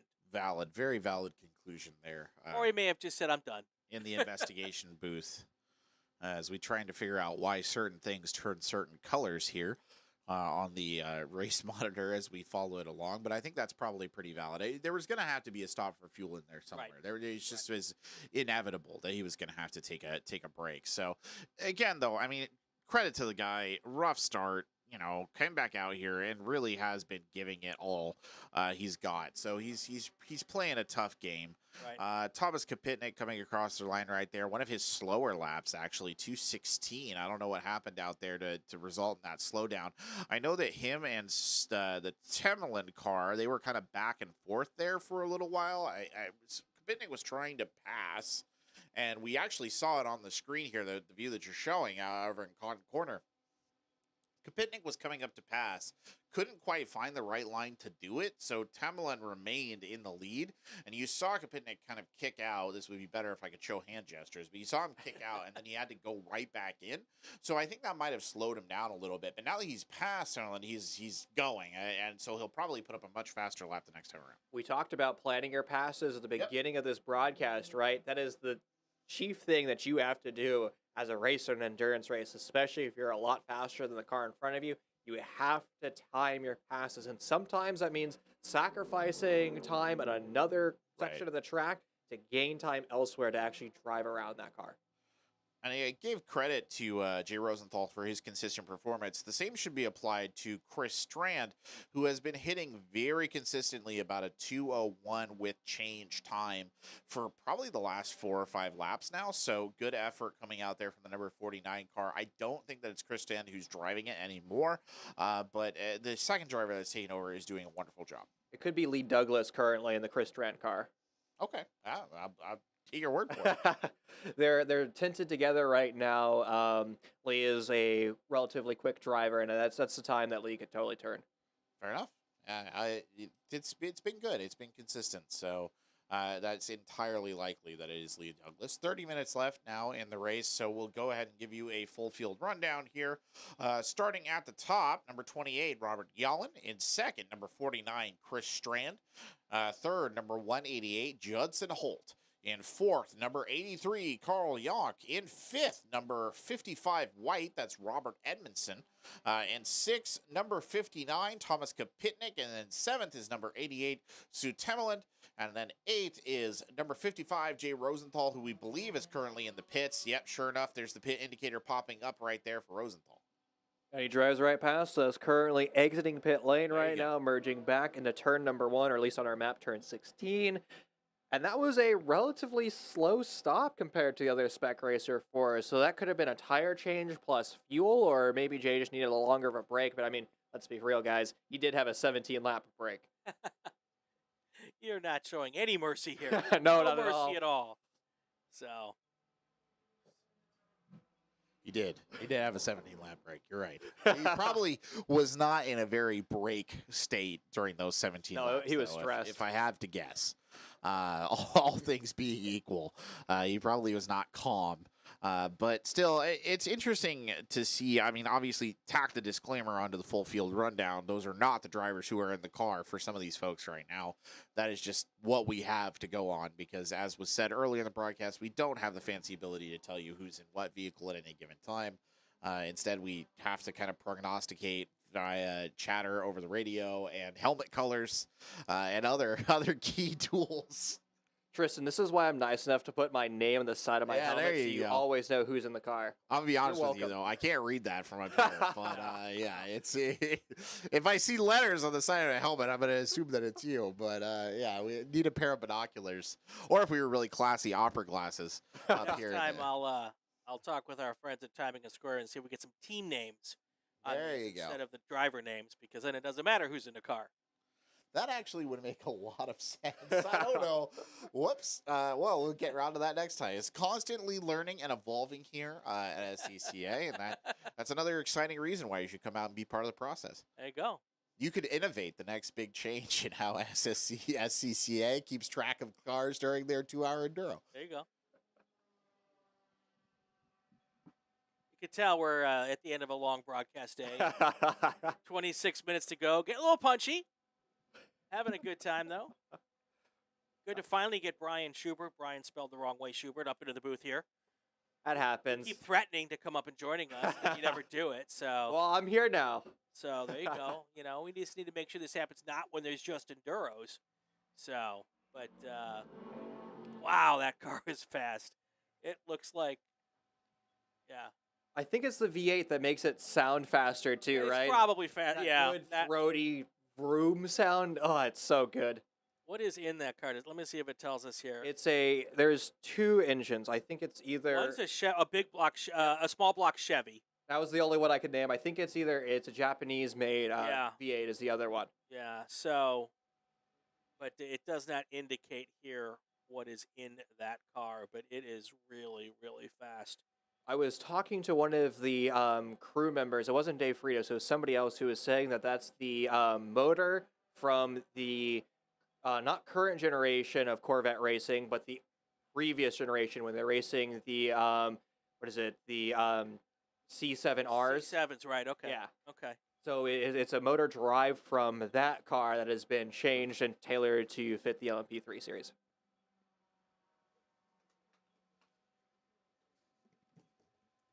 I think the TLDR, and that is cool.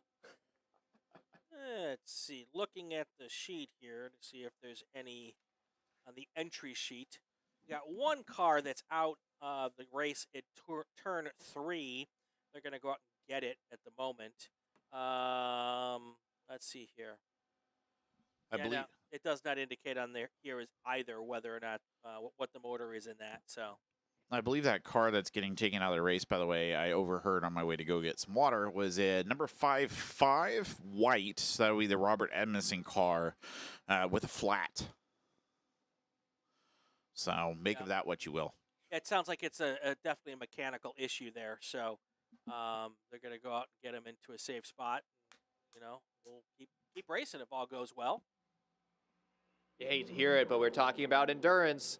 Sometimes tires don't have the longevity to be able to go all 2 hours, especially if you're not running, a low heat cycle set. Or we even talked about earlier, if you're coming in with a brand new sticker set, sometimes the oil doesn't have enough time to rise to the surface, and those tires will fall off way faster than you expect.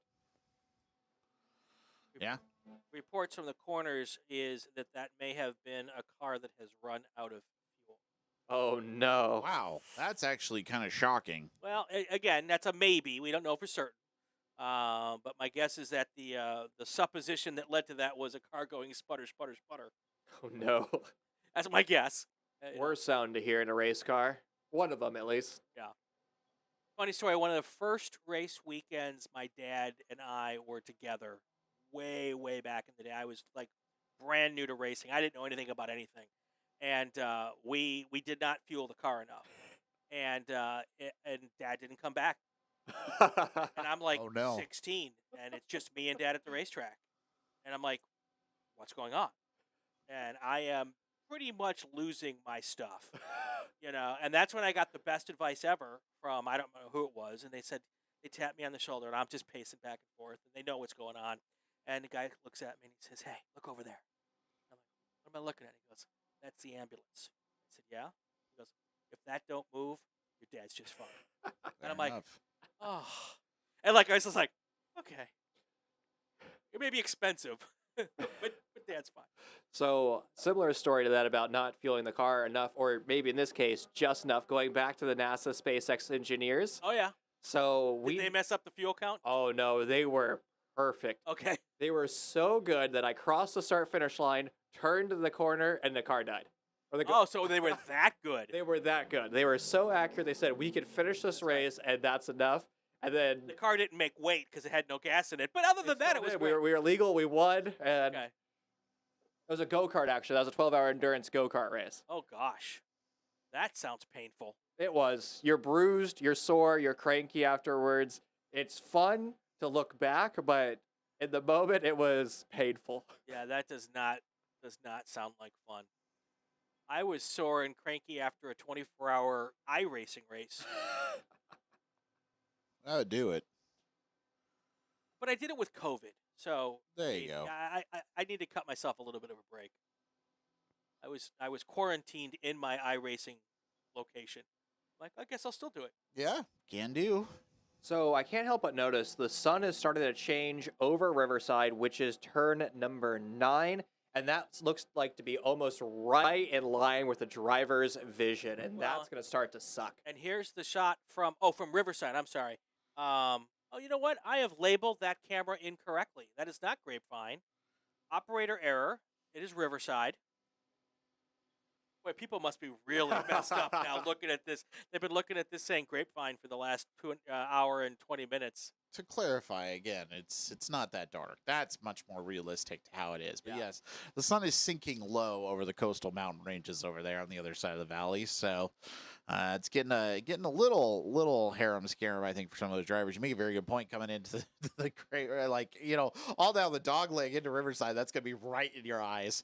So unfortunate, I guess. And that's the fastest corner on the track. It's a high-speed right-hander corner. In the Spec Racer Fords, you just tap the brake or just lift, and that's basically what you do. And now you're not going to be able to see your turn-in mark. And the thing with Riverside is, just like the Acorn, like we were talking about earlier, there is a large kind of indentation near the apex. And if you're offline, you're going to hit that bump, and you're going to find yourself off in Narnia very quickly.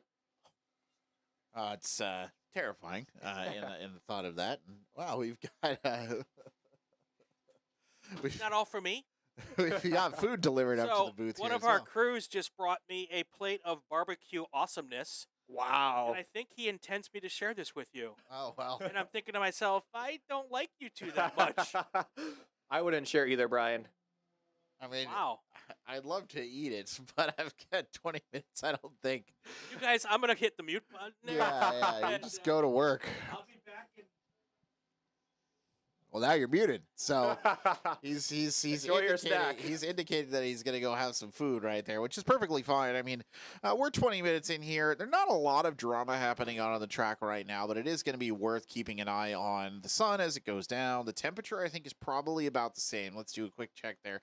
Not that it matters over too much. Yeah, 63 degrees. So The thing is, 63 degrees, that surface temperature is not going to be all that hot. So kind of the rule of thumb is you add 30 degrees to ambient, and that's what surface temperature is. So we're looking about 90 degrees surface temperature.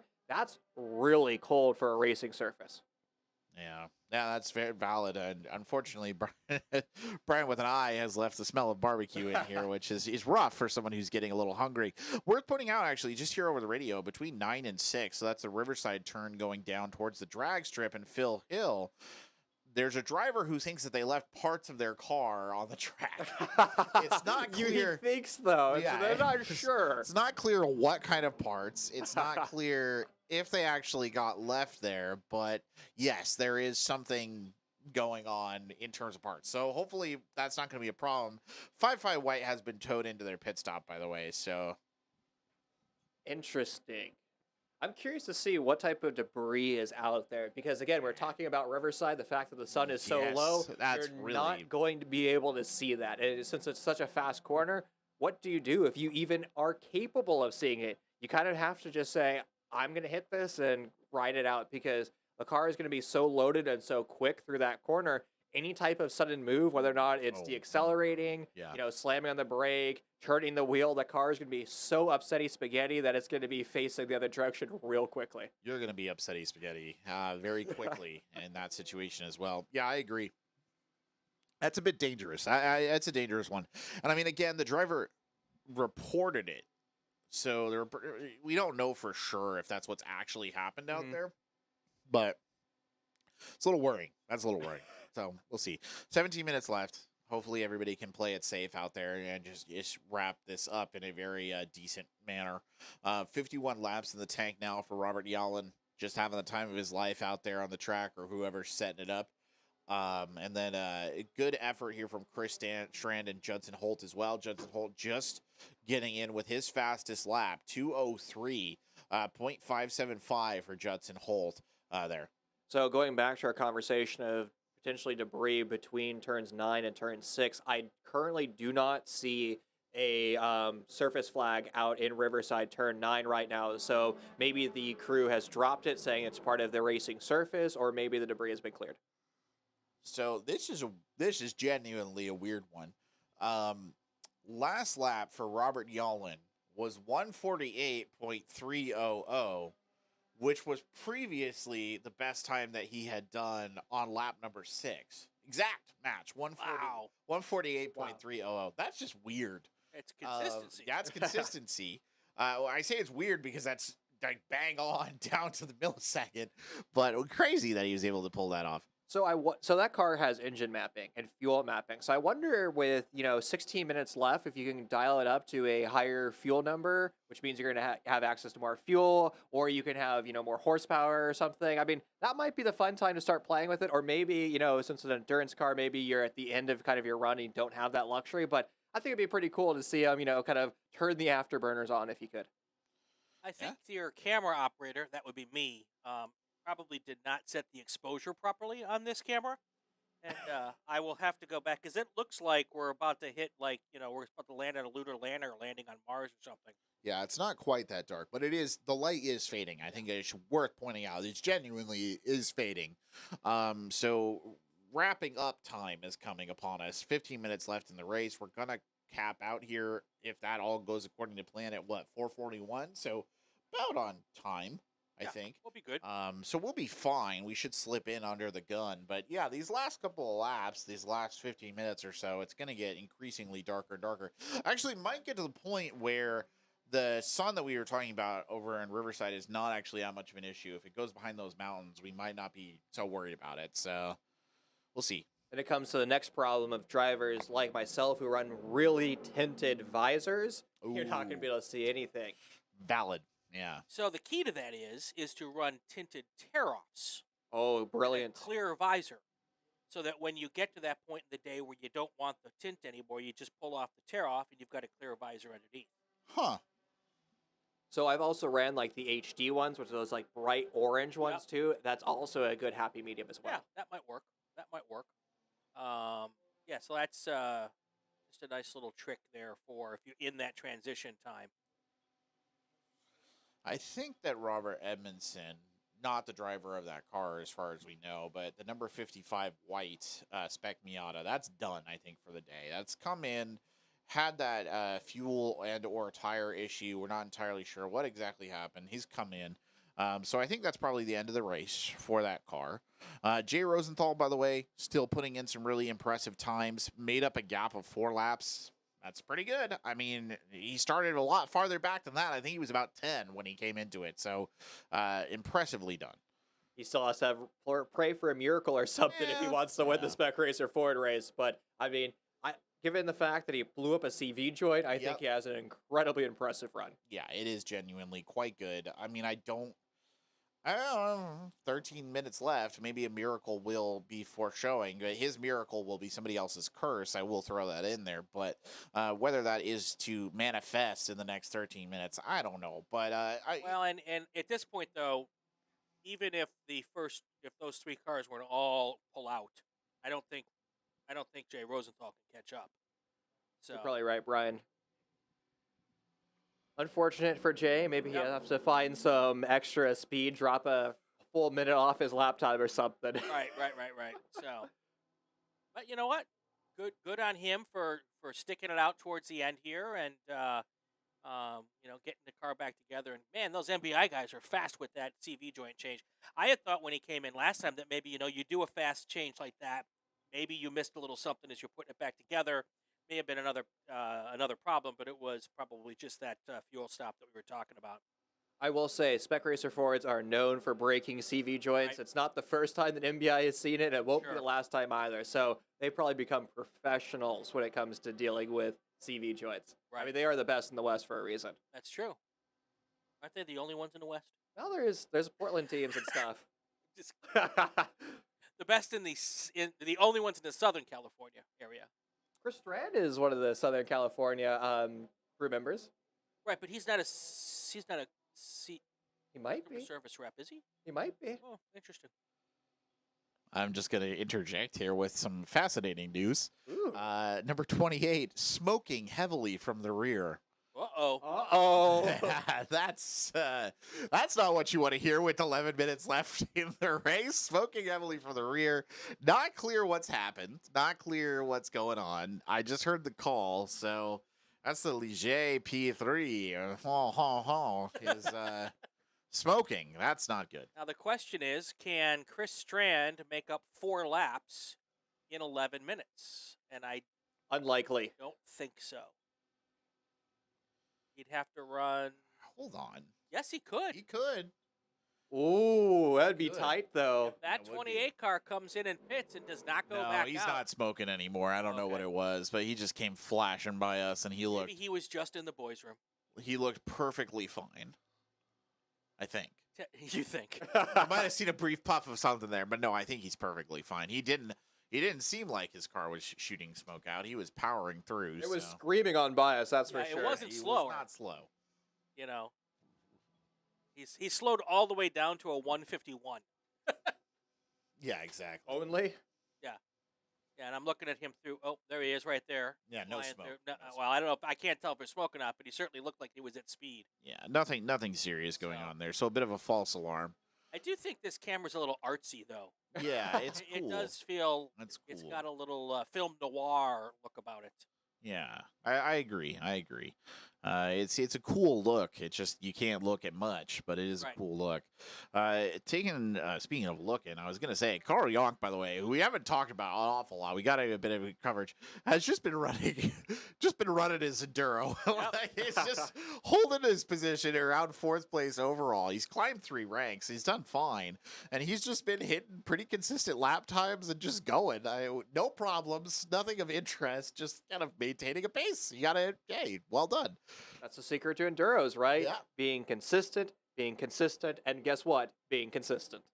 So a board is out here. This is the same position that I believe Chris Strand's team took last time, so I'm assuming that's what it is. Fun fact, that is Chris Strand. Well, there you go. I knew that number 49 had his driver switch, so makes sense. 10-minute board, I'm assuming, is what he's just shown right there down on the pit lane. You can actually see him on that camera making his way back across pit lane over to the wall. So there you go. So any predictions on who wins overall? Well, funny enough, I just had one of the flaggers in my ear saying that number 28, quote, sounds terrible coming around. And that's a weird, I mean, we'll see. No, I'm assuming Robert Yallen is going to win because we're getting into the point now where the very valid point that was made earlier, even if it ends right here, could Chris Strand make up 4 laps? it was possible about 2 to 3 minutes ago. It is probably not possible anymore. We're just not to the point where he can actually make up that amount of time. Well, and I guarantee you his team is making those calculations up on that fancy pit box they've got. And if it does sound bad and he can go and maybe finish this upcoming lap and pull it in and be done, I guarantee you they don't want to blow up a motor because those are not inexpensive motors. Did he just come in the pits? He's in pit lane currently Yeah. right now. Yeah. That might be him done for the day, honestly. Well, now the question is, and there's no way that What the heck? that the 49 car can do that. Not a... Did he just do a drive-through? Yes. Maybe he wanted his crew to have a good listen as he came by, and they said, "No, just go." I mean, it's possible that massive Chevy V8 could be suffering over the past, near 2-hour race. You would think, though, that those cars are used to going 24 hours, so True. there shouldn't be any issue in that regard. But I mean, any motor can break at any time. So Just want to say there's confirmation from scoring and race control that Robert Yellen could park it now Yeah. and he would win. He's 5 laps up. Yep, So that's what. Robert Yellen will take the checkered flag. Spoiler. Even if he walks across. Oh, sorry. I'll start dropping This him. is what I Soylent have Green to is put up people. with every weekend. out here. Soylent Green is people. Hate to say it, but I don't know what else is out there in terms of spoilers. But yeah, that's. I mean, it's been an impressive race from Robert Yellen, but those lap times are getting real low. I mean, obviously the last one was because of the roll through, I think. Right. But yeah, something maybe not quite right in that car here at the tail end. Regardless, though, still a really good race from them. By the way, Jay Rosenthal only a 1 lap gap now between him and the next place, so he's battling, not stopping. Not laying off those really good 2-minute lap times either, so very consistent. He still has a lot to overcome and not a lot of time. That's the most important thing, right? Time is not on his side. 6 minutes, 30 seconds left, and I'm going to pull up the difference right now between Jay Rosenthal and the driver in front, but let's see what that difference is. Well, we're reaching the end of the race here. Just a final reminder. If you are interested in being part of the SCCA podcast here, we're looking for sponsors all the time. Reach out to Brian Bielansky. Don't forget to like, subscribe, follow here on YouTube. Check out the podcast on multiple podcast venues. You can check them all and be part of it.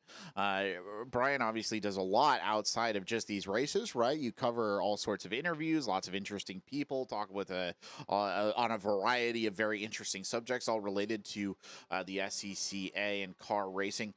So last minute plug right there. Get that in as we wrap down, because it wouldn't be a broadcast without a little bit of an ad read every once in a while. It's interesting you say that. We had Brian Schubert as a guest. Now we can have an argument whether he's an interesting person. But Brian, we talked about Spec Racer Ford, and we're also having a friend of yours on in a couple of weeks, Timothy.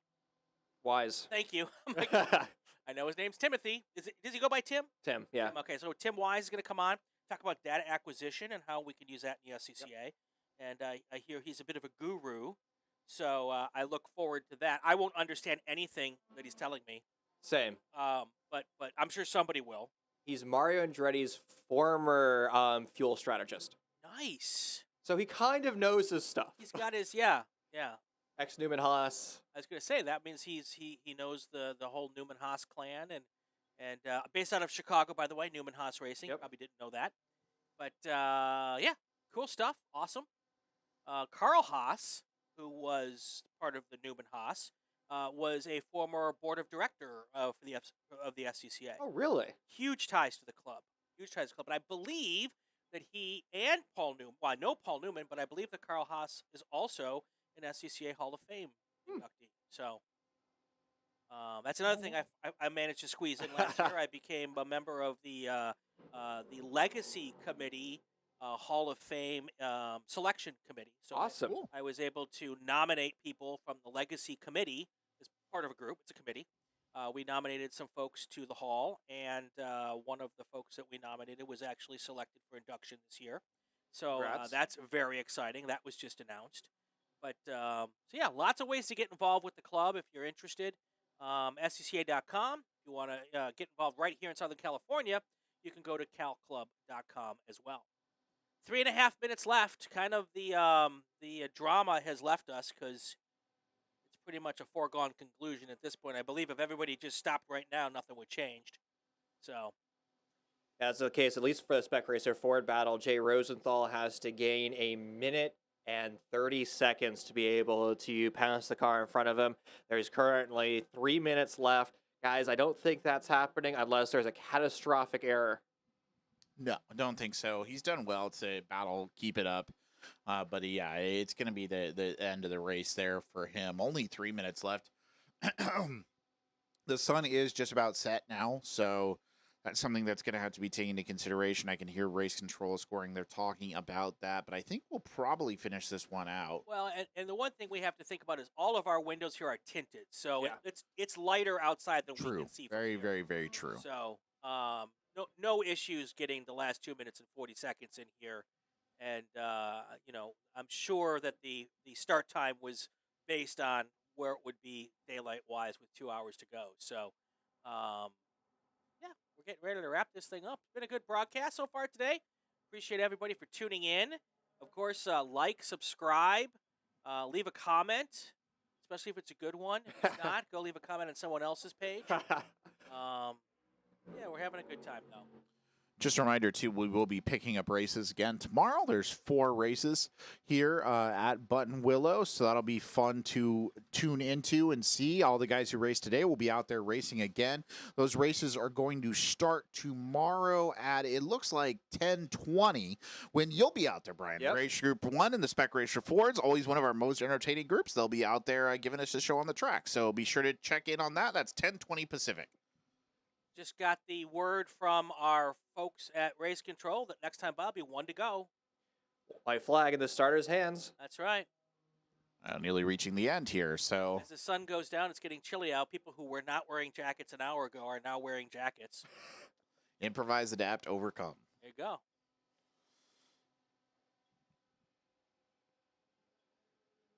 Waiting for that Robert Yellen to come by. We'll hear him before we see him, the way things have been going, and he will be the winner here.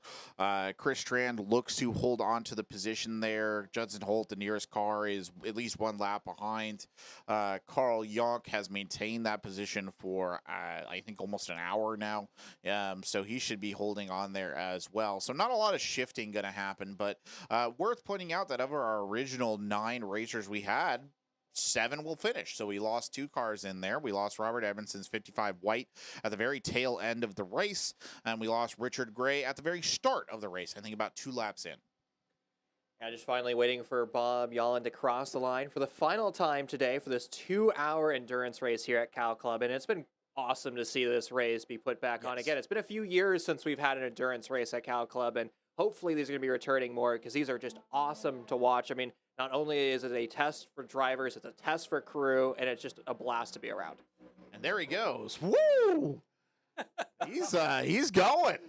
He wants to put up a good time on that one. He came blazing by the start right there. Yeah, I hope he saw the white flag. On the loud pedal the entire Yeah. time. And That's for the last time, too. most exciting I've seen you in the whole time you've been up here doing this. I was impressed at how fast he was going. You think at the end of 2 hours, the dude will just be wanting to clock that one in. He's already got it, but no, he's vroom. All full speed to the engines right there. Love to see it. Oh, and I just missed him on camera number 2. Of course. And we'll just pretend like we can see him as he comes through here. He's out there waiting. I'll say, okay, there he is. Well, he's exiting Oh, wow. common corners Look at right him now into flying. the dog He's leg. going. He's wow. going. Let's see if maybe he'll have his lights on and we'll just see a light come through here. He's definitely putting on a bit of a show here, I think, on his final lap, because we just saw him blaze down through Riverside as well. Seeing anything, I'm hopeful. That literally is a live camera, folks. I know that doesn't. All right, I'm going to go. Here he comes. No, not quite yet. Soon. He's currently right now in Star Mazda, most likely exiting Star Mazda at this point. He's probably already in Daytona. Well, there's a plane coming over as well at the last minute here. Participating in the race. Swooping in on the final moment, the plane. Oh, making a big turn here. There's actually an airfield out there, by the way. Must be doing some. Yeah, dusting. the farmer has an airstrip out there. All right, we're flipping over, and that was weird. Cool to see here at the very tail end of the Enduro, because why not get a plane involved? All we need is a train, and we'll have a full set. Sounds like the leader just came in through turn 2, so he should be coming by any The second. checkered flag gets out for Robert Yellen. You will see him cross the line here right now, coming into our screen. There he is, and we're done. Wow. There you have it. It is time for our final full field rundown of the day. You want to do it, Brian? You're the guest. No, you're the host today, Sauce Boss. You go for it. All right. Well, here's full field rundown. Starting in first place, the victorious Robert Yellen, number 28. In second, number 49, Chris Strand, winning the Spec Racer Ford group. In third place, second place overall in Spec Racer Fords, number 188, Judson Holt. In fourth, winning the STL group, the E3 group, that is number 83, Carl Yonk. In fifth, number 59, Thomas Kapitnik. In sixth, number 88, Sue Temeland. In seventh, number 55, Jay Rosenthal. And then number 55, white, Robert Edmondson and Richard Gray, unable to finish here at the Enduro. That's going to do it here. Last race today, Brian Schubert, thank you for coming Thanks, on up. man. It's been a pleasure. Thank you for having me. It's been an absolute blast. Something I've been wanting to do for a very long time, so finally got to check that box. And when you start spelling your name properly, you come up and join us some more. Done. All right, that's going to wrap it up. These are the Cal Club live stream races from Buttonwillow Raceway Park, brought to you by Porterfield Racing Brakes, your place to go for all your racing brake needs and a bunch of other stuff, porterfield-racing.com. He is Tristan Parker, our guest, Brian Schubert. I am Brian Belansky, and we are done. We'll be back tomorrow, a little after 10 o'clock to do it all.